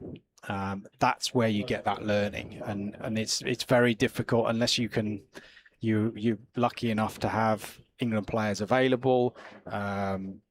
It's unlikely you're going to get a Mitchell Starc or a Josh Hazlewood or those guys coming over and playing, and to be able to experience that. Shane Warne, to face Shane Warne and Muralitharan was unbelievably scary, but it was unbelievable fun at the same time, because you have to try and find a way. It was an intense battle. And you're never going to replace it, unfortunately. But it's the best way to improve. You're just going to get it in little pockets, bursts, little pockets. And if you're there, actually, Eki and Dawkes played a second team game last year for us at Beckenham against Sussex, and it was Jofra's comeback game, and so they got it in the second team. They had an hour of Jofra Archer, which again was and as an opposition, it's the crazy thing to say, isn't it? But as an opposition, you think, you're up. The fan might look at it and think, we're up against Jofra Archer. But as the opposition team, yes, there's an element of we need to win the game, but there's also an element of this is what you want. It's exactly what you want. You want to be facing the best, because you want to test yourself. You want to find out, okay, actually, how good am I? I think Dawkes got out in that game, but he batted for a decent part of it. I think he took him for a couple of fours, and Jofra kicked his marker back a little bit and bowled him a couple of yards quicker. And he was like, "Oh, okay." But it was, it's what you need. It's how you need to constantly test yourself. And that's what pushes you forward. That's what, as a player, you want to achieve that level or get better. And half the battle is trying to release or take the barriers off. Parkinson begins the new over. It's toe ends pushed to mid-off by Cracknell, and they're through for the single. You missed nothing. They just had a hydration break out of the middle while we were nattering. Yeah. So it's as young players coming through nowadays, you don't know what your ceiling is, because you never really tested fully. And that's why it's been great to see Emilio Gay make the step up, which Manny believed he would. But until they're there, you never quite know. But he's impressed everybody, and really, it's good for him, but it's good for county cricket as well. As Parkinson bowls, this is pushed back up the track, no run. Yeah, it is. England selectors. And the selecting system now looks at many different metrics before they make a selection. Down the track comes Holden. It's turned to short leg. Did it carry? By the reaction, it did. Short leg just couldn't quite get there diving forward. Holden survives. It was a sharp chance. It was a difficult one. It was a flurry of activity as Holden shuffled to the pitch. They got the tallest man on the ground at short leg. Here's Parkinson in. Again, he bowls and holds, and on the back foot punches him down to long on. And missed at the fielder, drop back, apologies, single taken. Yes. 6'5" Ben Dawkins at short leg. Well, he's a keeper. He's a keeper by trade. I think through the academy, he He's a wicket keeper, but yeah, may struggle to get down there his bootlaces. Yeah. He went a fair way, didn't he? What have you got, Ben? Oh, is this the short leg? It was such a flurry of activity. We'll see it here in front of us now. It was, yeah, just down in front of him, wasn't it? This is up in the air from Cracknell, up and over. There's deep cover set back, and they'll take 2. The Cryos catch over the head of Bell Drummond, as much because it was inside out, not because anybody was near it, but wasn't fully in control of that one, Cracknell. And yeah, as I said, Holden will try to be positive against Parkinson because he's so strong against spin. Cracknell, no mug against spin, certainly, but it's a different challenge. As here is Parkinson in bowls, and this is edged and gone at slip. Cracknell falls, 136 for 5. He's gone for 40. Leg spin with the slope from Parkinson, turns it away from the right-hander, forward defence, thick edge and sharp catch. And there's the breakthrough that Kent wanted, just to put an end to this partnership that was just starting to give the bowlers some real trouble for the first time in this Middlesex innings. Dudgeon holds on, 70 minutes, 53 balls, 5 fours, and a very solid, very respectable 40 for Cracknell. But in the grand scheme of the innings for Middlesex, they needed that partnership to go on a lot more. It's a big breakthrough for Kent, 136 for 5. Yeah, vital breakthrough there, because they were really starting to go. Like I said earlier, a couple of minutes ago, trying to put the pressure on to Parky to get the seamers to come back on. So vital wicket there.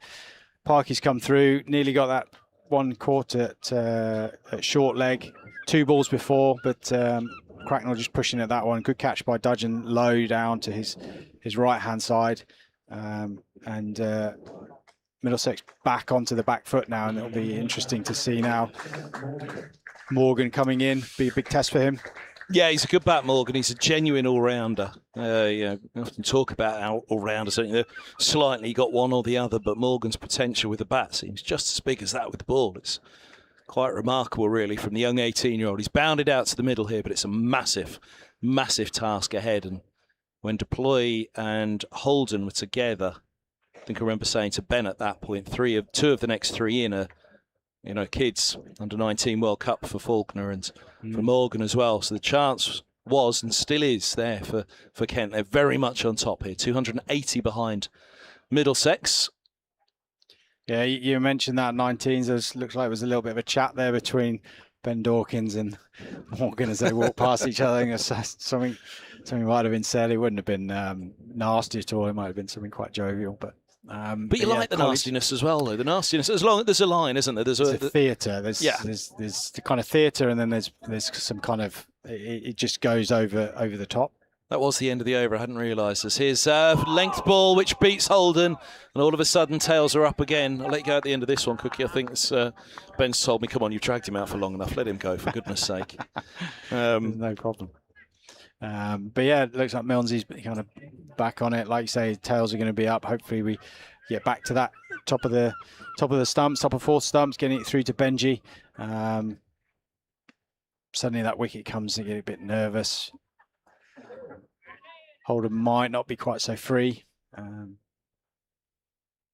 Yeah, it changes the job slightly for Holden, although that one's onto the hip and hooked away fine.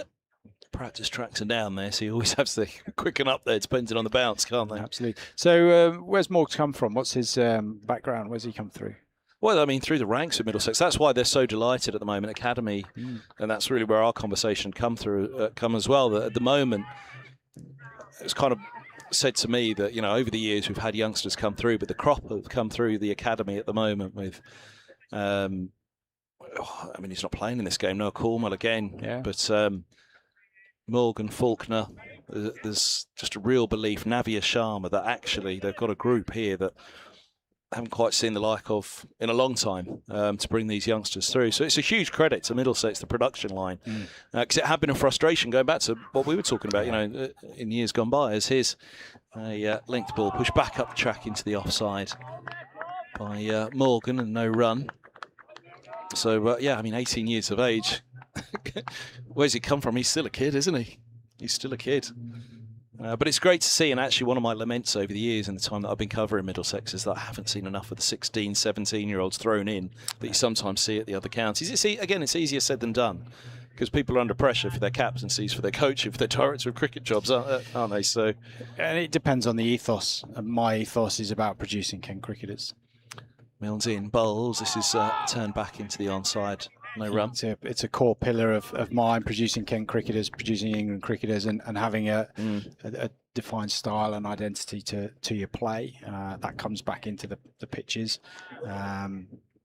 But yeah, for us, we've typically just produced batters and keeper batters. We haven't produced a fast bowler for a number of years. Jazz Singh in the second team at the moment started last year pretty well till he got a nasty ankle injury.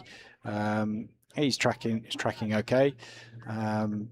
But yeah, we need to start producing more. We're putting lots of things in place now to try and help produce a fast bowler as Milnes comes in again. Good ball, probing ball outside off stump, just angles back. It's one of those deliveries that everyone goes up and roars, but it's a standard leave through to the wicketkeeper, just to try and kid the batter that there was more in that ball. But bowling at Nackington Road, and you've got to be careful leaving it just in case it does keep running back. And I think we saw it was Louis de Proy leave a ball and get bowled with the ball kept coming back at him. And it can be the same thing. Young batter here, and Seb Morgan, Milnes coming in again. Good probing line and length from him as he defends it out to Ben Compton at mid-off. And that's the end of the over, 137 for 5.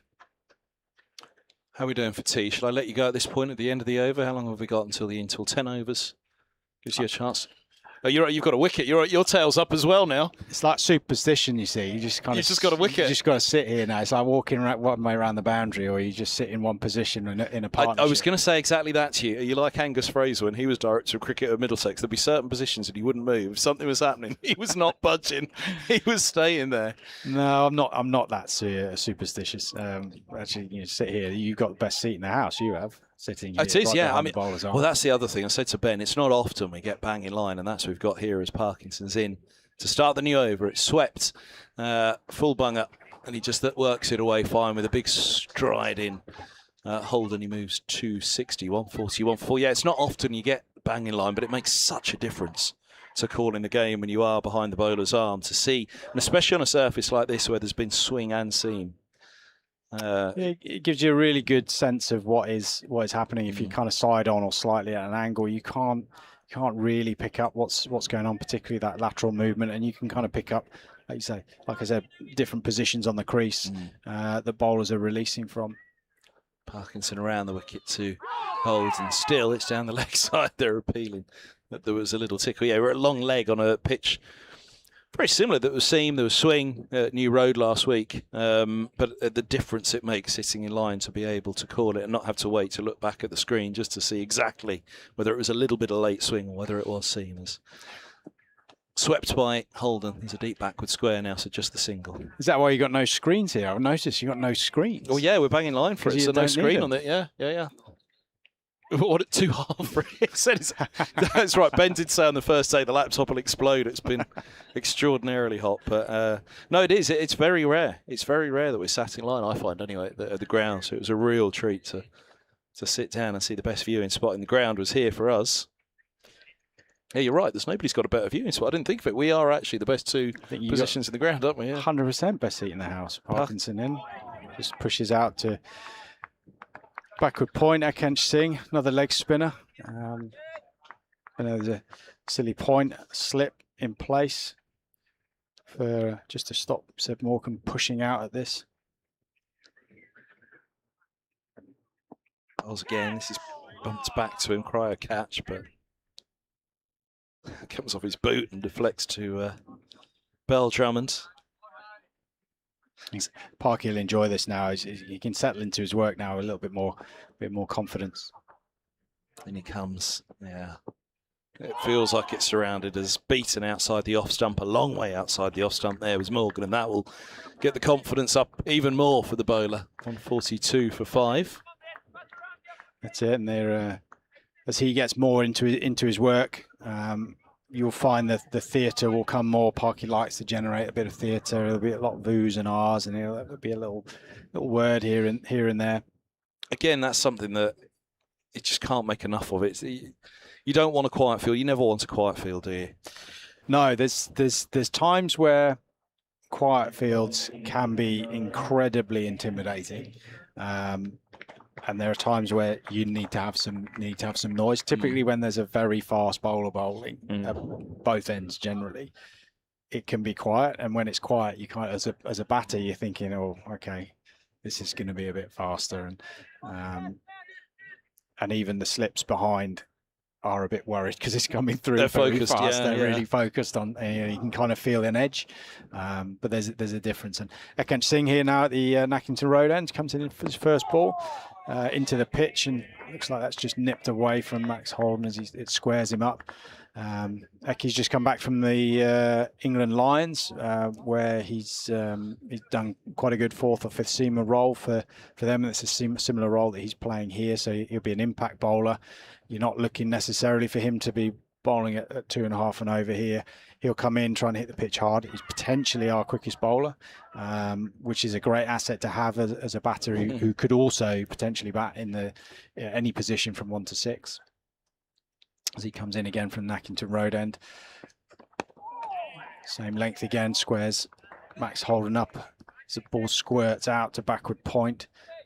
One of my pet hates actually at the moment is, I say at the moment, but actually since I came back into the game, is these deep points where a great ball like that's a really good ball. It's just squared him up and he's got 1 run for it. And actually it's then devaluing that ball as a bowler. So why would you bowl that ball again when it's going for 1 run? But actually, it's one of the best balls that you can bowl. So I don't know where he can now bowl without going for 4 and over with these 2 men out. And you know who one of the greatest was for immediately point and square leg back? No, Andrew Strauss.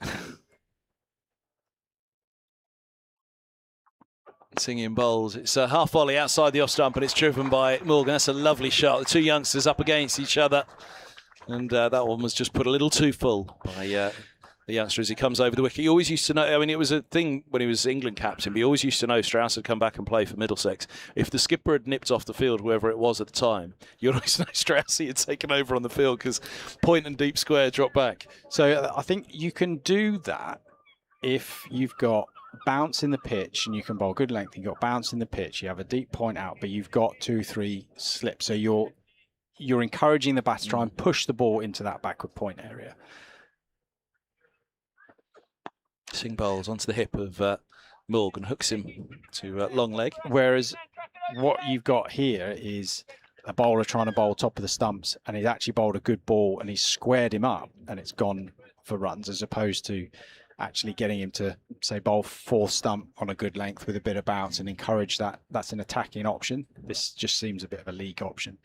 It's a bugbear of mine, but there we go. It's the modern game, apparently, I keep getting told. It's the modern game. Well, blame Strauss. He was the one that pushed it first and foremost, I think, or more than any other.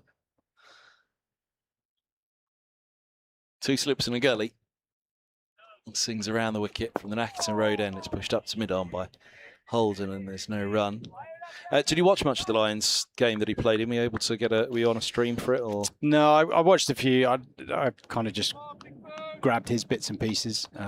He got good 90 at Beckenham, 95 I think it was.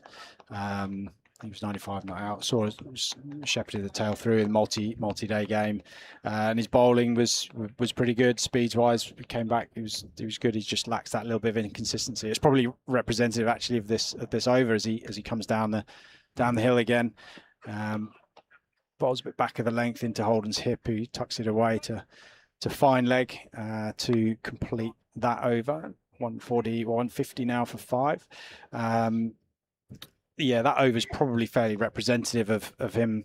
So he's got 2 or 3 really good balls in good areas at good pace, and then he's got a couple of kind of floaters that come out. He's a bit too full.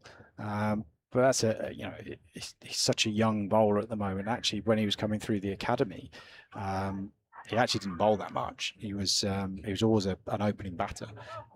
So technically he's very good with the bat, and then gradually he's just kind of, his bowling's come on over the last 3 or 4 years. Parkinson on again here from the pavilion end. Comes up googly to Holden, he plays it off the back foot. Down through mid-on to Hassan. Trots through for a single. 150 up. Toby Rowland-Jones was like that for Middlesex. He was an opening bat through the academy.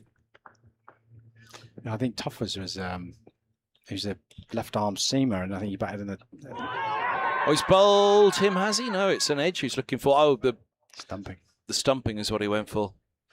The stump whipped out of the ground. They thought they had him, and there's a lot of disappointment that they haven't. 150 for 5. Morgan is surrounded really by everybody who's encircling him to build the pressure. Max Holden's halfway down the track, almost as if to say, don't forget you got a mate up here as well, because he is surrounded at the moment. They're building the pressure here, Ken. Yeah, it's all part of that, just that pressure cooker, particularly coming up to tea as well. 8 overs until the interval, and this is pushed right up there in forward defence from Morgan push back. And sometimes you can get too focused on tea or a break and go into your shell, and actually from his point of view, he just needs to stay calm and play his way. Bit of flight on this, a bit of wobble on it through the air as well. That one from Parkinson. It's defended to silly mid-off, which is Dawkins.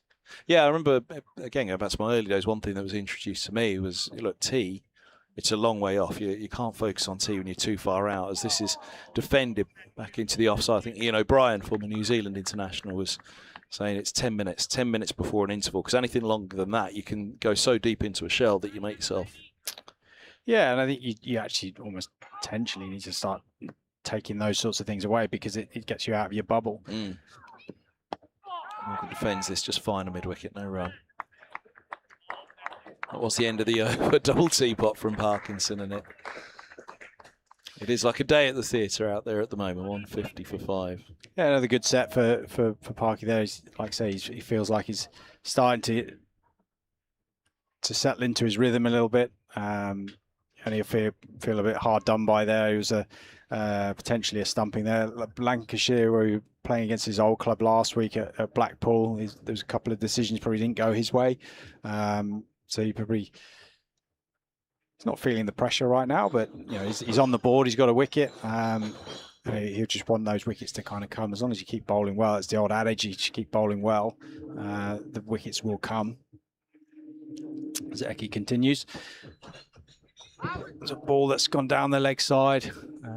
Chris Benjamin not able to get across down to the leg side, and he's going to concede 4 byes. But again, that shows the pace that Ekansh has got, that actually that ball flew through. Ben Dawkins walks down towards the pavilion, trying to find the ball. No doubt it's got stuck. Screen, yeah. No doubt it's got stuck under some covers or some nets or stuff that are all kept down there. He's got it. He's got it. Right, I'll leave you with Ben, and then whenever you're ready to go, throw the headset to me. But a few words from Simon Cook. It'll be Ben Watts. So yeah, 154 for 5 Middlesex. Holden going really well on 64. He's got to hold the key now to this innings up until tea and beyond potentially. If they want to kind of stay into the game, it's very easily could collapse here if they're not careful. So this is a key period. We spoke earlier about intensity and pressure and understanding phases in the game, and this is a real key phase. Ekansh Singh continuing. He's going to come over the wicket to the left-handed Holden. Oh, he got into his gather there, and then maybe landed slightly awkwardly and pulled out. So that's a classic. So Ekansh loves to run in hard. Yeah. And running down the hill, and that from the Nackington Road end, he can just take off slightly in front of where he needs to take off. Mm-hmm. He'd have realised that halfway in his bound, and good on him for actually bailing out, because it might have been a 4-foot no ball if he was careful. Back at the top of his mark, as you say, really does love to sprint in.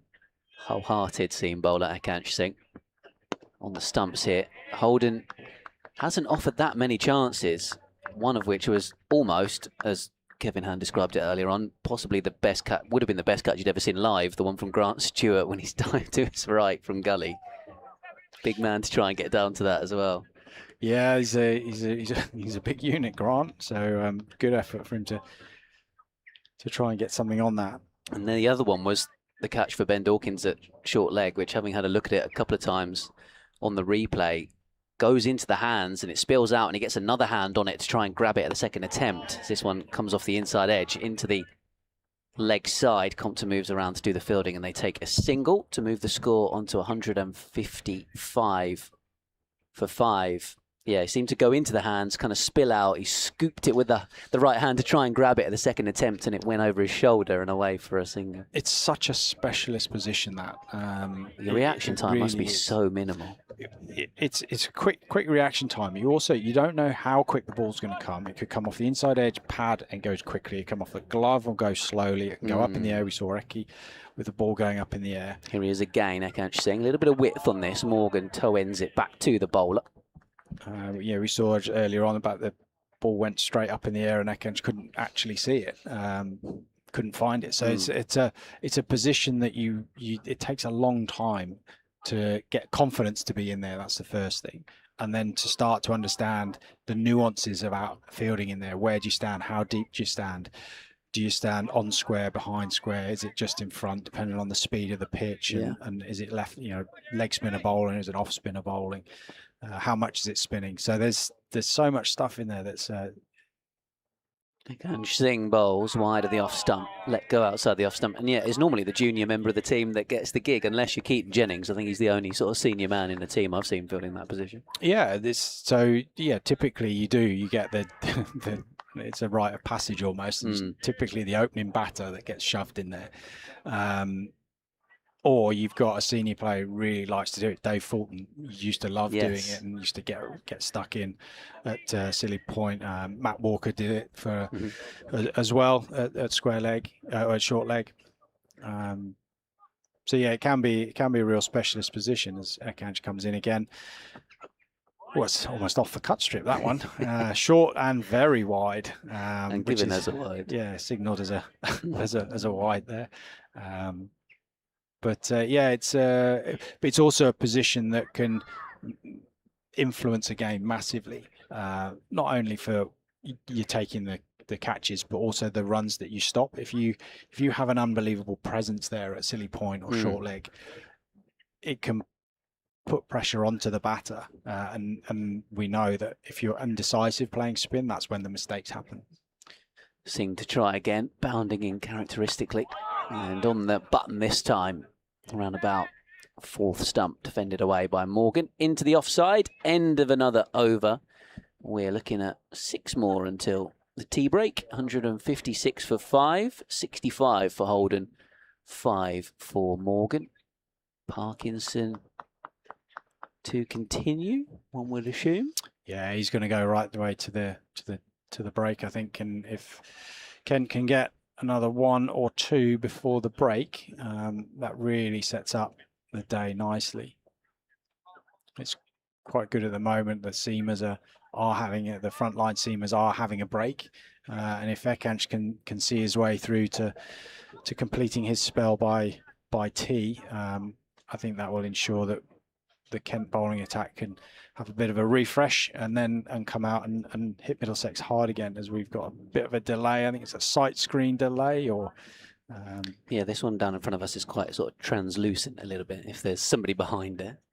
And as Parkinson bowls, turns into the pad, hits him outside the line, maybe a bit of inside edge. It was a strangled appeal. Yeah, it's good. I always find, having never batted left-handed against spinners, but the kind of dealing with the rough outside the left-handers off stump must be an absolute nightmare. Here is Parkinson.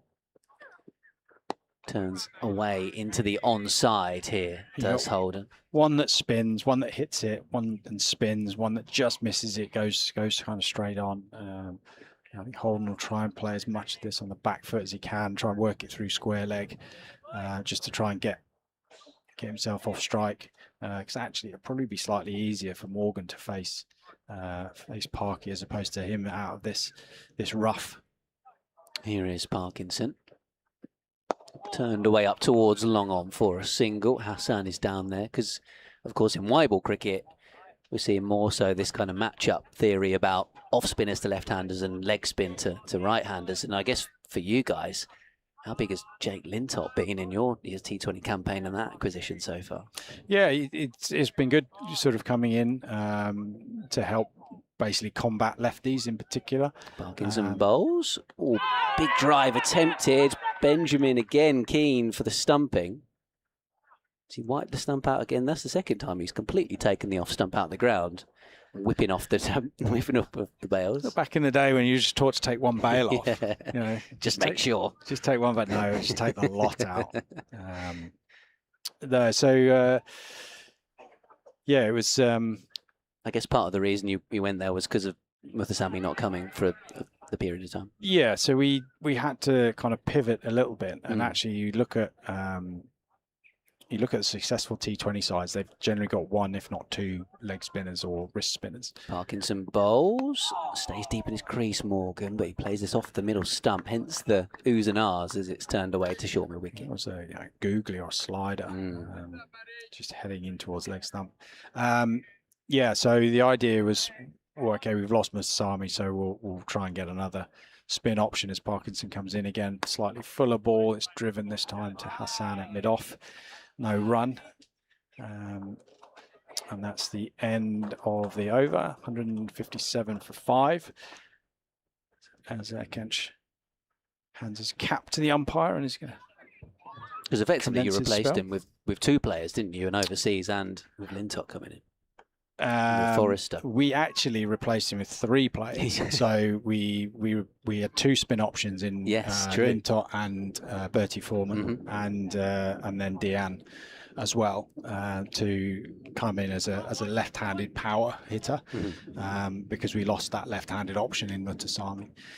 So yeah, we kind of lost 1 and gained 3, because you are just looking for these matchups and different teams, your short boundaries, long boundaries. As Ekanch comes in again from Nackington Road End, full ball driven out to Parkinson at mid-off, unmistakable flop of Matt Parkinson at mid-off.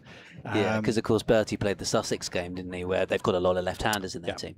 Correct. So we need to try and look at that and best pick the lineup that we've got versus the lineup that they've got, and then sometimes you'll turn up at a ground and you might have a short side on one side, which prevents or a bowler bowling at one end or disadvantages a lot. As Ekanch in again, full ball again. This time back at Ekanch, she gets a hand on it. Still no run. So yeah, it's all, you look at matchups. But half the battle is, within your matchups, you're then looking at, are you bowling over, are you bowling round? Who are you bowling in the first 10 balls of a batter's innings? Where are you then bowling at them at the end? Are you bowling tight at them? Are you bowling wide? So there's so many different matchups that kind of go in, but ultimately at the end of the day, it needs to come back to what's your best skill set, and does that match up with that particular batter? So Canch seeing bowls from the Nackington Road End again. Short ball. Hooked around the corner, there is a long leg who will do the fielding. So a single taken moves him on to 67 from 100 balls. Max Holden in 158 for 5. Yeah, you just have to be a bit careful around overthinking things sometimes. Yeah. And actually, you just go, well, okay, this is my best ball. And that's where the skill of the captains come in, to try and align a bowler's best ball with the incoming batter, and the same thing with batting. So actually messing around with the batting order to combat opposition bowling lineups. And Canch seeing bowls here to the right-handed Morgan. Lovely shot off the back foot, but good fielding at backward point by Hassan, moving away quickly to his right. And I guess in that regard, you are very lucky to have someone with the T20 experience of your skipper, having done it around the world, and he's of course recently appointed the Trent Rockets captain in the 100 coming up as well after his success with the Invincible in recent times. Sam Billings. Yeah, he's got a lot of experience now. Obviously T20, he's played all around the world. He's captained in lots of different environments, with and against lots of different players. He's learnt from the best in his time with Stephen Fleming and MS Dhoni. Short ball pulled away into the onside. There is a deep square leg. Matt Parkinson out there does the fielding. One more to the total. So he's got a wealth of experience on the field.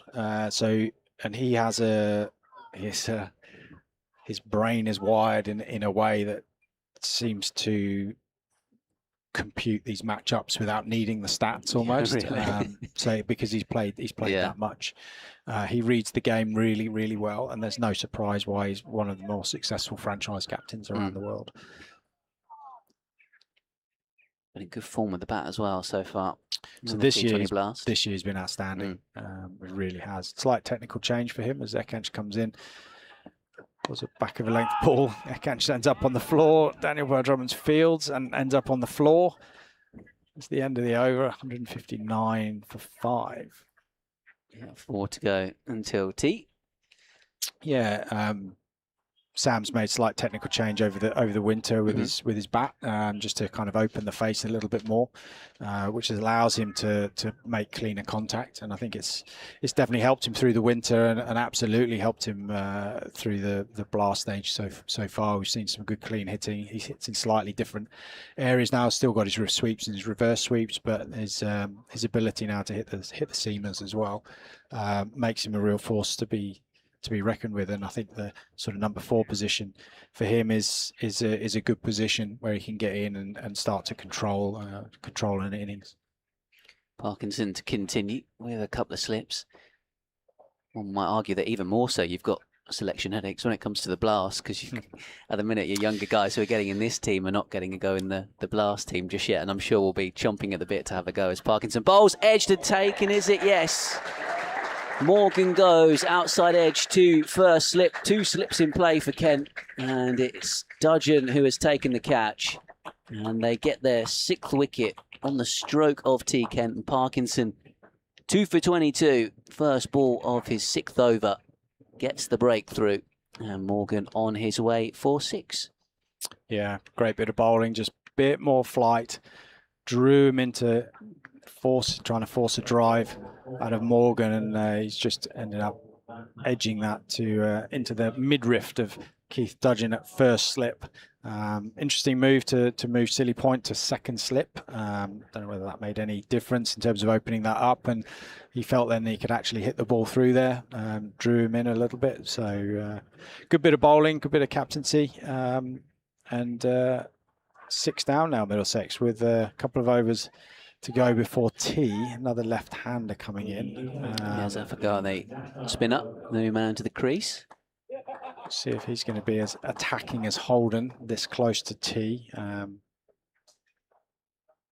But yeah, we'll see. Different challenge for him outside that rough, outside the off stump.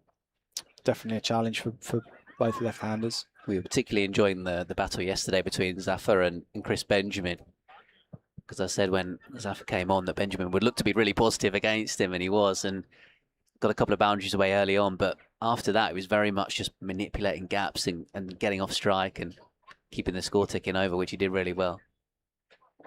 Yeah, it's the art of playing spin, isn't it? You can't just get stuck there. If you get stuck, you're going to have one kind of with your name on it, and that doesn't mean you've got to over rev. It just means you've got to play good shots. You put pressure back onto the bowler to get him off of those lengths, and then it becomes easy to work the ball around, and you could tick over with minimal risk. What Parky's done brilliantly here is he's got the breakthrough. They come hard at him, but they've got the breakthrough. Actually, he's not bowled that much at Holden. He's actually just allowed him to get off strike, and he's bowled a lot at Morgan and Cracknell. He's now got a slip and a leg slip and the short leg for the left-handed Zafar Goa. So he's going to try and stop Zafar from just going right outside off stump and working around the corner.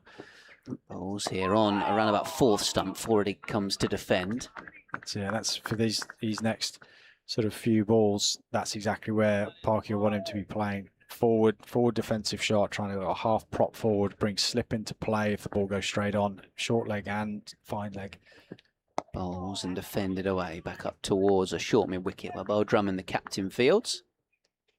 So all in play here. Looks like Zafar's just going to try and block these balls out. Try and settle into the crease. Sun trying to break through a little bit of cloud cover. Oh, down the leg side, Benjamin keen for another stumping. No brush of glove or bat. A little bit of excitement about the possibility of it. Good little spell this from Parkinson. Starting to find a groove. But 2 left-handers to contend with now for the right arm round, bowling his leg spin. A little bit of turn off the inside edge past the short leg fielder. That's it. That's exactly where he's got a bowl. You got a little bit of jump there, and then suddenly that's Ben Dawkins in the game again.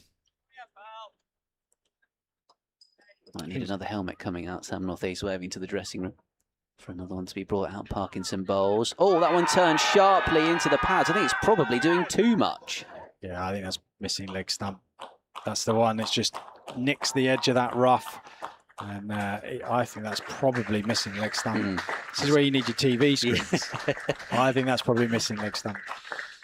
Well bowled, Matt Parkinson. Wicket maiden. Yeah, we could probably do it now. If the morning session, it gets rather warm in here and electronics don't seem to like it. I think we had some problems on the live stream yesterday because the computer back in the office was overheating and had to go and get a fan to cool it down. It was a good few degrees warmer yesterday. But yeah, your T20 team, I can imagine there's a few people knocking on the door saying, I'm quite keen to play in it. Obviously, Ben Dawkins went away to his club team and got a couple of hundreds while he wasn't playing in the Blast. Yeah, I mean, Dawkins is an interesting case where, 12 months ago, you were looking at him as a white ball primary option at that stage. And actually, he's kind of taken his opportunity here through Ben Compton's injury and also his early season form in red ball cricket as Ekanch comes in. Back of a length ball poked out through forward point. Matt Milnes round. Gets the throw in and they take 2 runs, but that was a very risky shot. Yeah, it was a long way away from his body. Yeah, it was pretty wide, wasn't it? And it came off the toe end of the bat. You could hear it on the effects mic, the noise it made. 161 for 6. Yeah. So yeah, Ben's kind of changed that dynamic a bit, and actually you then look at the top 3 that we have. It's quite difficult to get in as Ekanch in again. Another ball, top of the stumps, which is good. Slightly low. Squirted out to Daniel Bell-Drummond at cover. Yeah, particularly when Tawanda's fit, obviously. Yeah, and so, Tawanda comes in and we've got a kind of a embarrassment of riches almost in white ball cricket, which is, again, nice place to be, but... trying to keep everyone happy is hard. There's only 11 spots, and there's even less at the top of the order where everyone wants to bat. As Ekanch comes in again, another good length ball, hitting top of the stumps, and he's just squirted that out to gully. Keith Dudgeon fields that. How is Tawanda, by the way? He's okay. He's it's been a while to get him started on his back to bowling or back to cricket program. So his concussion protocol doesn't kick in until he's kind of cleared medically. So that happened a couple of days ago where he started that. So yeah, back end of early couple of games into the back half of the Blast, he should be fit again. And seeing bowls turned away into the onside. They'll come through for a single here. A couple of balls to go in the over. Because of the process with that being that while he's still experiencing symptoms, it gets reset those 10 days, right, that they have to. Exactly. So it just keeps resetting until a point, and then once he feels fine in himself, then he'll start his cricket. And then within that cricket period, if he's running or feels dizzy or anything else, then the process starts again from that point. Was there an extra sort of care around him because of the fact that he had a concussion last season? Obviously, when he and Ben Compton collided together, Ekanch Singh bowling on the hip, and it's turned away down towards long leg by Zafar to get off the mark for a single. In fact, it's gone all the way for 4. Fine of the man at long leg, who we can't see due to the corner of the Frank Woolley stand. It was Hassan that couldn't get round, so off the mark with a boundary. Zafar. He obviously had a concussion last year, and that was also not necessarily straightforward coming back. So, but everybody's different. Every concussion is different. You don't know the forces. Tawanda hit the ground pretty hard. Depends on where you get struck on the head. So there are so many different variables in there. But yeah, we just make sure he's fit and well. Akansh Singh bowls. Again on the hit. This is going to be 4 more. Very fine tickle round the corner from Zafar. Neatly played, using the pace being offered up to him from Akansh Singh. So a couple of boundaries to end the over. Middlesex move up to 174.6. We've got a couple of overs to go until tea. So the hope will be that he's back in the next week or so. Yeah, I hope is that he's back. He's starting to hit a few balls, which is good. And then he'll come back in. Then selection headaches again. Harry Finch has come in and done really well actually, and he's been smashing the door down in the second team. But in all formats, has done very well. Came in for the Oval game, got a really good 60, and has played brilliantly. So yeah, we'll just cross the bridge once Tawanda gets fit, then we have a conversation. But until that point, it's about as good as a performance you could get in T20 cricket, wasn't it? That one at the Oval. Yeah, it was good, and it was. The more impressive thing was it came off the back of probably a poor performance here against Essex, certainly Friday, with the top sort of 4 or 5 batters. There's Parky coming from the pavilion end, flighted ball outside off stumps, cut away by Holden for 1 run. Well, Stuart, the man out there at deep point doing the fielding. Decent bit of turn there from Parkinson, but well negotiated by Holden, who moves on to 71. Out of 171 for 6. That's right. All the fielders come in now. We're going to have a leg slip. We're going to have a slip. Short leg. Is it Sam Northeast who's putting on the extra protection? So these are new regulations around how close you've got to be, or when you field so close to the bat, you need to have all of the padding on and the helmets. Yes, he's gone in at leg slip for Parkinson, who bowls. Oh, that turned sharply. There's a big shout. That was definitely closer than the previous one that looked like it was sliding. Again, it has just gone back big. Maybe just outside the line. Yeah. Maybe impact just outside the line. It's where you need your TV screen again.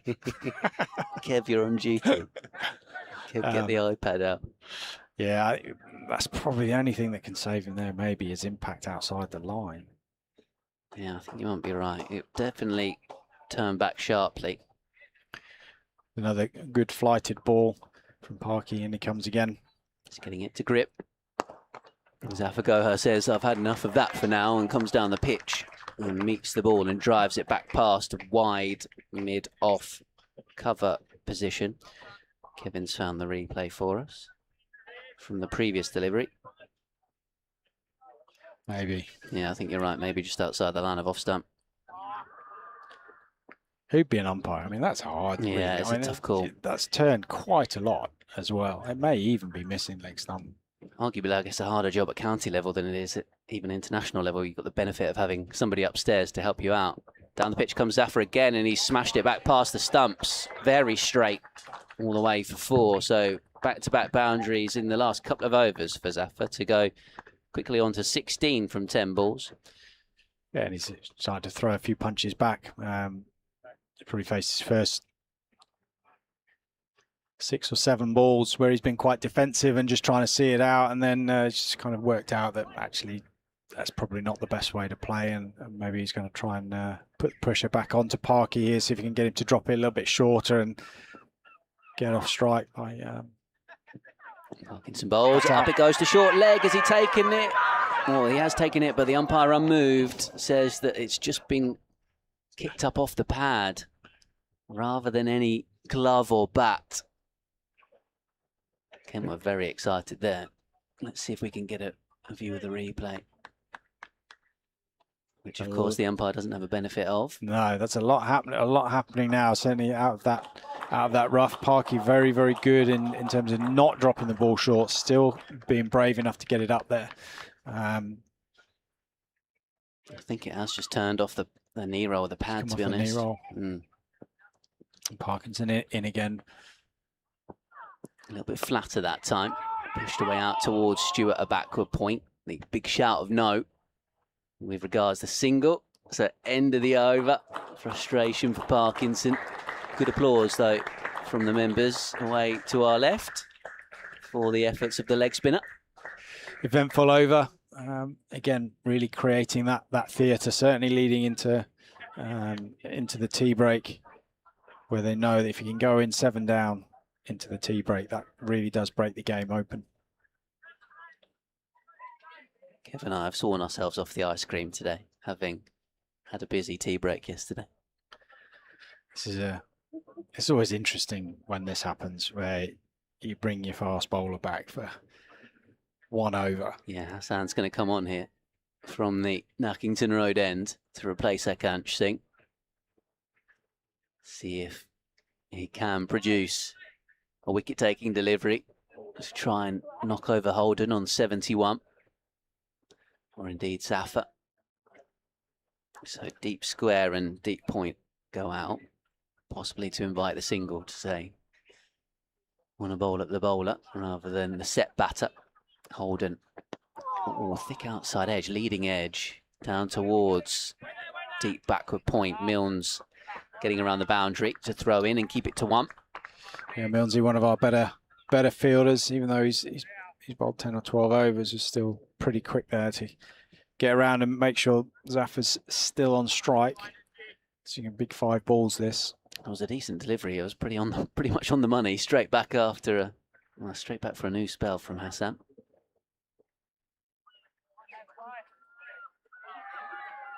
Got a little bit wide on the crease.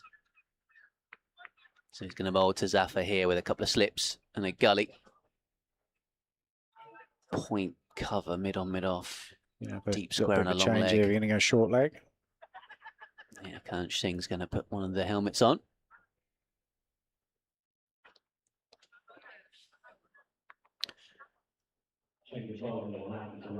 Ben Dawkins been sacked from short leg. It's not quite a short leg, is it? It's just a very close square leg. Yeah, short leg, but having to stand quite a bit away for Hassan due to his pace. Here he comes to Zafar. Oh, he's fired it in towards the hip, almost bowling for the catch at short leg.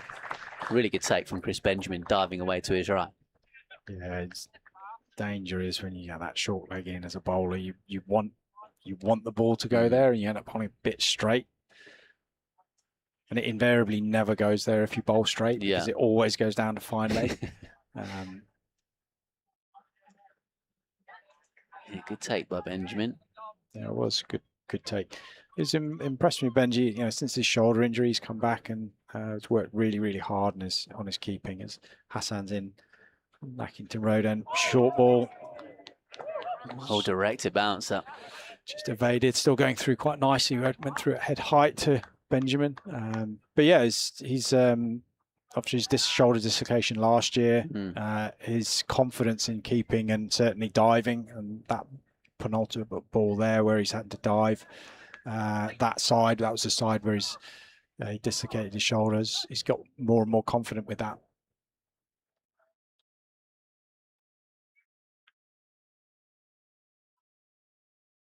So ball back in the hand of Hassan with 4 balls of the session to go.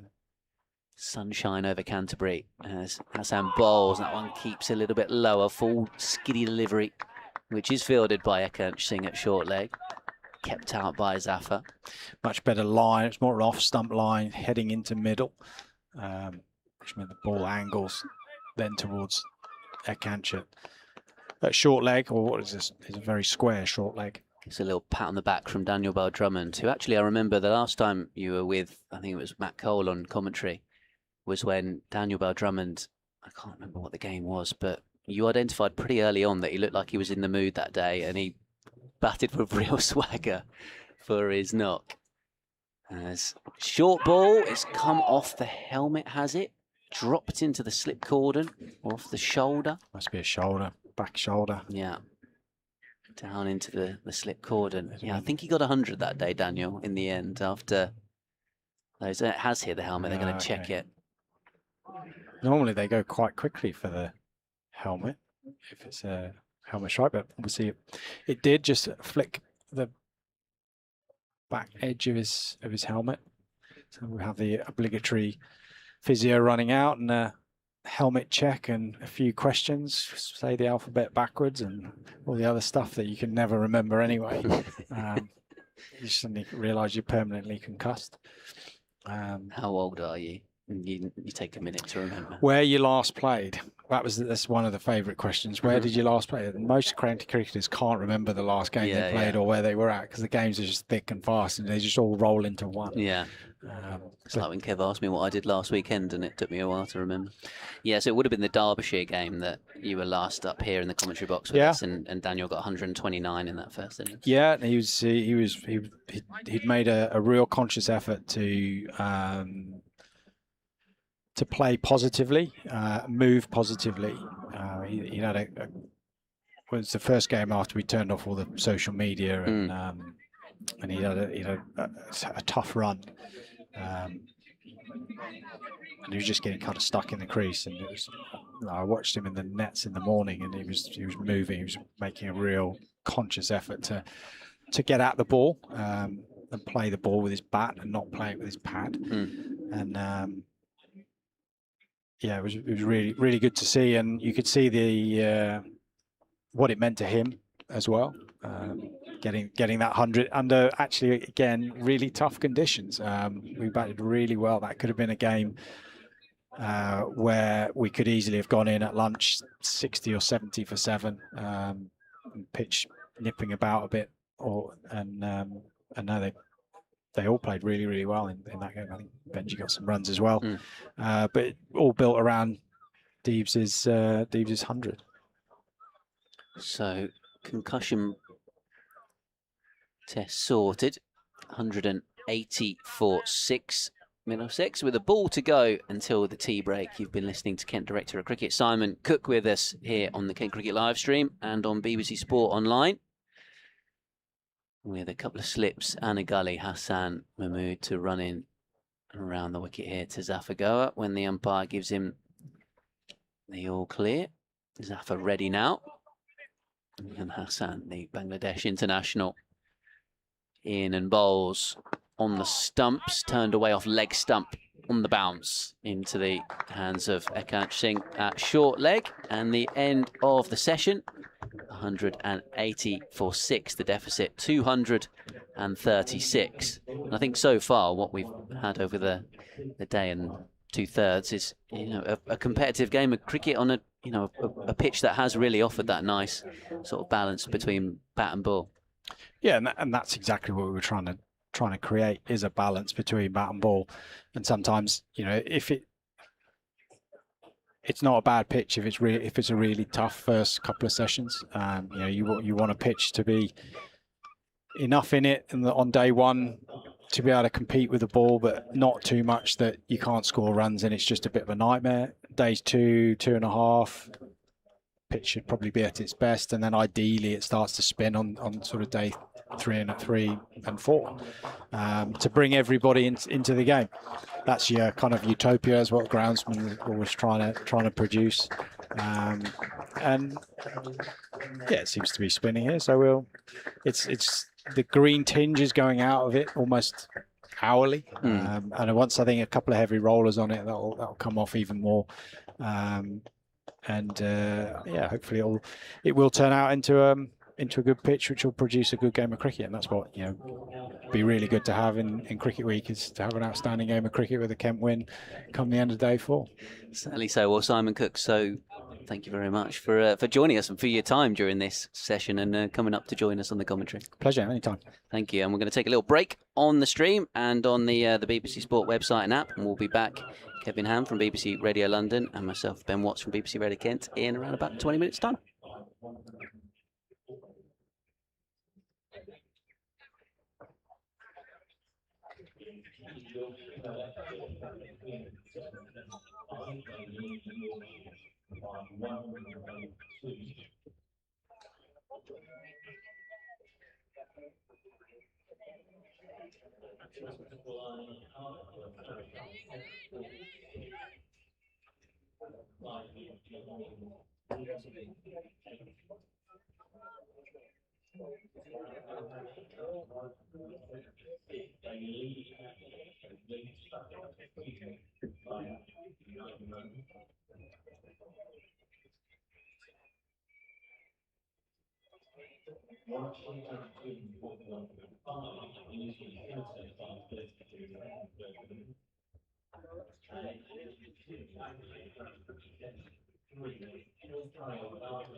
Okay,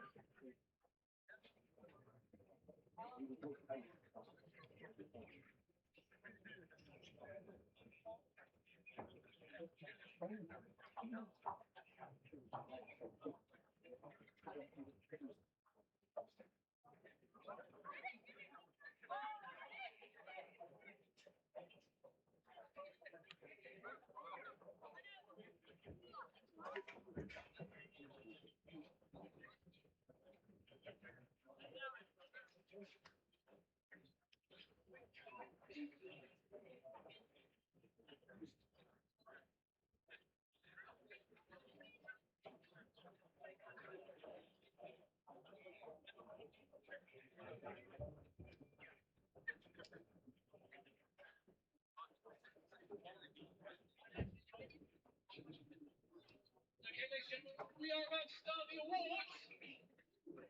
Big enthusiasm, that's what I love. So how is the party? Good morning. Let's start the awards. Right,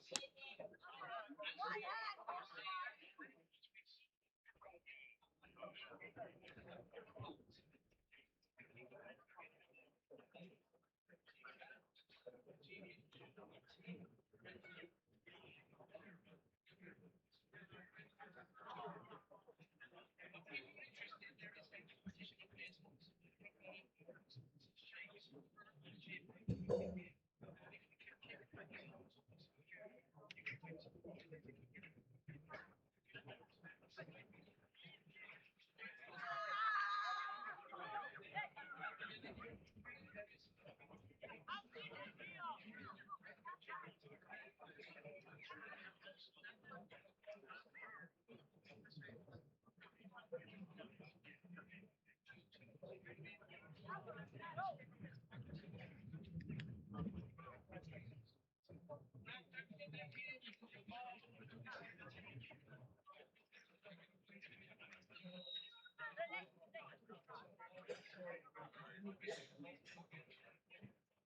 Judy and the team, when you're ready, you see they are separately.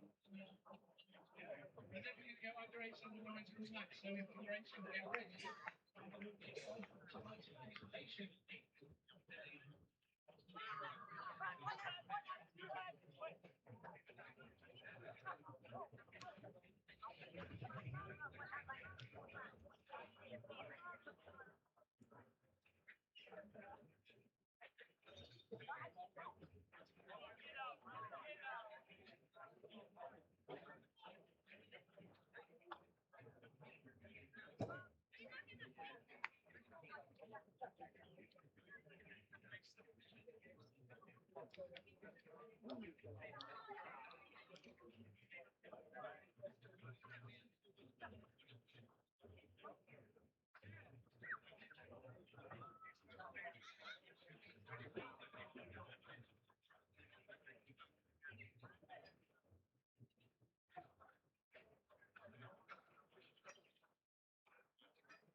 So welcome back to the midfield of evening session here on the floor.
And we continue from the Canadian age, Matt Martin.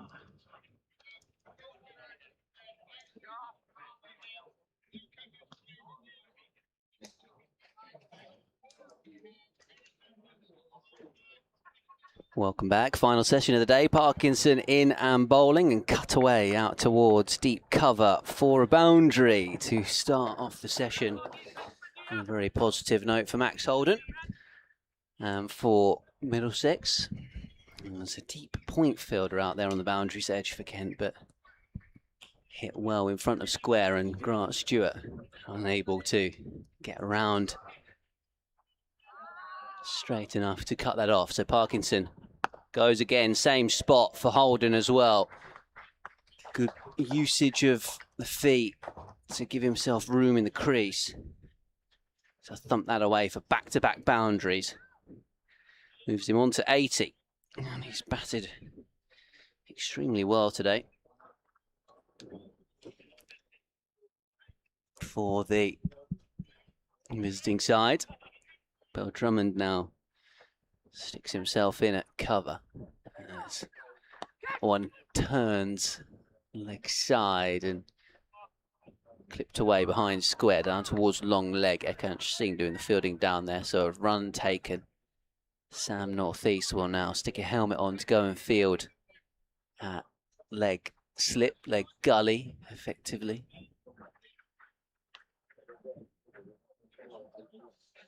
Middlesex have jumped up to 189 for 6 with 9 runs off the first 3 balls of the session.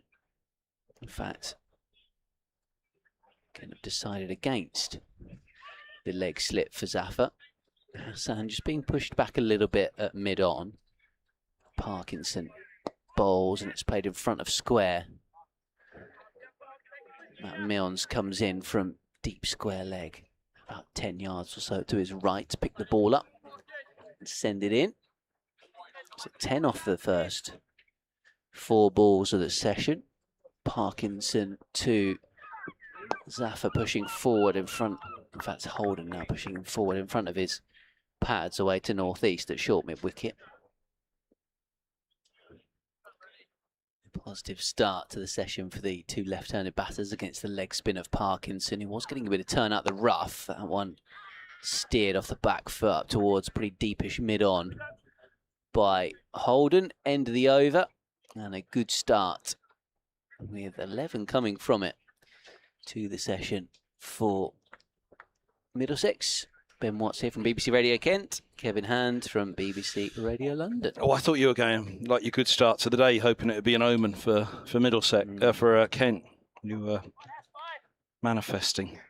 Good start to the session for Kent. They've only conceded 11 off that over. Indeed. Here comes Hassan then to, well, resume the spell he started. Did you save a bit of your lunch for tea? No, I didn't. What did you have for tea? You didn't? No, I haven't at the minute. I went to the shop. Oh, and? I got some vegan sweets. So vegan sweets well, in this weather? So like sweets, but not quite so ridiculously unhealthy, but still a bit unhealthy. Hassan's around the wicket. He bowls. No ball called again. How many's that now for Hassan? A few thrown in there. Holden defending on the back foot. From a team point of view, Kent have extras wise conceded. When I click on the right thing. That was just the third no ball, actually. 6 no balls. Were they all from him? I think so, yeah. He's around the wicket. Hassan wide on the crease. Striking Holden on the pads, but angling down. Leg by taken. Vegan sweets. What good are they to you in this weather? It's not going to cool you down. Vegan, so it's not full of all of the it's just going to keep me awake. the chemical stuffs that give you that kick and then tip you over the edge with a big downhill slump thereafter. Just going to keep me awake till 6:30 or whatever time we play until 7 o'clock. Are you suggesting that my student of commentary, Simon Cooks, nearly sent you to sleep? Not at all. It was great to have Simon Cook, the Kent director of cricket. I enjoyed that. Well, it was mad With because us. the team that he left was the team that I started to follow around the country. Yeah, came into Kent and I mentioned Yasser So it was Arafat quite- earlier on. He was part of that 2007 winning T20 team. Hassan to Zafar Gohar, Bangladesh to Pakistan. This ball's played defensively into the onside. Yeah, it was, you know, the fact that we've never actually had a conversation fact we before to never catch up on all passed those cross. names and all those nights. Mentioning no names, David Nash.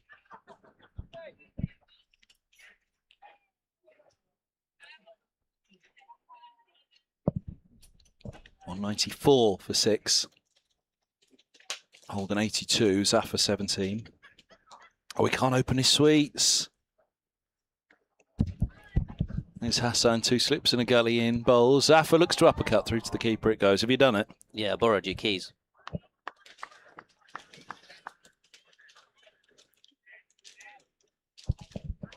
Oh, they're soft, chewy sweets. Mm. That's going to be tough in between deliveries. They're not too chewy.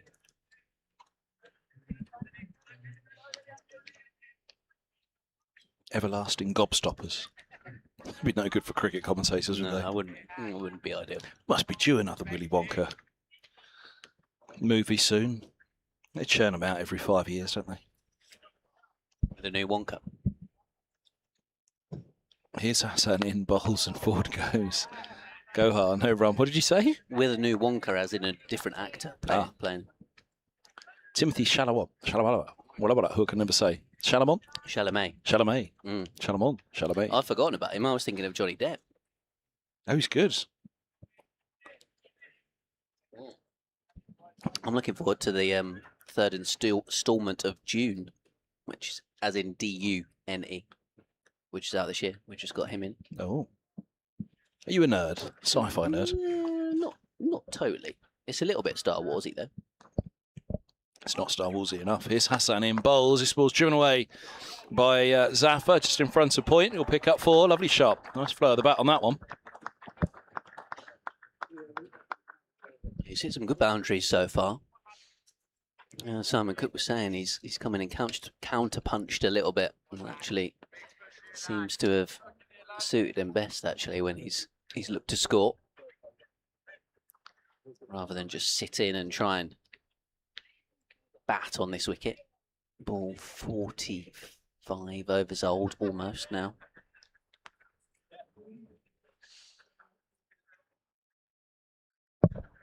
Oh, he's still got one more to come. He had a no ball, didn't he, of course? Here he comes.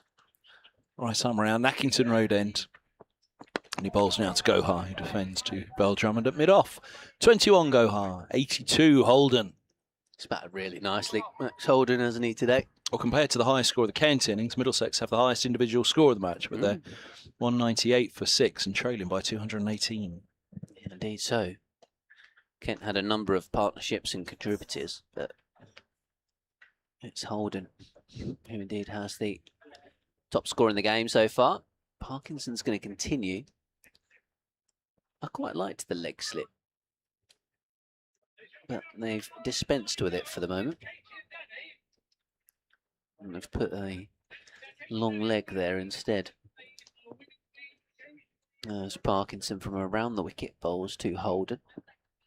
Flicks it away forward of square in between the short leg and northeast at short mid wicket. They take one, Zaffer back on to strike.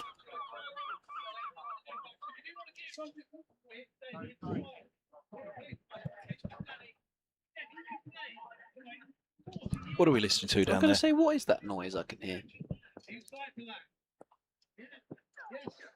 Skips down the pitch to Zaffer, clips it in front of northeast this time at short mid wicket. Sounded like we were listening to some sort of horse racing commentary. 200 comes up for Middlesex.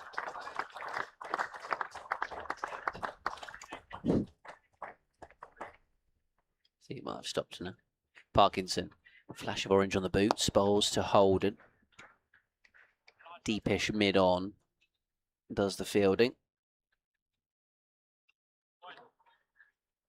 A little bit kind of, yeah, I can't think he's actually going to go back a bit further now. Still a little bit in no man's land, that fielder.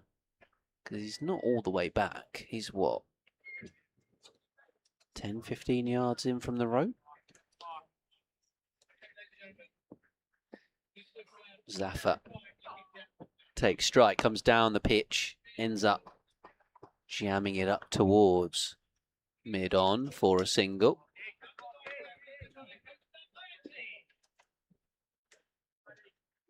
It's gone to a darts commentary now, hasn't it? 180.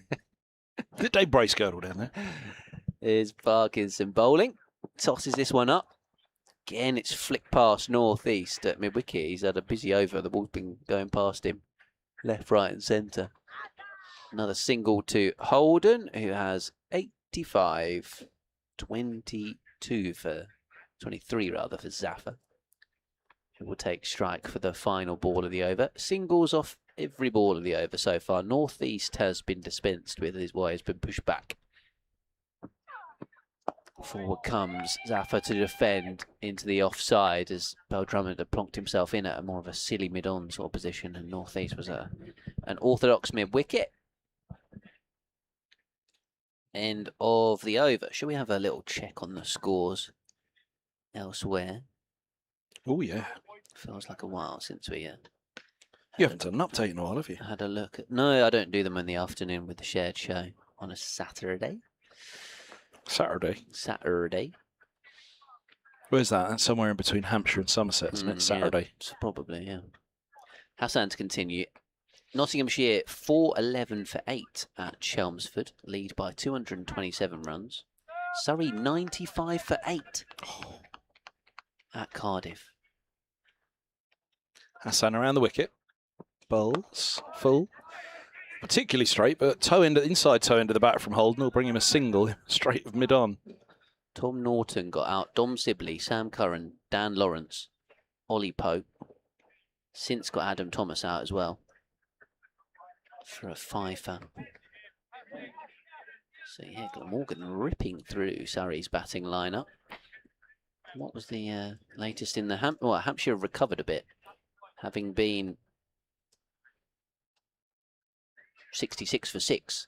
Kevin in James. second innings. Kevin James won't recover until Hampshire are back up out of Division 2. How long that'll take, who knows? Hassan bowls and Zaffer Gohar drives a single in front of point, and they nudge ever on.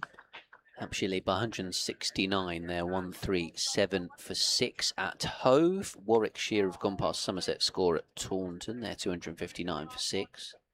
Leicestershire 403 for 6 at Grace Road. against Yorkshire. Rayan Ahmed got 100, Nick Kelly got 100.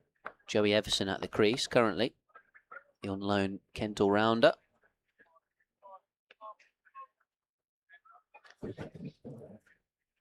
In comes Hassan in his 9th over, 2 for 30. Bowls short, and he's hooked by Holden. Backward a square for 4. Fully in control. That's the 50 partnership, of which Holden has 23 and Gohar has 24. 45 balls, 33 minutes. Yeah, Ben Compton out there at deep square, but was hit too crisply to the shorter side. Oh, don't mention crisps. You know, I've just skipped tea. So yeah, Compton couldn't cut it off in the deep.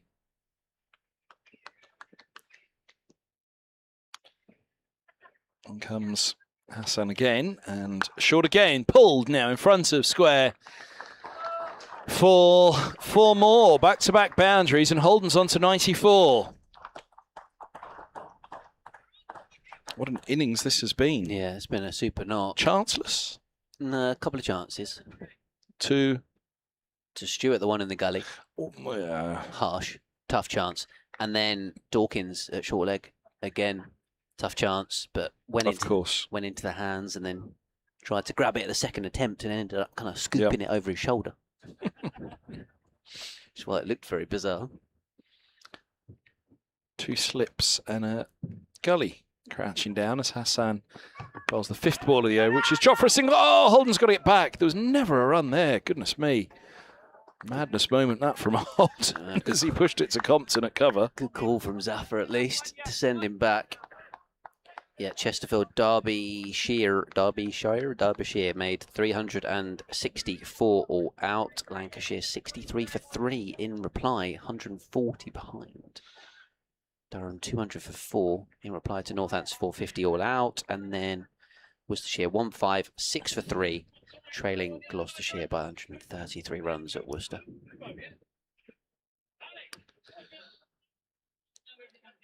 Last ball off the over. Hassan to Holden, a forward defence into the onside and no run. 9 overs now for Hassan, 1 maiden, 2 for 38. I should say Ben Stokes hit 18 boundaries. Oh, stop it. In a score of 95. Stop it. Before he was out to Conway.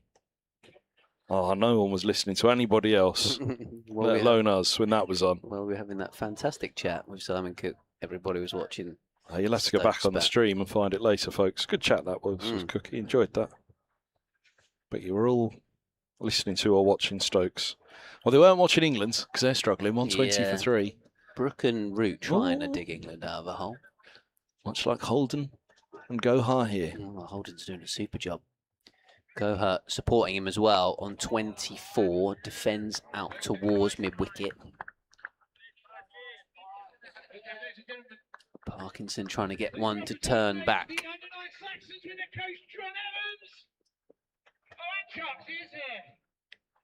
Somebody's got on the loudspeaker. It must be Canterbury week. There must be some sort of festival thing, going on over on the... It's like the egg and spoon race now. It could well be. Defended away on the off stump. Is there something going on over on the far side? I don't know, quite know, but yeah.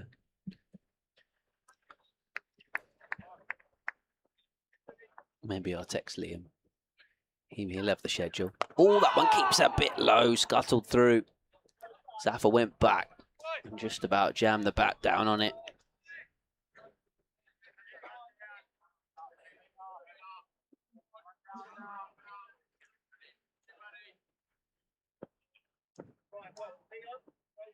Here he comes again. Tosses this one up. Parkinson smothered by Zafar.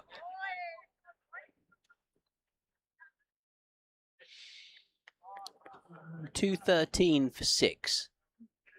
Middlesex having started the session on 180 for 6. Oh, bat pad as he came forward there, Zafar. He's going to struggle to get it right arm around the wicket to Gohar, isn't he? He's had some good appeals. One was down the leg side, though. One was hitting outside off. That's got to be hitting outside off, isn't it? Yeah, I think he had... The one he had earlier on was about as close as he's going to get, you would have thought. Oh, really? Was it that closer than I thought, then? It was really close. Like probably umpires call on impact. Down the pitch he comes. He's poked it past Parkinson here on the full Zaffa up towards mid-off. Compton does the fielding. Made an over from Parkinson. Decent comeback after an expensive previous over. 10 overs, 2 maidens, 2 for 47 for the leg spinner. Hassan going to continue here? Yes, indeed. Oh, where are you off to? Chew a few more sweets. He's off. He's down in his tools. Well, it was no leaning on the shovel yesterday. It's down tools today. 213 for 6. Hassan to continue his 10th over, 2 for 38. Holden 94 now from 122. Very, very valuable runs for Middlesex. But they still trail by 203 as Hassan bowls and Holden's forward, driving just straight to the mid-arm. Gentle push, and they'll get 2. Bell Drummond heading back from mid-off to collect. So he is within a boundary. Holden. 33 ball 50 for Brooks, apparently. Goodness me. Test match cricket, Jim, but not as you know it. Yeah, I did see him, a replay of him slapping one over extra cover. Root's gone through to a half century now as well. Still got to get 300 more runs to win though. 215 for 6. Hassan hits the crease. Bowl short, wide, cut late by Holden, and fine of the deep sweeper at point, and that is the century for Holden. 124 deliveries, 204 minutes, 14th for 1-6, and Holden raises his bat, and a little kiss at the back of the bat as well as he raises the bat around Canterbury. A fine, fine innings from Middlesex's number 3, who's seen it all happen. Coming in with the fall of Robson. He saw the full clatter, all of the carnage. And, well, a century well deserved for Max Holden as Hassan follows up to him now, bowls, and this is dabbed for a single out to deep point. 220 for 6. And he managed a 77 against Sussex at Hove in Middlesex's 1T20 victory. He had 49 in the first innings against Worcestershire after batting that, well, the first 100 balls for 12 runs. It was a brilliant knock, that, but delighted to get on the board here for Middlesex now. Rode out the tough period when the ball was new. And arguably on the second afternoon, the time when you ideally want to be batting, perhaps. He's made hay and batted really nicely. Hassan bowls. Oh, a sharp bouncer to the nose of Zafar Gohar. He rocks back and looks to uppercut, but he's lucky he didn't have a nose trim from that. It was sharp. Sharp indeed. For Holden. Well-directed bouncer. That is his 10th first-class century.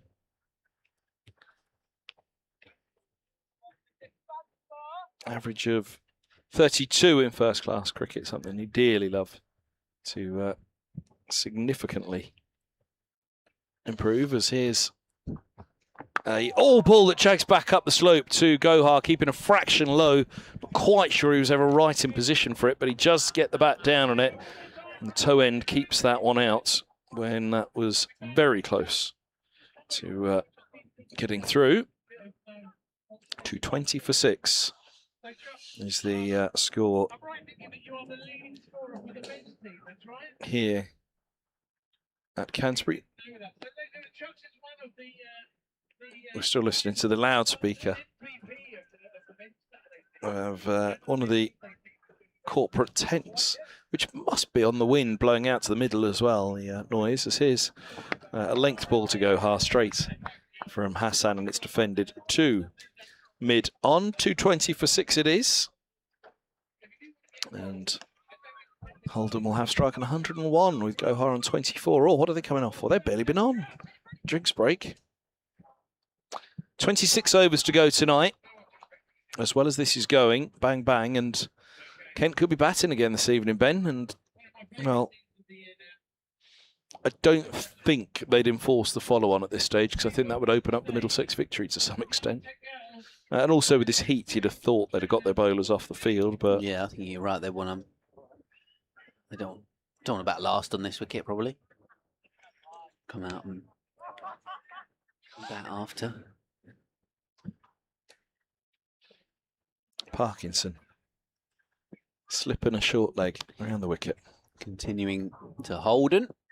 Oh, that one turned pretty sharply, and it's been well negotiated into the onside. There's a deep square leg mid-wicket type fielder. Come through for one. Well, Drummond will move across to the onside for Zafar. Spinner to spinner. Battle resumes. Parkinson tosses it up. Zafar using his feet ends up almost kicking it back to Parkinson.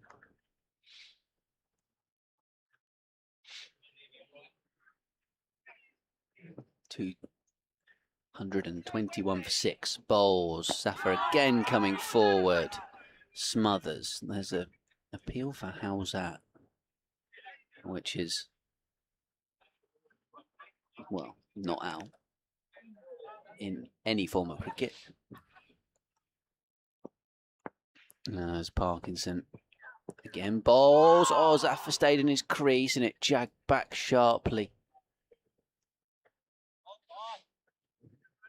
I don't know if it bounced off the keeper's hands or where it eventually made the impact, but it jagged back from Parkinson. Zafar needs to keep coming forward to it, you would say. He's gone back in his crease here. Played out towards point where Grant Stewart does the fielding. Come on then, Parky. Here's the shout. Here he comes again. Final ball of the 50th over. Tosses it up. Forward comes Zafar. Well smothered. Into the offside. End of the over. Just the one from it. From Holden. 102 not out for him.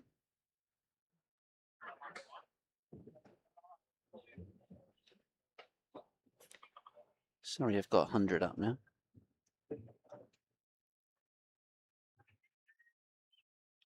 On the BBC Sport Live blog. Sorry, say that last bit again. I was saying, sorry, I've got 100. And then on the BBC Sport Live blog, it says, in the context of the game, absolutely invaluable for Middlesex, that 100 for Max Holden. Oh, who's smoking? You really don't need cigarette smoke blowing in your face on a day like this, do you? The warm. Someone down below our window, clearly. Move along, please. I can't see anyone down there, in fairness. Oh, but I can smell them. Can't you?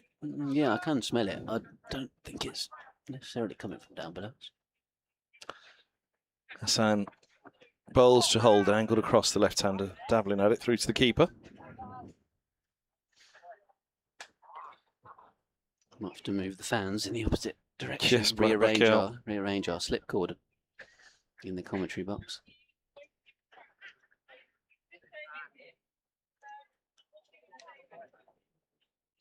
Cricket at bbc.co.uk if you want to get in touch. Or at BBC Kent Sport on X. 2 slips. Well, it's 3 slips really. Third, just giving himself a little bit of room as Hassan bowls. Holden turns through mid-wicket on a single taken. Yeah, John did message earlier on. I think the stream computer maybe overheated and it was fixed. So John saying thanks to whoever sorted the live stream. Always enjoy the BBC commentary. So many thanks to John. Always. He said always enjoys it, yeah?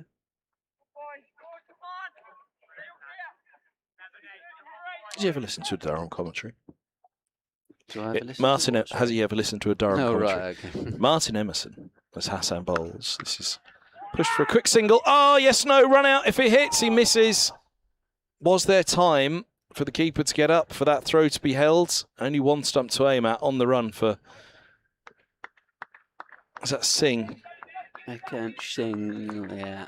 And, well, Gets a little if he'd have thrown it down, he'd still be doing laps of the field now, chased by his teammates. Yeah, true. It's a little pat on the back from Matt Milnes, as if to say unlucky.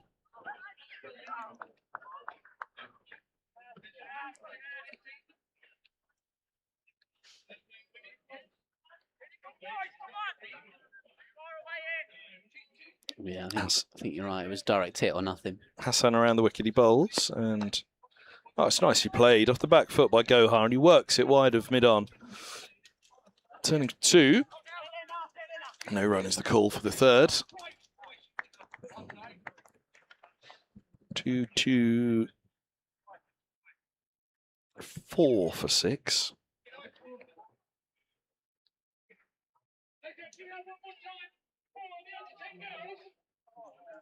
We can just be quiet and listen to that bloke for a minute. Yeah, Liam didn't know who it was. Somebody's got a loudspeaker somewhere. Or a very loud voice. There's a great deal of alarm in his voice, isn't there? Mm. 2 slips and a gully crouch down. It sounds like it's doing an auction. Yeah. Here's a full ball from Hassan to Zafar. Push to mid-on. He wears Gohar on his shirt, but they always put Zafar on the board and on the stream. And as I understand it, he wants to be known as Gohar. But it's always Zafar on the... Okay. Yeah.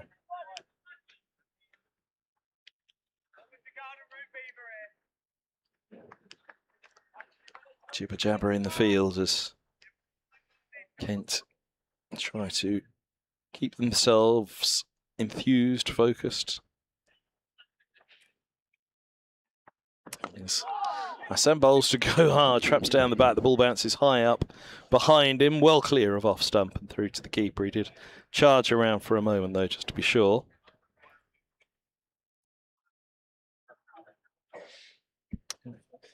BBC Cricket live here in Canterbury, BBC Sport website and app.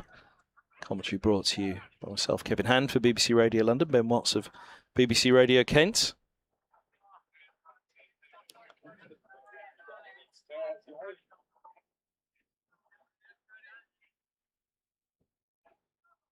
Parkinson to continue from the pavilion end.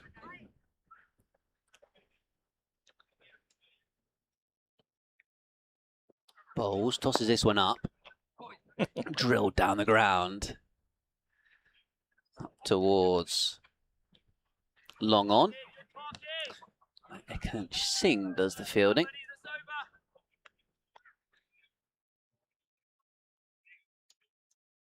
Getting some encouragement from one of his colleagues. Zafar back on to strike, and the spinner v spinner battle resumes. Down the pitch he comes and sends it back to Parkinson.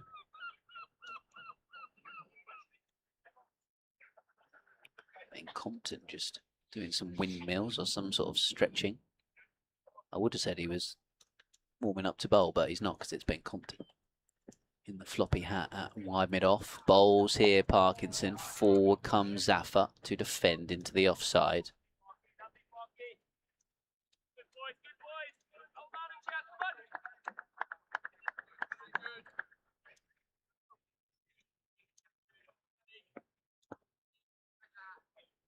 In once more, Parkinson. Down the pitch comes Zafar. Heaves it away into the leg side for 4 runs, but I don't think that was entirely where he was aiming it originally. Kent players oohing and ahhing as it came off a bit of a thick inside edge. Got enough bat on it though to send the ball out to the mid-wicket boundary to move on to 30. 229 for 6. The deep square leg, Hassan Mahmood unable to cut it off. So 4 for Zafar. Parkinson bowls to him. He stays in his crease. He defends into the ground. Up towards backward point. Parkinson to continue around the wicket. Slipping a short leg and a silly mid-on. Smothers this one. A little bit of glove. End of the over for Parkinson. 229 for 6. And a very useful partnership continues for Middlesex.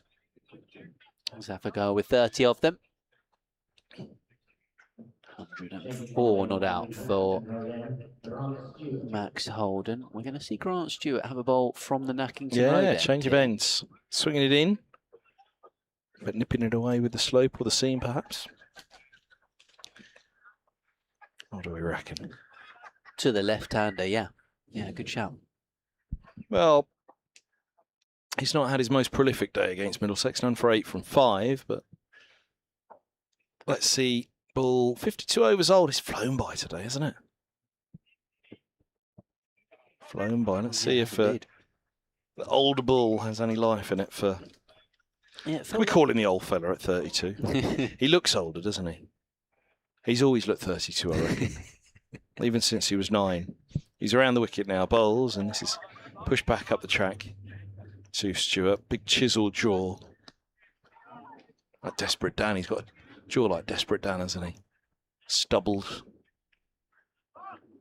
Desperate Dan, the dandy. Were you a dandy fan growing up? No, it's more of a shoot magazine sort of Oh. guy. As in football rather than... What's the other magazine called? Shoot. Is there a... It's Stewart, he's in bold. And this is turned back with a square on the leg side for a single. 230 for 6. Is there a magazine about I think we should move on, Ben. hunting or anything? I don't know.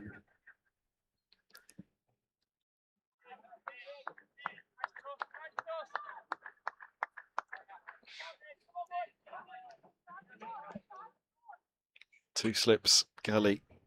Keeper stood up. And Stewart around the wicket to Zaffa. 3 down at the crickets at the test still. Yeah, still. Oh. I mean, the target is 460. 186 the deficit now. Middlesex have just started to close up, haven't they? Again, we don't think that Kent would enforce the follow on here, but they've just started to close up on it all as Stewart's around the wicket bowls and this ball's pushed back to cover and there's no run. Yeah, Benjamin up to the stumps for Grant Stewart. At what point do you think Middlesex are close enough that we could nearly call this a 1 innings game? 40? Another 140 runs from here. It's a lot with your last 4 wickets, but 30 overs now. If Middlesex could have a good 30 overs going at, well, 4.4, goodness me, they'd be not far off parity. Yeah, if they get 350 plus. Stewart in, bowls, forward goes Gohar. And that's what they're batting for. They've basically got to hit parity, haven't they, and hope a third innings wobble hits Kent. That's the game at the moment. Kent are thinking, wrap this up as quickly as possible, get out there and, well, we said in 350 for Middlesex in the final innings, at least. One would have thought.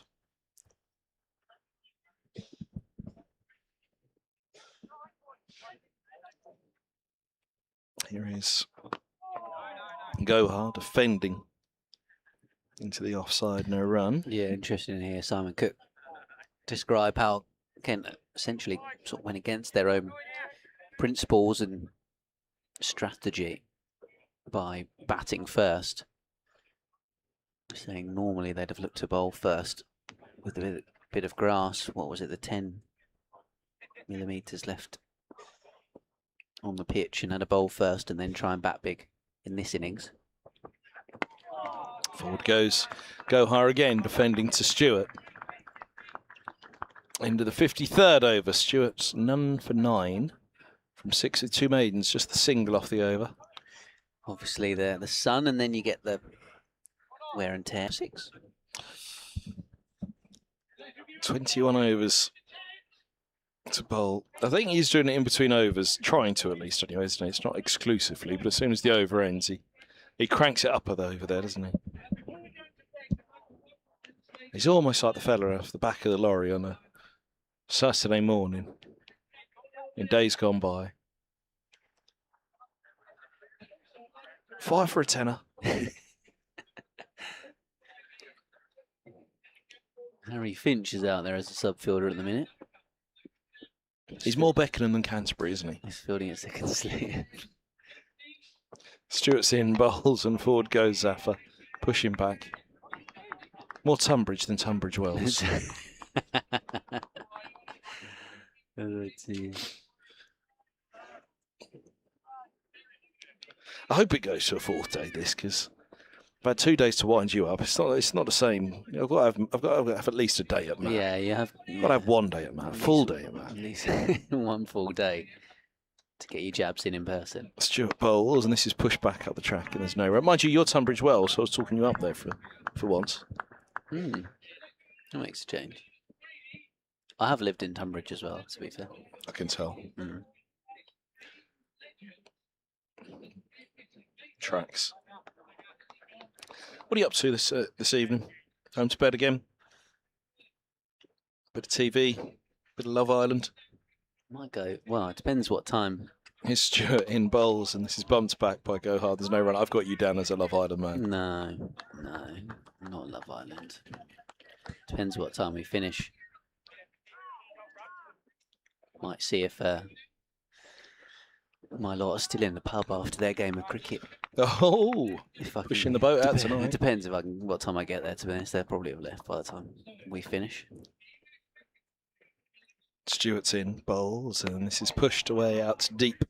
0.4. Oh, thinking 2. Back will come comfortably. Gohar moves to 34, 236 for 6. What do you think Matt Cole's reality TV show of choice is? I haven't got him down as a Love Island man. He used to watch all the soaps. He used to do that for a job. What? He used to watch all the soaps for a job and do all the TV reviews and stuff about them. Did he? Yeah, back in the day. That's where his drama tendencies come.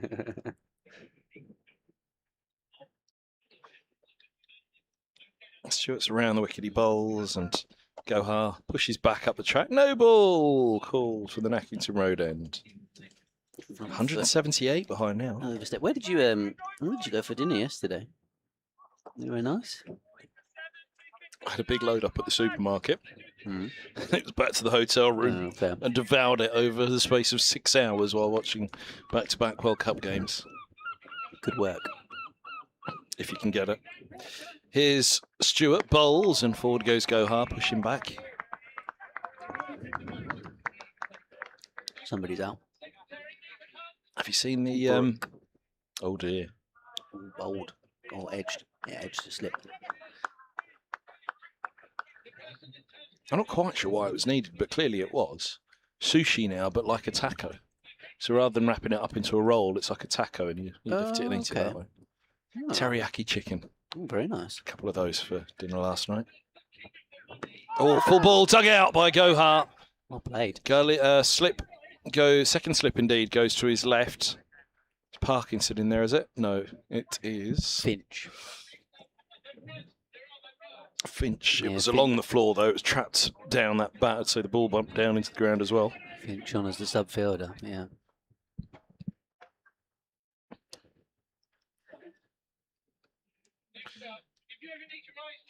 Oh, there you go. See, it's just if you ever need your eyes checked, come and see us 3rd Saturday of the month. We've got some cracking spectacles going.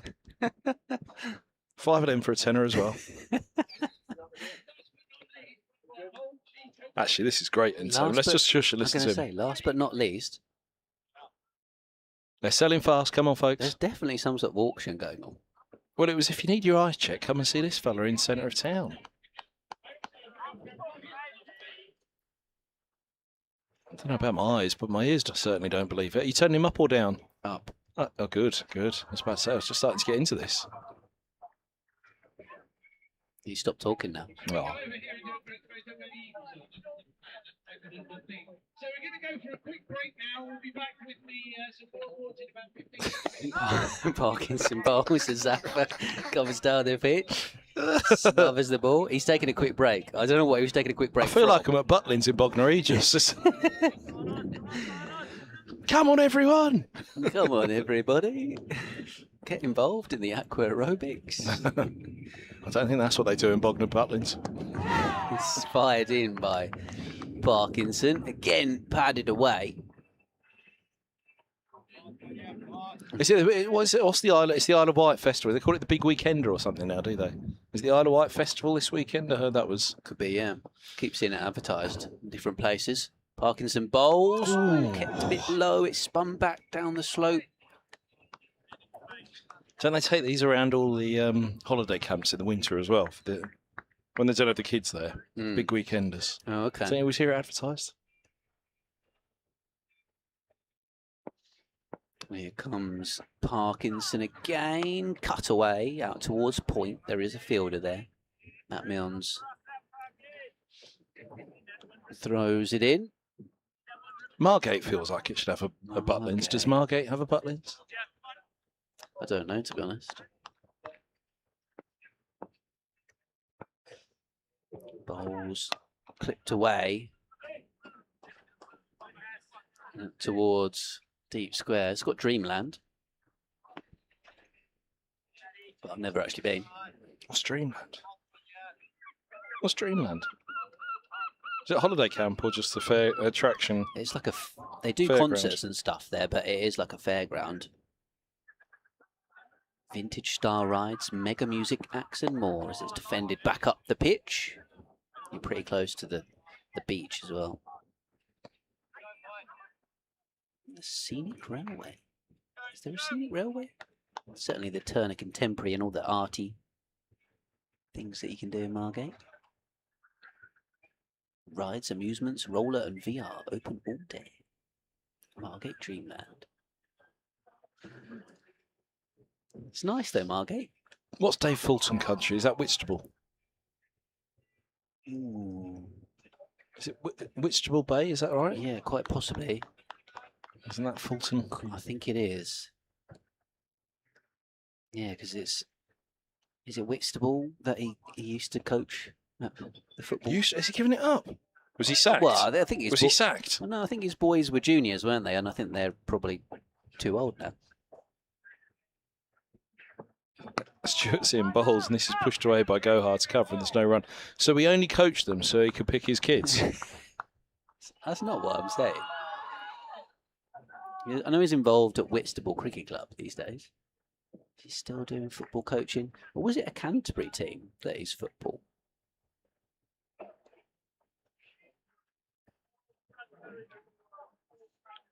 Or was it Canterbury? Canterbury City Football Club?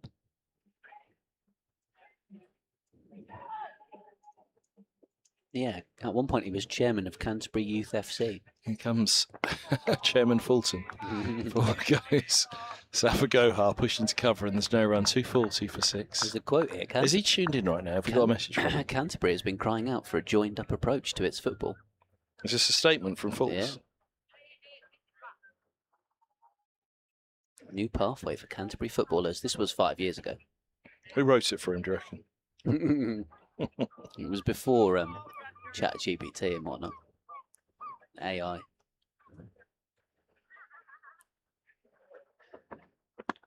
Stuart bowls. Forward goes Gohar, defending once more. Very full delivery, which is being dug out. He's inspecting the toe end of his bat. Here's Zafa. Benjamin up to the stumps.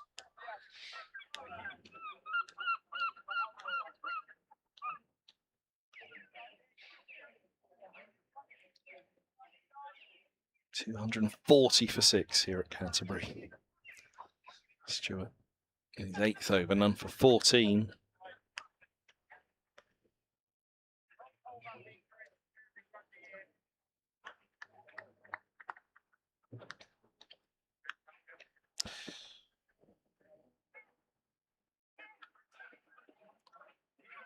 And look, he comes again. Balls now to Gohar, who drops the single. No, he doesn't. Just fine with Rothesay coming in from cover. I want to know which tent this is that we can hear.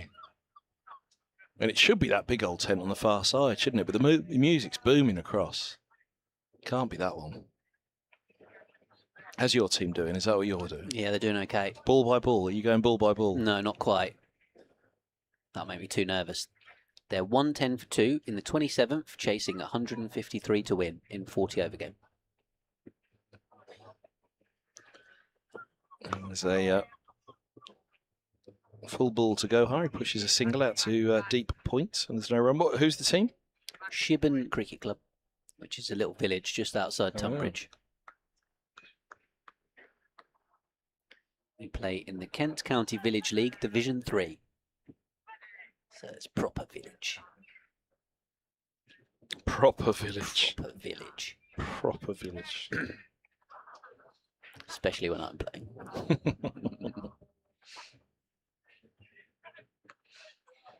All the gear, no idea. Stewart's in. Bowls and forward goes go hard driving. Sorry, my apologies. It's Holden driving to cover. Of course, they crossed with the last delivery, didn't they? 2:41 for 6 here at Canterbury.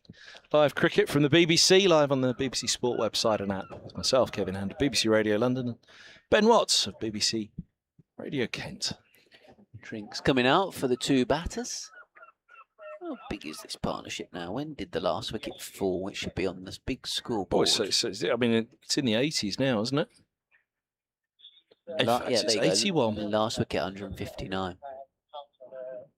And they say, I don't know what I'm talking about, Ben.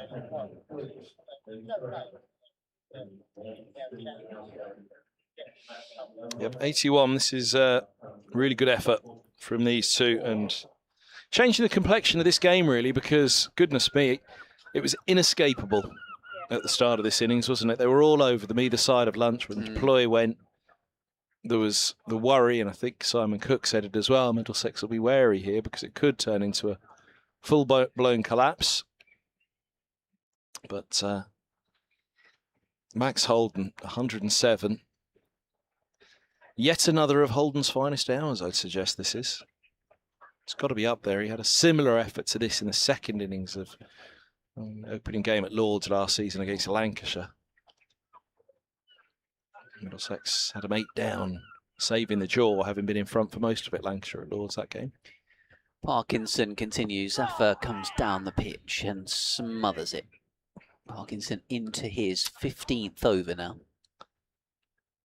Zafar, quite rightly, fancies himself as a batter. He's serious about his batting. It's not a little bit of fun, a little bit of hit and tickle. He loves his batting and he wants to bat higher than number 8. He wants to be up at number 7. Hit and tickle. That's lobbed up. Oh, Daniel Drummond in the game at silly mid-on. Get out of the way, he says to Holden at the non-striker's end. He's driven straight to him and he's momentum's taking him towards Holden, who was there in his crease. But Drummond was like, are you in your crease? Are you? Gives him a little shove when he gets there. Parkinson bowls. Oh, shout for LBW, which is muted in the end. As it's dropped away on the onside. A little bit of extra flight. Somebody's car alarm's going off. Big full day, that one, isn't it? Rather hoping it's not mine. Likewise. Oh, Parkinson. Does your car have an alarm? Don't know, it's a work one. Oh, well, in which case? It stopped. Good. Here comes Parkinson again. In and bowls. Zafar down the pitch. Digs it out up towards Bell Drummond, who does the fielding at silly mid-on.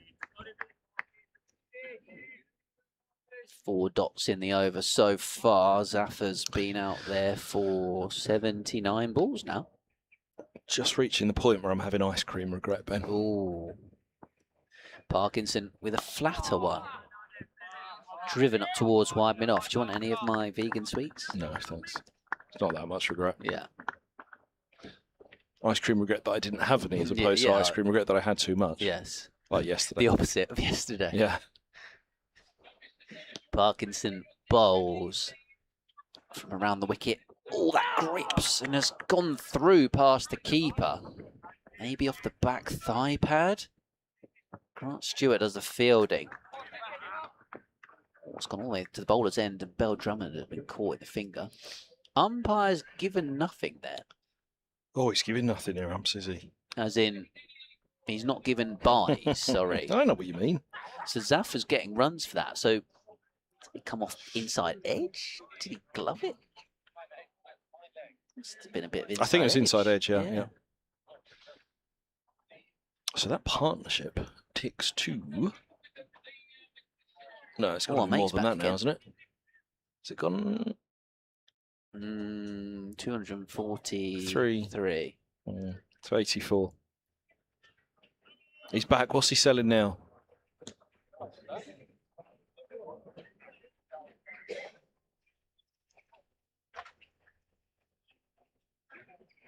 Can't hear him now. I wondered if it was I've pulled coming. the plug. I wondered if it was coming from the school up the road and it Ah, was there you go. carrying downwind. Oh, it's one of the teachers. That makes I sense. didn't know if it was a sports day type scenario or Stewart's fair. around the wicket too. Holds him. Forward he goes, pushing back up the track. Boot sale. Well, David Sales here. David says. Car boot.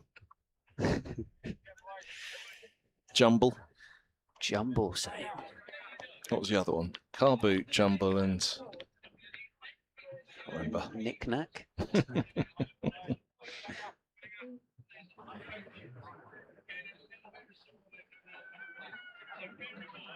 Stewart, second ball of the over. He bowls. Holden pushes back. Holding roll here for Stewart now.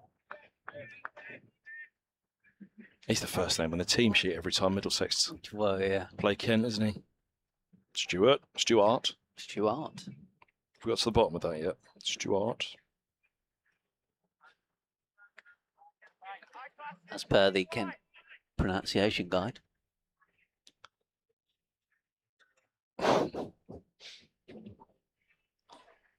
Stewart wide of the crease, bowls. Oh, well, dearie me. Diving down the leg side. Was that I mean, I think they seem to think he's hit that. we said that Stewart one, low to his right, would have been one of the great catches. We've just seen something that possibly would have been the greatest catch of all time. Standing up, taking a catch to a quick down the leg side, to flick off the hips from Holden. That would have been Wow. ridiculous. I mean, I was worried. There was certainly a big noise. Gloves were slapped by the ball, but inside tickle. I was worried that it actually hit him in the helmet, the keeper. But no, it was gloves as he went across. Yeah, that would have been an extraordinary take by Chris Benjamin. Stewart to Holden, drives. Good stop by mid-off. Beltram, they don't even get a single. No ball called. 171 the deficit now. Slightly ruins the holding job you're doing if you're overstepping every now and then.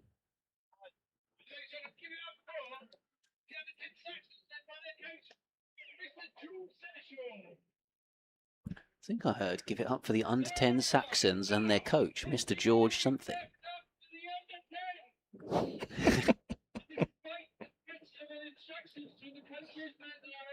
Stewart's around the wicket, he bowls, and forward goes Holden, defending two cover, no run. I genuinely think it must be coming from beyond the ground. Sounds like it's coming from beyond the grave.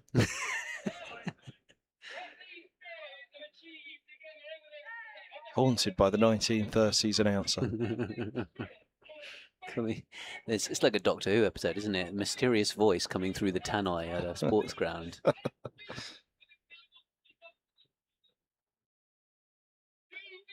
Stewart in bowls. Holden drives into mid-off again. No run. Bumps up to Beltram. It actually kicked up on him a little bit there on the second bounce, didn't it?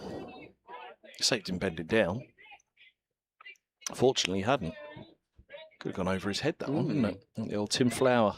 Was it Tim Flower, the ball that kicked up over the Blackburn Rovers keeper and Yeah, it was into the net? Tim Flowers would have been said keeper. It's one of those. Was it this season? A T20 maybe, or a matting or something, and chipped over somebody. Went for four. Stewart, last ball of the over to Holden. He dabs into the onside, a single through square leg. 246 for six. And Holden batting out of his skin here. He really is. But what an effort from Gohar alongside him. 39 from 81. Holden's 108. Middlesex trail by 170. 16 overs remaining in the day. So An hour. presumably, yeah, an hour's cricket. Oh, an hour. Parkinson will be bowling a fair bit of that, but he's gone off now because Milnes is back for a blast. Maybe going to swap ends. for Maybe, Parkinson, maybe. Because there was a little low five between Bell Drummond and Stewart, which would suggest that maybe Stewart's spell coming to an end, or the captain just saying, "Oh, good job, mate." But yeah, Milnes is going to have a go here from the pavilion end. Oh, Smoker's back. Go and get rid of him, Ben. Unless it is some sort of part of the, the geezer that we can hear talking. What, he's smoking as well? Mike in one hand, fag in the other. Well, I was going to say hog roast or barbecue or something. No, this is nicotine we can smell, surely, isn't it? It's vile. Ugh. It really does for me. Cigarette smoke. Yeah, I'm not a big fan. It's not the best thing to have blown in through the commentary box window when you're trying to commentate.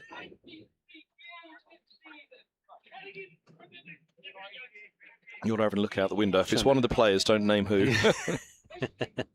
Trying to find the guilty culprit. So Milnes.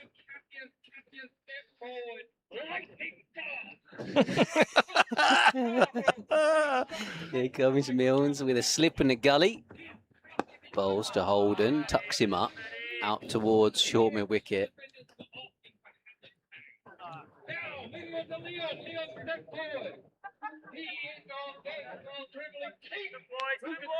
He's enthusiastic, isn't he, whoever he is? Goodness me, he's not letting it go.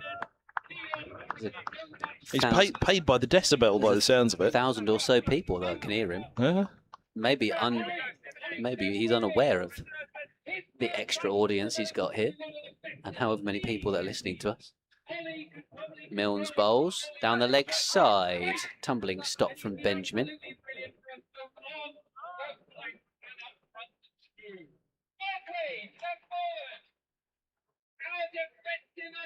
Brilliant if we went down now and just found a bloke talking to himself. Absolutely nobody anywhere near him.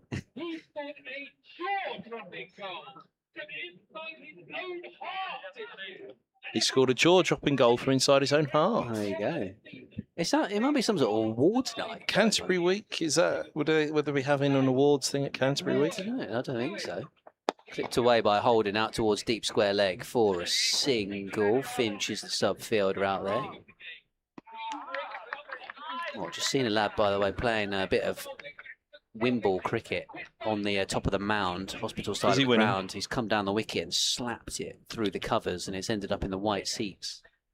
There's actually a lad in a Bangladesh top with Hassan 91 playing as well. He's at the non-strikers end, but he's practicing a little flick over the leg side. Zafagoa out in the middle is marking out his guard. I'm going to turn down our mystery man. There's not much of a mystery to him. On the megaphone. Full delivery across the left-hander. Milnes from the pavilion end, left alone outside the off stump. He was bowling mostly around the wicket from the Nackington Road end to the left-handers earlier on.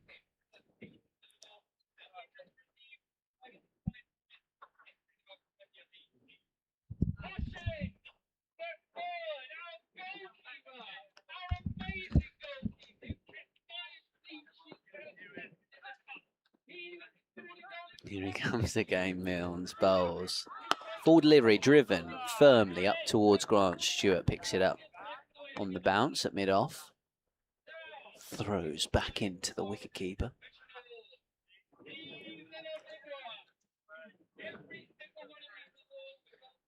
Said every single one of these awards, ... So there's definitely some sort of awards thing going on.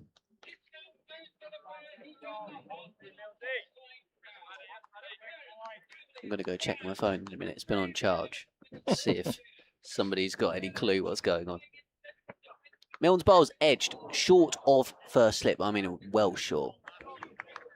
Even Benjamin and the stumps wouldn't have even been able to dive forward and Everyone's get a bit tired, aren't they, I find?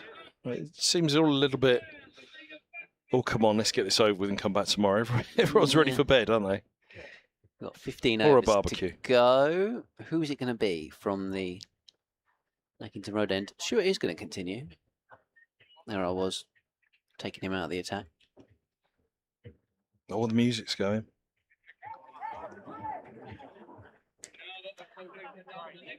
No, he's back on the mic again.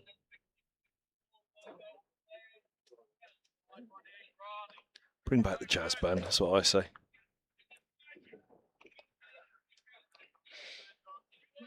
Yes. Holden awaiting as Stewart is around the wicket for his 10th over, none for 18. In he comes now, bowls, and Holden defends.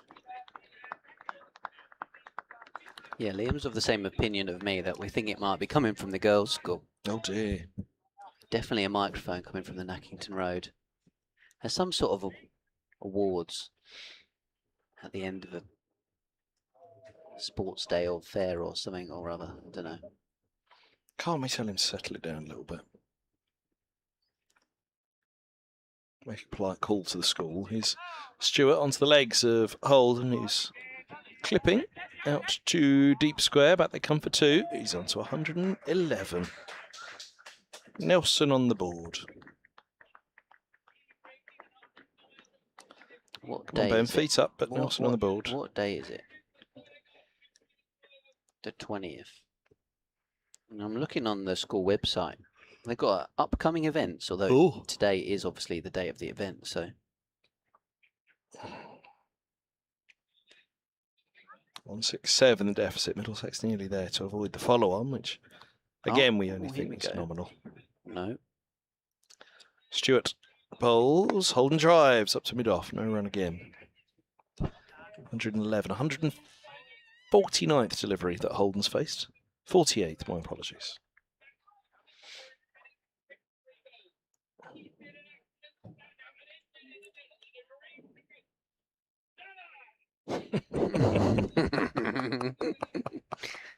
Oh, it's just too good to be true, isn't it? It's got to be like one of the parents who really fancies himself. He really does, doesn't he? He's going for it. As a man of... Should we get him up here for an interview Yeah, later? should we? I can't find out what it is. They got any social media? Oh, they're checking the shape of the ball. Having a look at it. Gear on with it. Gear on with it, says the umpires. Just looking for the score, quick, Rick. Can you turn? Nobody will be in the office. Can you turn Mr. Smith down a little bit, please? Whoever's on the megaphone, can you tell him to... It's definitely the PE. Do you reckon it's the PE teacher? Who? If it's not the PE teacher, who is it? Who's the other loud one? The PE teacher. He's always shouting. Stewart around the wicket to Holden, turned into the onside. Lord help him if that's the drama teacher. Turn up and shout, kids. That's all you need to do. I'm at the school fair. There he goes. There must be some sort of school fair or something. That time of year, isn't it? 20th of June. Absolutely. End of term fun day. Sunday fun day tomorrow with Jamie Reid and Mac Holes. Father's Day tomorrow. It is. I might need to go to the supermarket tomorrow morning. Buy yourself a bar of chocolate. No, I was thinking of my dad, but yeah. Stewart's in, bowls, and this is clipped away out to deep mid-wicket by Holden. Single taken, 112, and that's 250 up for Middlesex. And the first batting point in the 61st over. They've gone along at a fair lick, haven't they? Yeah, what's the rate been? It'll come up in a minute. 4.1 and over. Dropped a little. It's even up around 4.4 at one point, I think.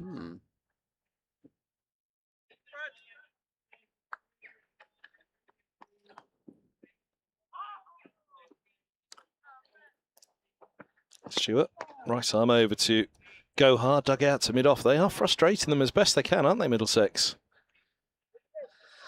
250 for 6. Gohar 39 from 85, and a near thou shalt not pass approach from Gohar as he supports Holden. Admirable stuff from the Middlesex number 8.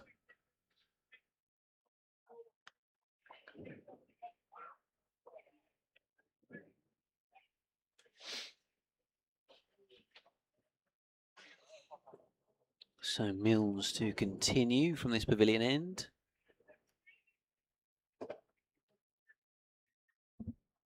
$91 the partnership's worth now.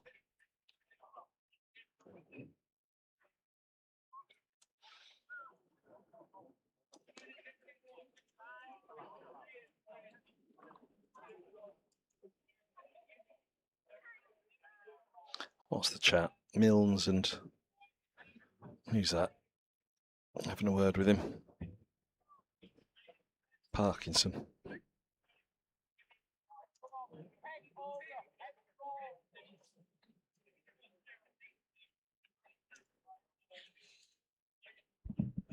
Here he comes, Milnes. Edged run down deliberately, though, wide of Gully by Max Holden. With an open blade down towards the Les Ames stand for a boundary. To move on to 116 from 151 balls, the outstanding knock of the game so far. Fred Atkins, who's been on the PA inside the ground, although we're hearing the PA louder from the school up the road. Might be grabbing him for an interview later, perhaps, for the ECB Reporters Network. It's defended away out and towards the covers. I'm getting hungry, Ben. Getting peckish.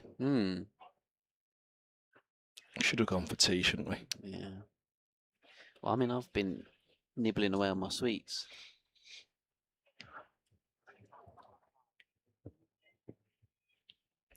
Oh, look, there you go. You got some fruit from the hotel this morning. How dare you? Short ball, pulled away. Or did you buy it yourself?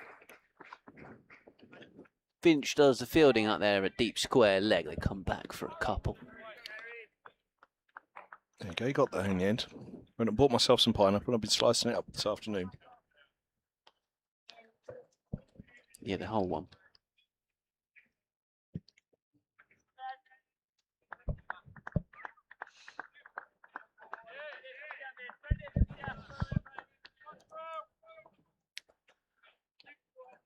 Nature's candy. Isn't that what they call it? Is it? Fruit. Oh, I thought it was specifically pineapple there. Here comes Milnes down the leg side, and it's for leg buys.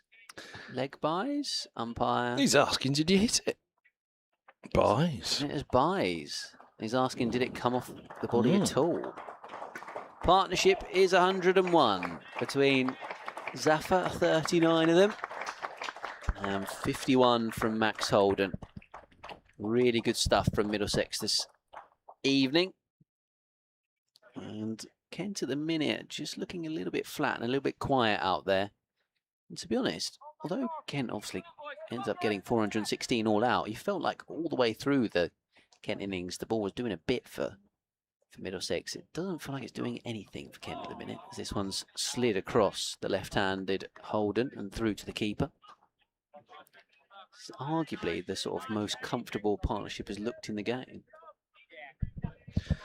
It is, yeah. I mean, this ball, Simon Cook warned a little bit, didn't he? He said, go soft. It will be a different game. But Middlesex, actually, in their defence, seemed to get it to be doing a bit all day yesterday, didn't they? Felt like they did. But we did say day two can be the best day to bat. Perhaps that's what it is. Sun's out, better day to bat. Middlesex finally starting to get a hold on this game. No pun intended, or this one pushed away out towards extra cover, thanks to Max Holden and Zaffa. End of the over from Milnes. 13 overs to go in the day. Middlesex starting to go hard. We go hard. Or go home. Ben's going home. He's had enough of the puns. He's off. 260 for 6. Max Holden and Zaffa Gohar are met by Luke Holden, who has drinks, as does Stewart. Stewart walking out the drinks for Kent. Maybe he nipped off the field for the sub, so sharing out the duties. Oh, look at them all. You've never seen a team so desperate for a drink. Hard work out there. Hard work up here today. Hard work for all in this heat.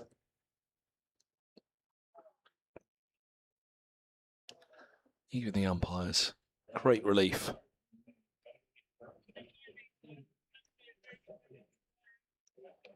To have a sip.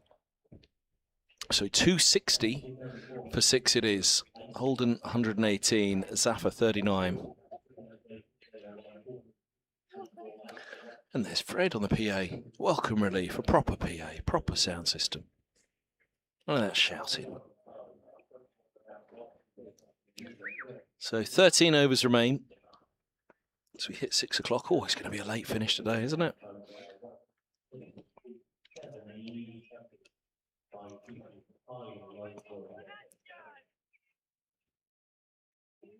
Well, this is some recovery from Middlesex, having lost a couple in a short spell before lunch to start the innings, both openers. Deployed just after.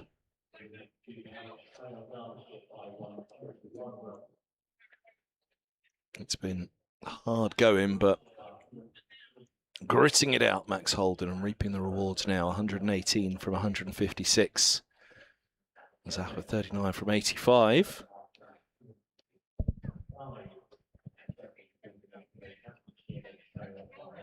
Drink's nearly done out in the middle. Gohar and Holden, well, Holden in particular, I can see, is beaming. And rightly so. Could knock this 118.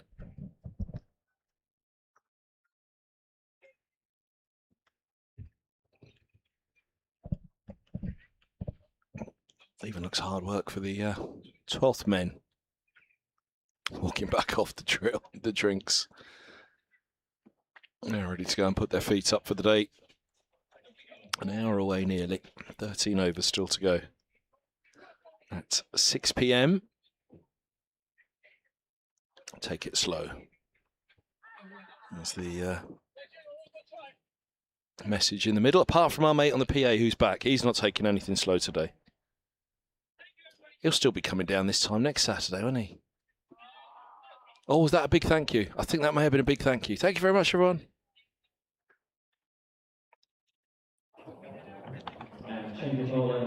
Oh, there we go. There's the PA that's actually in the ground. Proper PA. Change of bowling after 10 overs. Stewart out of the attack. Not 10 in a spell, but 10 overall. And then Dudgeon, who bowled from the pavilion end exclusively earlier on. 9 overs, 2 maidens, none for 50. He's going to come back on from the Nackington Road end with this ball. 62 overs old, 13 to go in the day. I'll try and see if we can get a breakthrough. It's a 101 run partnership. Yeah, bit of a spark required from the Spitfires somewhere. Turn to one of their overseas to see if he can provide it.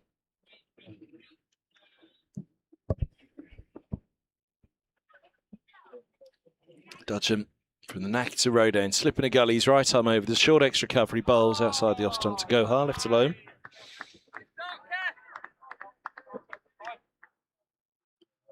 A good start. I didn't hear what name they used there. The nickname, you wondering his nickname? Yeah. Dudgeon, you must know his nicknames. The Dudge. Dudgy. Rhino. Rhino. Have you just made that up? No, I think I just heard somebody say Rhino, yeah. It comes the aforementioned. Bowls outside of the off stump.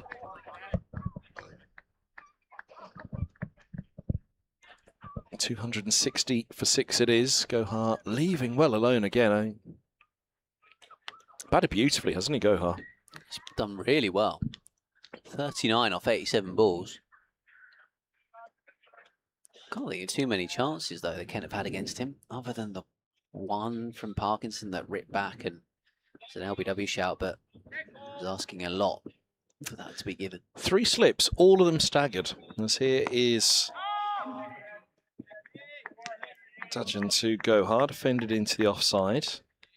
So we've effectively got a slip, a third slip, and a 5th slip, but we've got no second or 4th. Slightly peculiar. Yeah, it is the Rhino, his nickname. Rhino. Do we know why? Builds up a head of steam. Is the rhino the one that drags at the dirt before it charges? Does he do that? Let's have a little look at the start. How does he start? No, just these little mini walks, then he skips and he's off. He's in now, bowls, and driven by Zafar Gohar as far as cover, no run. It definitely wasn't one of the tents that we could hear earlier on, so it definitely must be the score next door. We've sort of ruled everything out. It was too rowdy for Canterbury Week. Canterbury Week here at Canterbury at the cricket. Don't have all that shouting.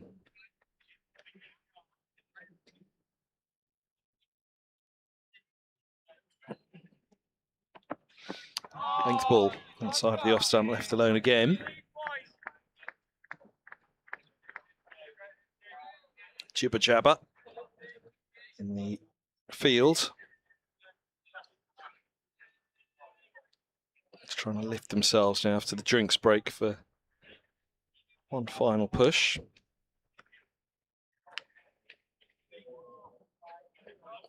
Break this partnership and they'd still be thinking, come on, we'll have this all done tonight. But they had to break it. It's a century stand for the 7th wicket, which is salvaging matters for Middlesex on the second day as Gohar keeps out a ball that keeps a fraction low through mid-wicket. Single taken, 261 for 6.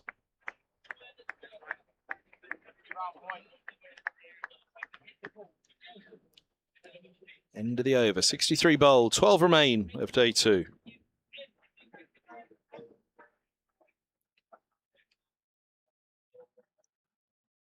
Gohar 40, Holden 118.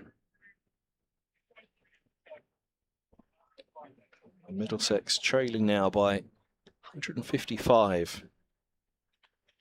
How close can they get it? From Middlesex's perspective, get it to parity and just see what pressure they can put on the Kent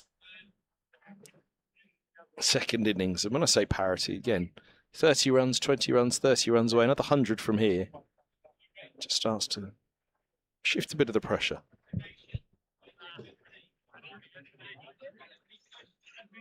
Milnes changing his field before he's going to try again from the pavilion end. 261 for 6. Bowls to Zafar Gohar, lets it go outside the off stump.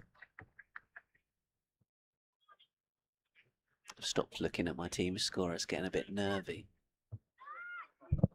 I thought you were going to your shell slightly. Is it a cup game? Top of the table clash? No, it's more of a... Local derby, bragging rights? No, it's more of a bottom half of the table clash. Oh dear.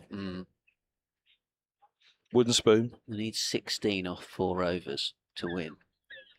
But the set batter's just got out. Here comes Milnes here at Canterbury. Oh, full delivery, which is well played. Organised defensive push by Zafar up towards mid-on.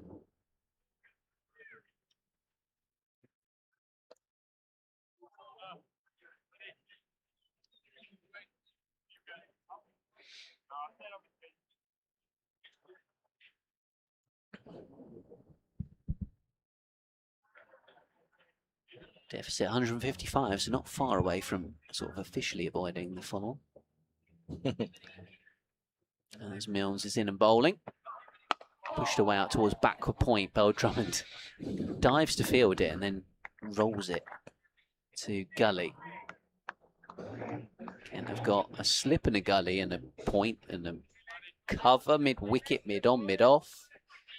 Somebody's at deep square. Is that it? No. Long leg and deep square. Nobody on the offside rope. Milnes back to the top of his mark. Continuing to try and push it across the left-hander from over the wicket. Drives out into the covers here, Zafar. He's unruffled. Gohar in the middle, isn't he? Really, he's one of the most unruffled batters I think I've seen. He could just be having a Sunday League game now, just pushing it around. It's dropped down a level just to have a bat. Just about with his son. Like Kumar Sangakkara playing club cricket. Where? Somewhere out west, wherever he lives, the little village that he plays for. Short ball, controlled, swiveled pull stroke from Zafar for a single. Out west of Harlesden or out west of Chatham are we talking here? Like west, I think he lives like Somerset way. Does Kumar Sangakkara? Yeah, I think so. Let me look this up. Plays for Shillingstone Cricket Club.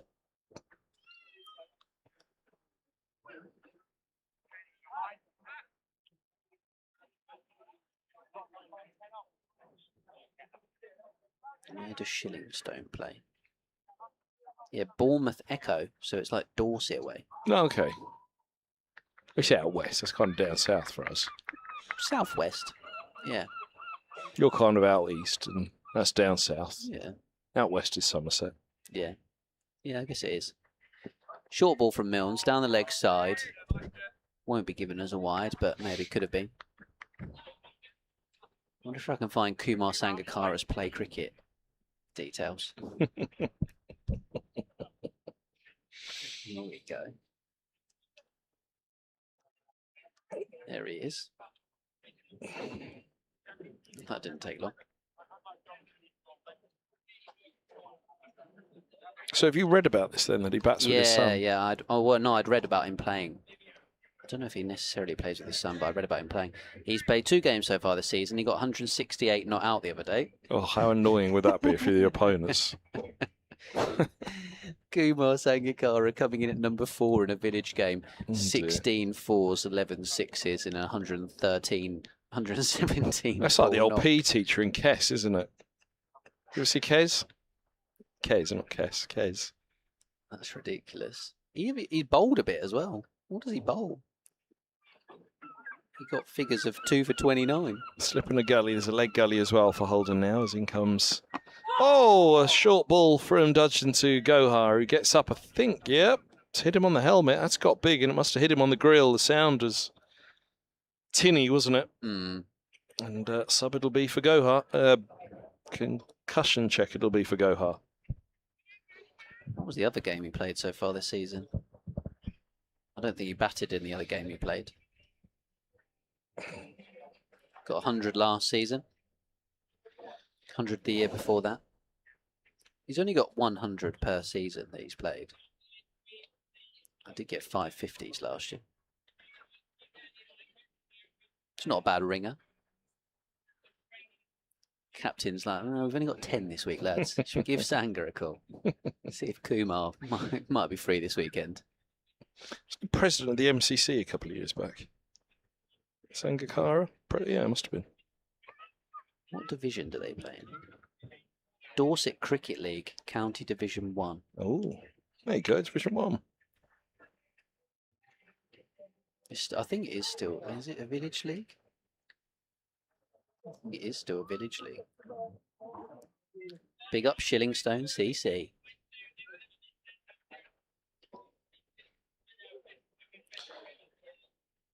Concussion check. Is it concussion? He's looking at his left hand. Oh, goodness me. The way that the physio was looking at the left hand of Gohar there, and Gohar was looking the other way. It was almost as though he was popping back in a finger. I don't think that was what it was, but Gohar, arm extended out to one side. He was looking the other way as the physio dealt with it. Oh, phew, I can breathe. My first thought was that it hit the glove. Sorry, my lads have won. I can breathe. It's fine. What? They've won. Oh, look, he's back. Here we go. He is back. And I can announce that Shibburn Cricket Club have won their game today against Betsham by 6 wickets. I want you to do it in the style of our mate next door. No, I actually don't. Please don't do it in that. At what? Our ground is called Fatting Pen. Why? Because it's something to do with the sheep. Oh, we do have a ram as our badge. It's part of Fairlawn Estate. which is more grandiose name, isn't it? But it's probably because it's just an old sheep field or something. What is with this smoker outside our window? He's back again, all she. Chain smoker, whoever it is. It's relentless. It's honestly making me feel sick. I think it's coming downwind from somewhere. I can't work out where because I can't see said individual. Right, anyway, after the concussion check, going to get rocking and rolling again with Dudgeon from the Nackington Road end.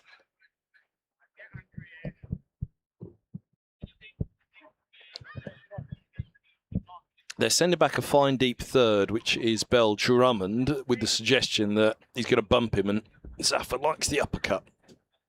Dudgeon's in. Bowls and up on his toes to defend. Zaffa pushes to mid-off. No run.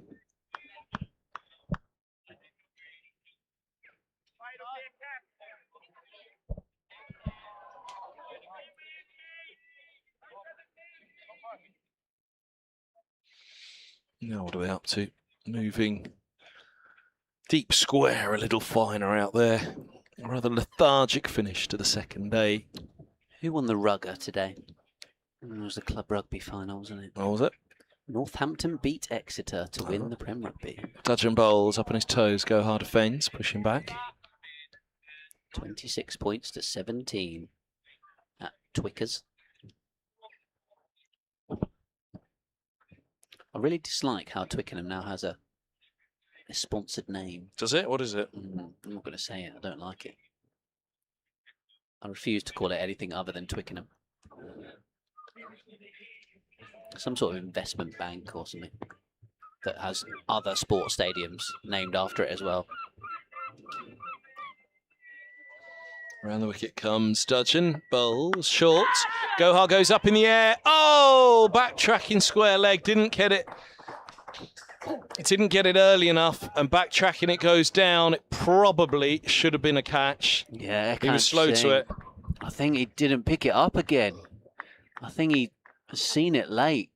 It sort of ballooned off the toe end of the bat from Zaffa over the head of Ekansh Singh at square leg, and he was slow to pick it up.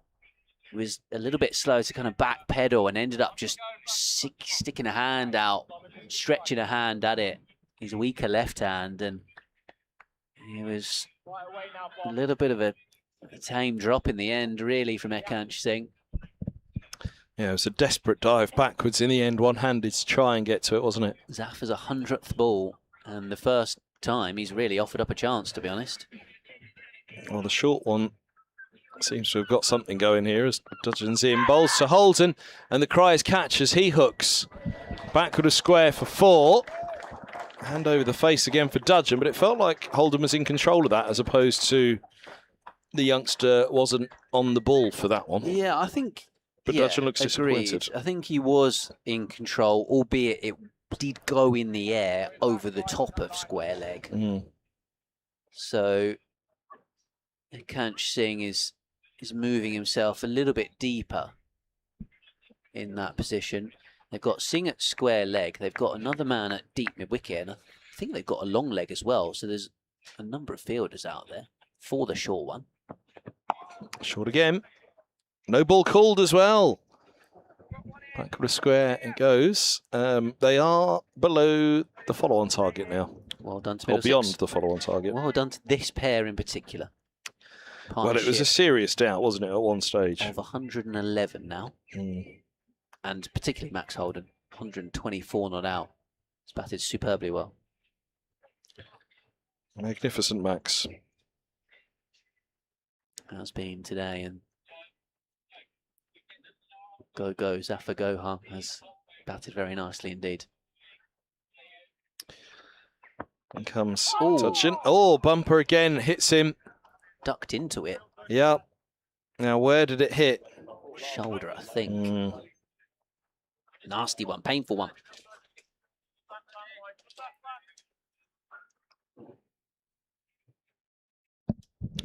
No concussion checks, so yeah, just the shoulder.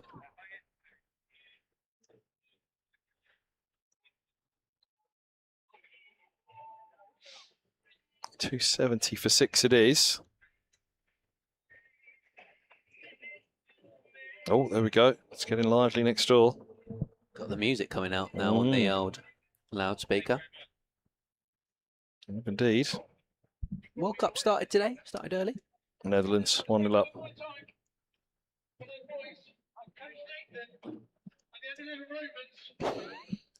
He must be running out of steam, mustn't he? Big up the under-11s. How many Red Bulls has he had? Other energy drinks are available. He's got to be running out of steam on a day like this. We've got visions of the man. Quite a red face. Rounded. Can we get the PA here to send him a message? As Milnes bowls, hits the front pad, but he's bowling over the wicket to the left-hander. Could we get Fred Atkins on the PA to send out a message via the PA? If you can hear us at the girls' school, can you turn your megaphone down, please? A battle of the megaphones. 1,000+ people at the cricket ground have been hearing you hand out your awards. It is quite extraordinary that the under-10s has overshadowed the county cricket. The under-10s football. The under-11s football. Whatever their team's called. Milnes bowls. Zaffert drives. With a lovely straight bow towards Bell Drummond at wide mid-off. Some partnership this, it really is. The pressure they were under at 159 for 6. It's an innings-changing and potentially match-changing partnership here.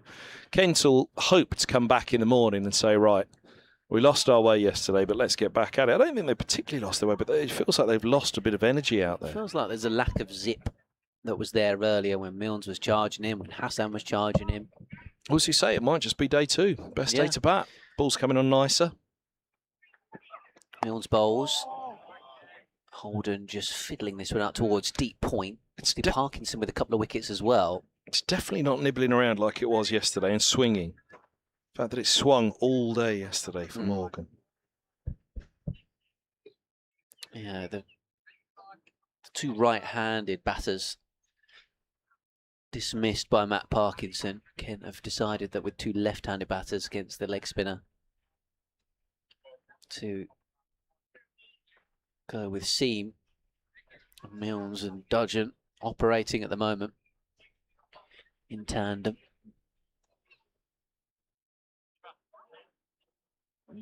Change of the field coming here. I think Milnes might potentially be about to dish Saf for some more short stuff.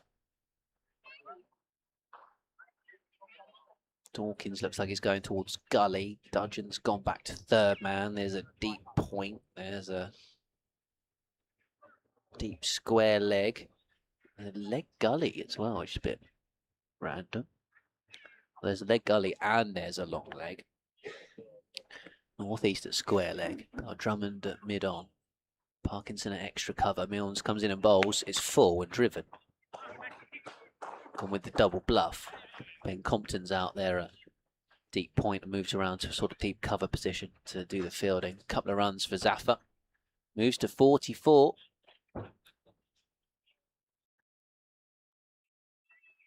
Went with the double bluff rather than the short stuff.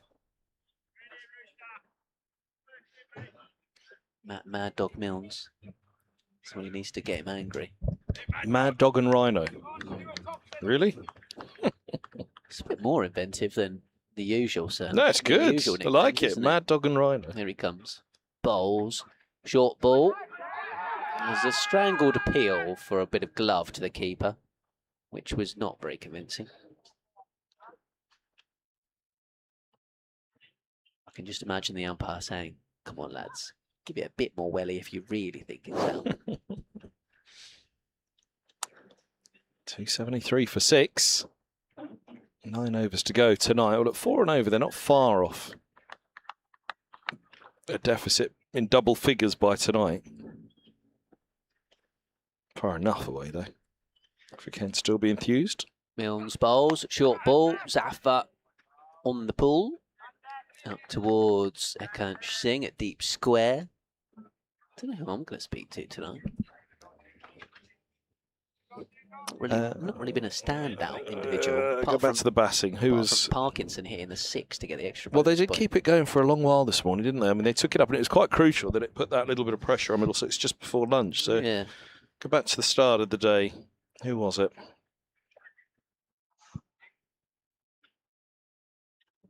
sort of all chipped in a bit, didn't they? Dodgen, Milnes, Hassan, Parkinson. A little bit of lower order tail wagging from the bowlers. Whoever went best with the bat for the bowlers.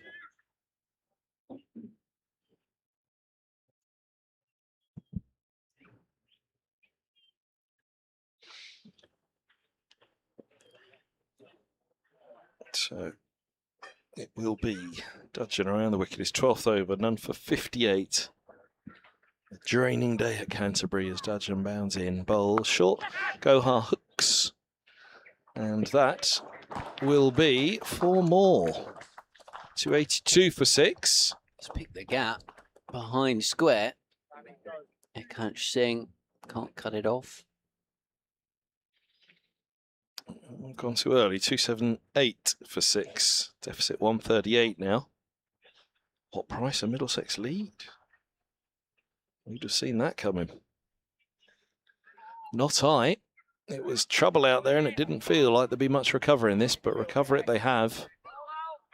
Yeah, Still rather be in Kent's position. Second new ball is, what, 13 overs away, so 4 overs into the morning. Can almost feel like they're bowling for the second new ball at the moment. Dudgeon bowls a bumper that, woo, whistles. Took off, actually. Whistles past the grill of Gohar and fizzes away from the keeper. Step into his left, Benjamin.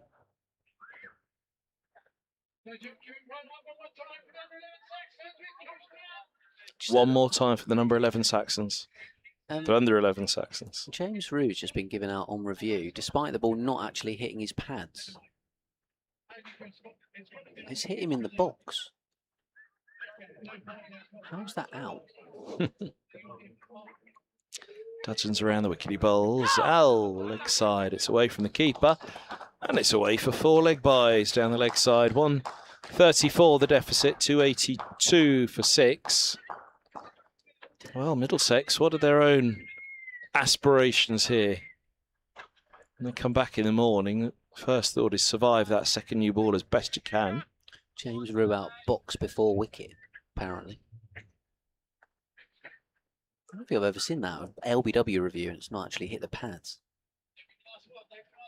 Jameson bowling as well. It's an iffy ball tracking, if you ask me. Was it on middle stump? Seemingly. His length ball outside of the off stump that sways away from Gohar, who leaves alone once more. Swings away from Gohar, who sways inside it. Swinging and swaying. Swinging and swaying at Canterbury. We should probably leave that one there. It's been a long day, folks. Yeah, I feel like this has been a slow conclusion to the day. Well, we didn't really see this coming, but I guess that's what partnerships do. They nullify the attack, don't they? This is onto the hip of Gohar. Cry catch again, backward a square by Gohar. And 50 for Middlesex is number 8 from 109 deliveries, 121 minutes, 7 fours. And boy, oh boy, has Gohar pulled one out of the hat here. Yeah, well played, Zafar. He has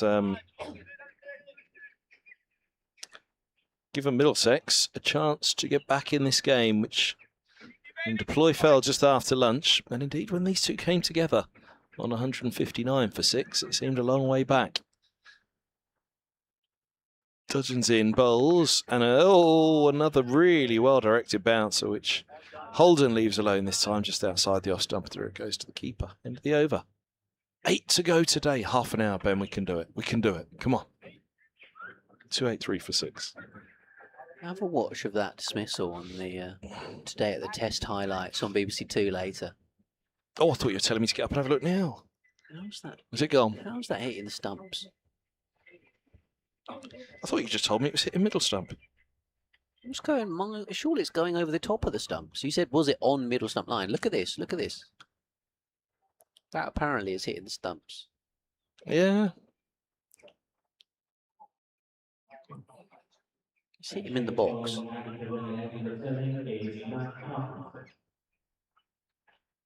So it's clipping the bails, I assume.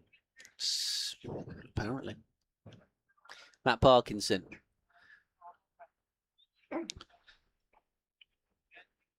To have a bowl from the pavilion end. Can go back to the spinner. No luck for the seam, and for Matt Milnes, Zaffa defends into the onside. Suspect this is as much as anything a bid from Kent to get through to stumps. See if this older ball, Parkinson, can remove. Zaffa comes down the pitch and turns it out to northeast at mid-wicket. Short leg is in play. Ben Dawkins, there's a slip and a point and a mid-on and a more orthodox mid-wicket. Man on the 45, deep square and a deep cover. This one is pushed back up the pitch by Zaffa. There's a long on as well. Is there a deep cover? Can't see. Can't see round the corner of the Frank Welly. There might not be, actually. A long on, rather. Oh, pulls this round the corner. That's to the man on the 45, Hassan. Does the fielding. Wasn't able to get it fine enough as he played a rotating pull stroke. There's Zaffa Goha on 50 exactly. Parkinson bowls to him and it spins back into him, but he plays nicely off the back foot out towards extra cover where Beldrummond from wide mid-off moves around to do the fielding.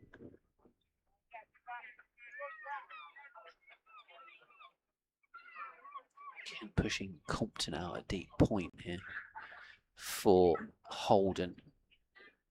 124 not out. Top score of the game by quite some margin. Tosses this one up. Parkinson flicked behind square. Hassan does the fielding. End of the over from Parkinson. 284 for 6. Middlesex with 7 to go in the day's play. Give it up for the under-11 Saxons. I think our man on the megaphone next door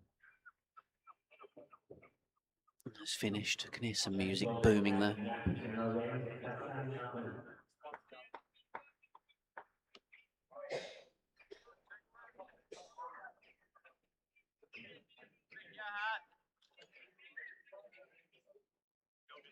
Hassan Mahmood. One final spell in the day. 11 overs, 1 maiden, 2 for 48. Looked a lot more threatening in his opening spell, straight after lunch, than he did in his second spell. Finch is on as sub-fielder. Kanch Singh is wandering into a leg gully position. Dawkins is a slip, but effectively second slip. Northeast in the gully. Cover mid-on, mid-off. Deep square, deep point. Hassan bowls and it's slammed out towards deep point. Picked him out a treat. There's Zaffa. Single taken. Grant Stewart doing the fielding. Kanch Singh now being moved to deep backward square. Compton more of a deep forward square.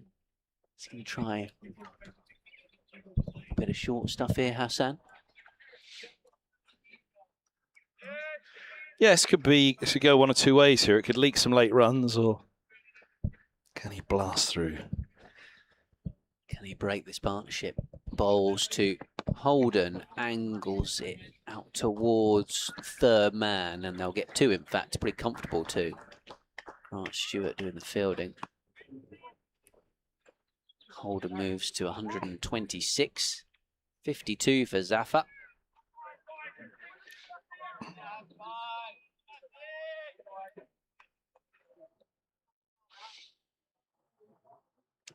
Seagulls are busy at the minute. I was just about to say, they've been busy all day, haven't they, the Seagulls here? Canterbury week, I suppose. Big open area like this to come and peck away at a few crumbs. That's what Middlesex were doing when these two came together. Feasting at the moment. Hassan, short ball. Down towards long leg, but controlled, and it's come quickly off the bat as well for Max Holden. Moves him on to 130. That's 60 runs, better than anyone in the game so far. Yeah, that's extraordinary. I mean, that's extraordinary, really. You know, we can't overstate what Holden has done here to change the complexion of this innings and potentially the game now. And he did this last year against Lancashire and got into that Lions side quite rightly off the back of it. It's a remarkably good innings, this. Can hear Bear Drummond on the effects mic, tweaking his field. Yeah, a bit of thinking to do. But as I say, scratching.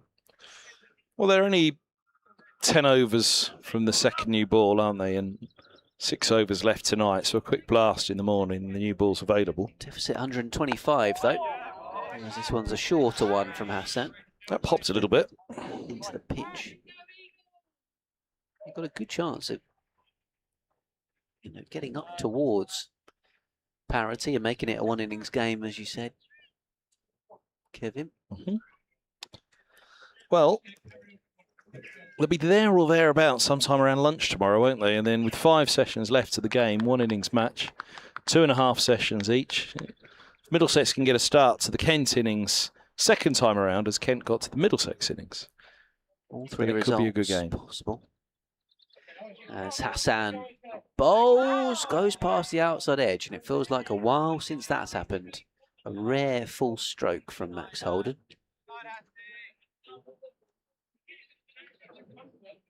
Just wanders off to square leg to collect his thoughts.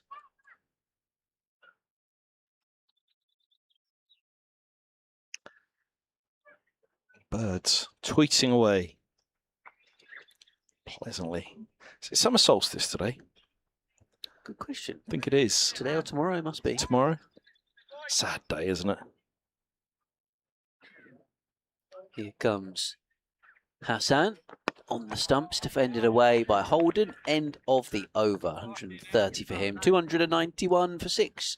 Middlesex 125 behind. Day all done at the test match. Joe Root still there, but James Root boxed before wicket, the last man out. Mulgate's Jordan Cox, not out at the end of the day, but yet to score.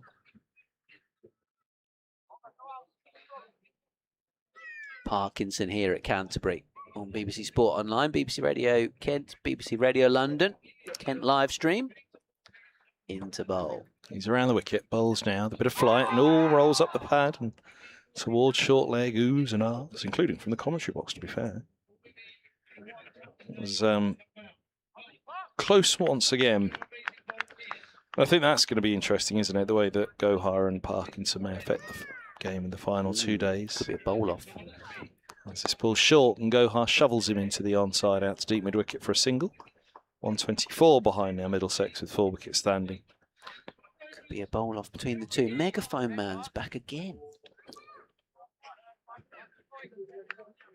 That's no way to speak about Jamie Reid and Matt Coles tomorrow. Yeah, double change. Double change in the commentary box tomorrow. Gohar's ended up right in front of Parkinson. He's about to set off and bowl, and Gohar's somehow standing that side.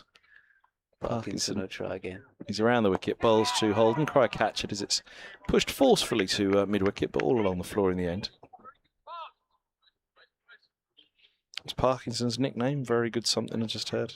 I think it's Parky. Parks. I think it's a bit. Very good Parks. Yeah, I think it's a bit less imaginative. Flatter one, but hangs in the air for a while though from Parkinson. I like that. It looked as though it's just going to dip, it's going to dip, it's going to dip, never dipped. Kept going. But without really sending it up above the eye line. Here he comes again. Oh, inside edge was there. It wrapped on the pads, falls into the onside in front of short leg. I don't think there was. I wonder if the short leg needs to be a bit straighter. Yeah, not a bad shout that. Got a short mid wicket not far away as this ball is punched through the covers off the back foot. A little bit of room for Holden. Beltramond's given chase and it disappears out of our line of sight, but the little applause that we hear tells us that Beltramond's fielded it and they've taken 2. 70 bowled, 5 to go today. 2-9-4 for 6 Middlesex. Yeah, they've batted well. These two. And we'll be looking to see out these remaining 5 overs through to stumps. Elsewhere, I'd imagine that quite a lot of the games are done for the day. Test matches, 182 for 5. England trailing by 280 runs. England's women are playing Scotland in the T20 World Cup. Amy Jones out first ball of the innings, first ball of the match to Kirsty Gordon. So they're 1 for 1. Sophia Dunkley coming in for the injured Siva Brunt. As Hassan comes around the wicket. Ooh, Zafar has a bit of a fiddle at that one. Outside the off stumps, it goes through to the keeper.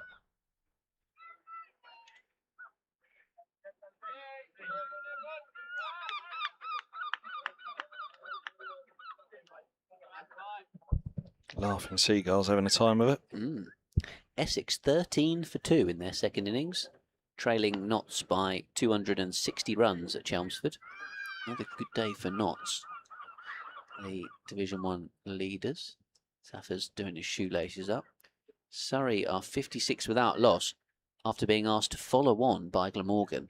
Glamorgan got 358 all out. Surrey were 105 all out and then a 56 without loss. Following on, Leicestershire, Rayan Ahmed got 100. 453 all out. Yorkshire in reply, 12 for 2. Still in play at Grace Road. As Hassan bowls past the outside edge of Zafar's bat. A little bit of movement away. Warwickshire were 330 all out. Somerset 12 for 1 in reply at Taunton, 110 runs behind. Hampshire 204 for 9 in their second innings at Hove. 236 run lead, which might well be enough, judging from the way that wickets clattered today. Lancashire 133 for 5, 70 runs behind still against Derbyshire, with only 5 second innings wickets remaining as Hassan bowls and it's a leading edge from Zafar trying to turn it away into the leg side. It goes out towards Compton at cover. Another dot ball. Durham 293 for 7 with Ollie Robinson on 30 after Ben Stokes is 95. Battling back against Northants, who made 450 all out. Worcestershire 210 for 5 in reply to 289 all out from Gloucestershire at Worcester. 50s for Hose and Tolavera.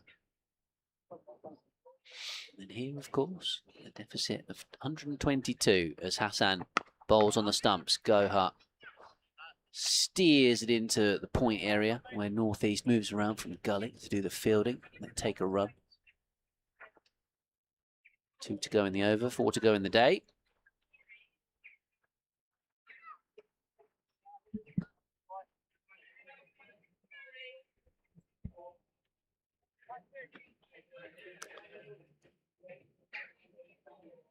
Oh, brass band. Jazz band back. The jazz band gone next door. No, Double time. Surely not. That's a betrayal, isn't it? I think they just play music over the megaphone. Here comes Hassan. Bowls. It's off the inside edge of the bat and onto the pad or the thigh pad and drops away. About a metre from the stumps. Max Holden looking to come back in the morning. 132 from 174 balls. It's been an outstanding knock. Difficult conditions when he came to the crease. Grant Stewart dropped him in the gully. Would have been an absolute screamer of a take. Kent would have needed 4 slips for it to go easier to hand as Hassan bowls, and it's pushed away into the onside. And then Parkinson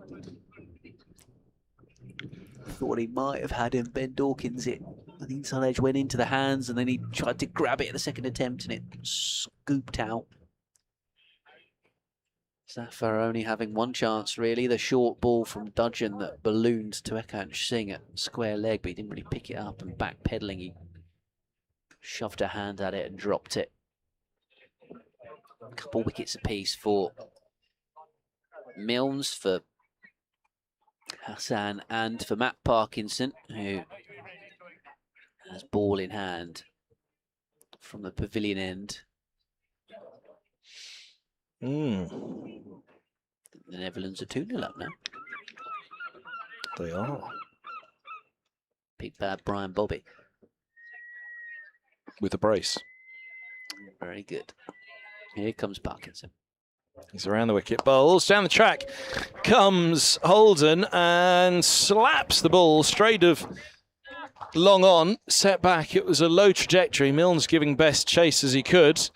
And Holden, my apologies, Gohar. Yep, indeed. Moves to 58, 299 for 6. 117 for is the deficit. We said they wouldn't be far off double figures tonight. He's played the spin really well, hasn't he? He's on top in this spin v spin battle. Down the track again. It's time to defend. Inside edge was there onto the pad. It loops fine at the short leg. I think it was just pad, to be honest. Yeah, I think so. Just skipping down the pitch and bouncing away off the top of the knee roll. 299 for 6. Parkinson's around the wicket, he bowls. Oh, that slipped right out of the hand. It's a wide. Just pitched on the cut track. Very wide indeed. That's the 300 up. Second batting point for Middlesex. The thinning crowd here on day 2 at Canterbury applauds. A few of them have gone home for their tea. Here's Gohar. Pushing to mid-on, and there's no run. The crowd, unlike me, after a week in New Road and a couple of days in Canterbury, are thinning. Oh, it's been a heavy couple of weeks on the road with Middlesex. Yeah. Hotel breakfasts. Forward goes Gohar, pushing back. Yeah, all you do is watch cricket and eat, don't you, pretty much, on away trips? Another croissant, sir. Another 5, please. Actually make it pain au chocolat. Breakfast, lunch, and then dinner. Even something at tea. And second breakfast, and 11s. As Gohar backs away and punches through the covers. And he'll pick up a couple here. And Middlesex may well be into below 3 figures. 114 the deficit. Stunning partnership this. They're not far off 150 now. The partnership, yeah. We may well have to look for Middlesex, yeah. Gohar's down the track. Turn to mid-wicket. New run. And it's 302 for 6. 132 Holden, 60 Gohar. In fact, I may well have said record in front of me. Would you believe? Good work. 7th wicket record for Middlesex against Kent. Are you going for it as well? No. Okay. I was just teeing you up. Is for Middlesex, 169. J.W. Hearn and J.M. Sims at Gravesend in 1933. Near 100-year record. Wow. What is it now? 143. Well. Closing in. Closing in. Hassan around the wicket. Bowling to Holden. Pushes up towards mid-on. One last big effort for the Kent bowlers at the end of the day. Second day here at Canterbury. Second day of Canterbury Cricket Week.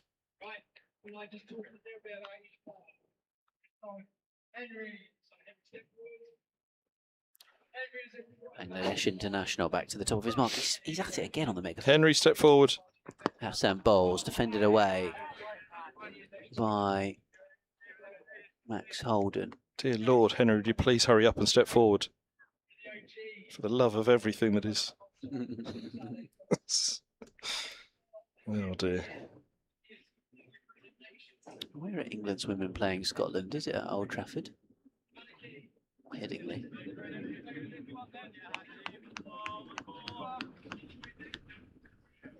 Just saw a big party stand come into view. Oh. Yeah, Headingley. Here comes Hassan on the off stump, fended off by Holden. Very sensible attempted conclusion to the day from Max Holden. Trying to see this out. Go again in the morning.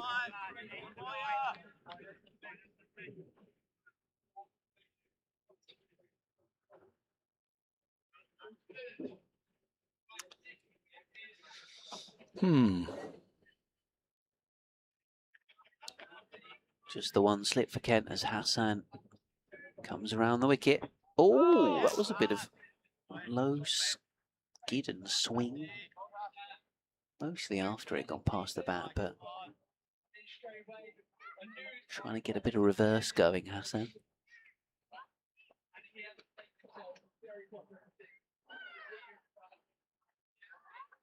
Might just be the fella's back garden. He's got his kids, his dog and his missus and Saxon the dog. Yeah. The under 11 Saxon. Yeah, boy. Whatever that event is, it's going on very late. Here comes, oh, Hassan down the leg side. That was a laboured dive from Chris Benjamin. He's worked hard today behind the stumps and just some signs of fatigue. As we said, it's been a bit flat. The body language has been a bit quiet for the last hour or so, to be honest. As this partnership has almost doubled the Middlesex score from 159 for 6 to 306 for 6. That's Frank, one of the stewards you can hear on the effects mic there. What's Frank saying? I think he was telling them where the ball went.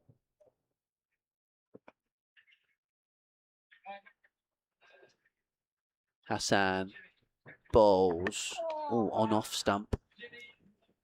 It's fairly low on the Max Holden bat and they come through for a single.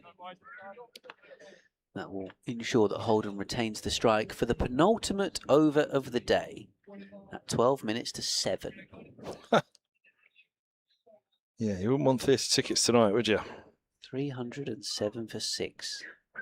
But you wouldn't mind a ticket for day 3 and 4 of this one because as slow a day is today, or has been today, brilliant from this partnership nullifying Kent and slowing down the pace of what was becoming a procession of wickets. But what it is doing is setting up a grand finale. Day 4 should be a belter. All results are possible, as they say. You'll have to come back, Ben, on your day off. Might just have to watch the old stream. Sound turned down. Parkinson's around the wicket. Bowls heaved over mid-wicket by Holden. And that takes Middlesex to 311. The partnership's 152, and it's nearing the 7th wicket record for Middlesex against Kent. Holden moves to 70 of this partnership. Gohar 60, Holden's 137 in total. You know, I always feel a little bit sad when partnerships that have stood for nearly 100 years just disappear into the ether, but that may well happen. It may well happen before the day's done. Deficit down to 105 and Holden to 137. Yes. Parkinson bowls. Holden whips off his hip. That's beautifully played off the back foot. And deep backward square now is where the ball will be retrieved. And the partnership ticks to, as it's 313 for 6, 154. Paying attention as you were, Watts, the record was? 160 something. There's Parkinson bowls, and Holden works this one through mid-wicket, looking for 2 again. Back they come, 315 for 6. 101 behind now, Middlesex. Partnerships, 156. The record is potentially not long for the world. Leadership Awards next door. Oh. The cat, the dog and the goldfish are all lined up listening in the back garden. Saxon. Yes. Parkinson. Driven down the ground by Holden, just a single long on comes around. Holden's on to 142. 169 was the partnership, so yeah, it's not going to fall. Tonight, that 90-33 record between Hearn and Sims.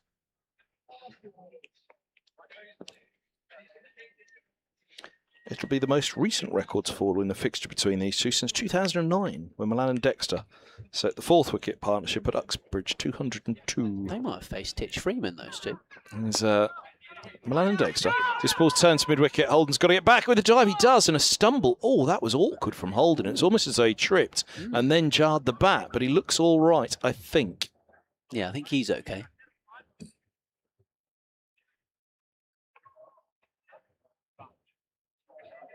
It wasn't comfortable at all, though. 313 for 6 it remains.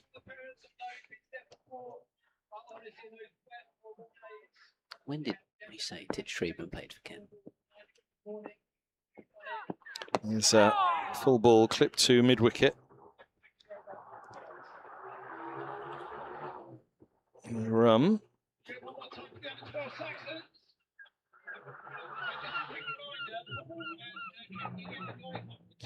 That is the end of the over, 316 for 6.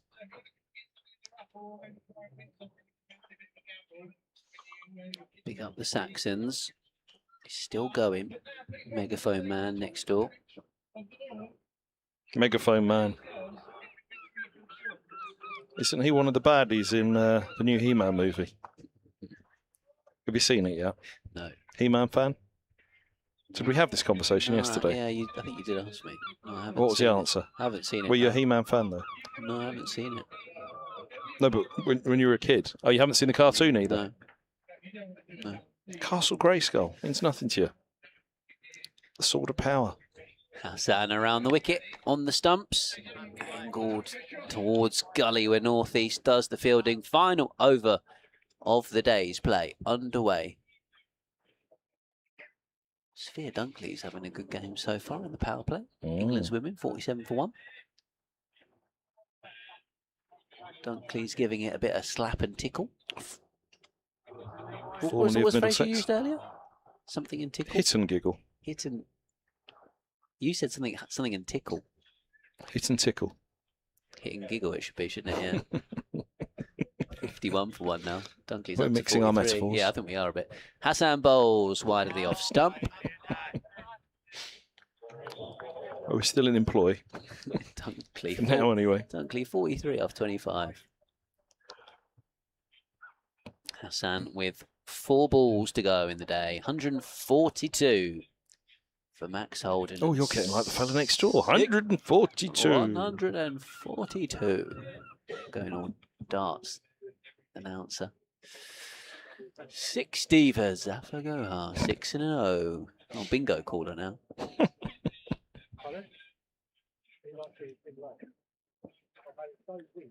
Hassan.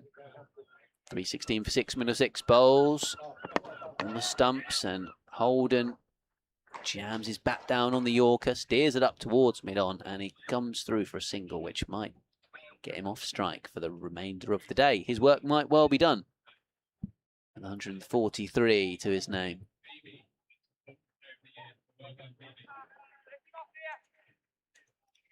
And this game becoming ever more evenly poised. The deficit down to 99.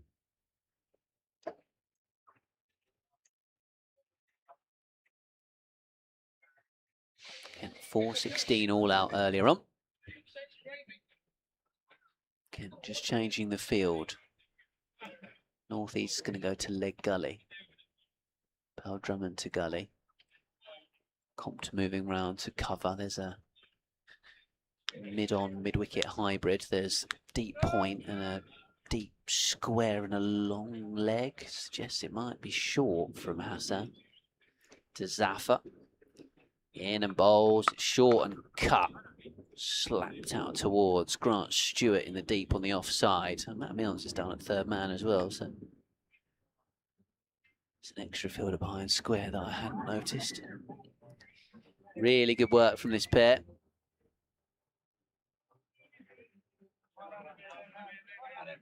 Who have very almost, in a run's time, doubled the score. Doubled the Middlesex score, these two. This partnership, rather. 2 balls to go for Hassan. 2 for 58 from his 14.4 overs. He's in and bowling. Short ball. Zafar takes it on. It's up in the air. It's going to land safe over the head of Chris Benjamin. It's going to go for 4, this, in fact. It won't, because Ekansh Singh has dived across the practice pitches from long leg to stop it going all the way for 4. They actually only run 2. Zafar rehearsing the shot. Not really the shot. Penultimate ball of the day. Takes the partnership along there. What is it now? It's 319 for 6, so the partnership must be... I'm just checking because the scoreboard's 160. One scoreboard says 310 for 6. Which one are we going with? 160? No, that should be 320. They need to pull an extra lever. But that one says 319. Oh, maybe they need to put an extra lever on the end. Got an O instead of a 9. Ah, I see. Yeah. Is it? Yeah, you're right. So 319, so that makes it a partnership of 160. 9 shy of the record. Last ball of the day. Grant Stewart goes to slip. There's a short leg in. Leg gully, gully. Zafar's surely not going to play another hook. Short or full from Hassan. Here he comes around the wicket. Very full. Well defended. Hassan can't get through the defence of Zafar, who's batted beautifully. 132 balls from the Middlesex number 8. 62 to his name. 143, the outstanding innings of the match, being played by Max Holden. And as mentioned, this pair have now, well, gone beyond the rest of the team's score. 159 for 6. 2 wickets for Hassan, for Milnes and for Parkinson, and put Kent right in the driving seat in this game. But this partnership has evened things right up after day 2 here at Canterbury. A sluggish conclusion from Kent. Maybe ran out of steam in the heat a bit, but Max Holden and Zafar Gohar did not. Really commendable partnership between those two.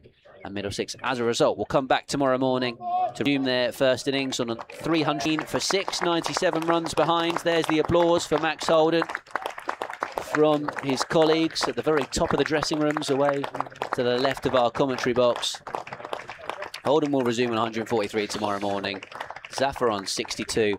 There'll be Matt Cole and Jamie Reid. They will. For BBC Radio Kent and BBC Radio London tomorrow. Send in strength already, listeners. Send in strength already. So yeah. Might make it back for Stumps tomorrow night, but I don't think so. Maybe instead for day 4, for when it's going to be a win, loss or a draw the for thrilling somebody. Finale on day 4. You'd imagine it should be. Let's hope the weather stays fair. I think the weather's meant to be warm and fair and fine and whatever. So yeah, I don't think that's going to be a problem. Just like ours. There we go. Kevin, it's been a pleasure, mate. As ever, Ben. It's been emotional. It's been emotional. Until the T20. The other two will be back tomorrow morning at 11 The o'clock. replacements are in tomorrow. The Match refs cleared it. the double substitution in the commentary box tomorrow morning at 11 o'clock. Join them then on the live stream and via the BBC Sport website and app. There'll be some reaction on in the BBC Radio Kent breakfast bulletins tomorrow morning. Probably from Matt Parkinson, I think. He's the victim of choice after this one.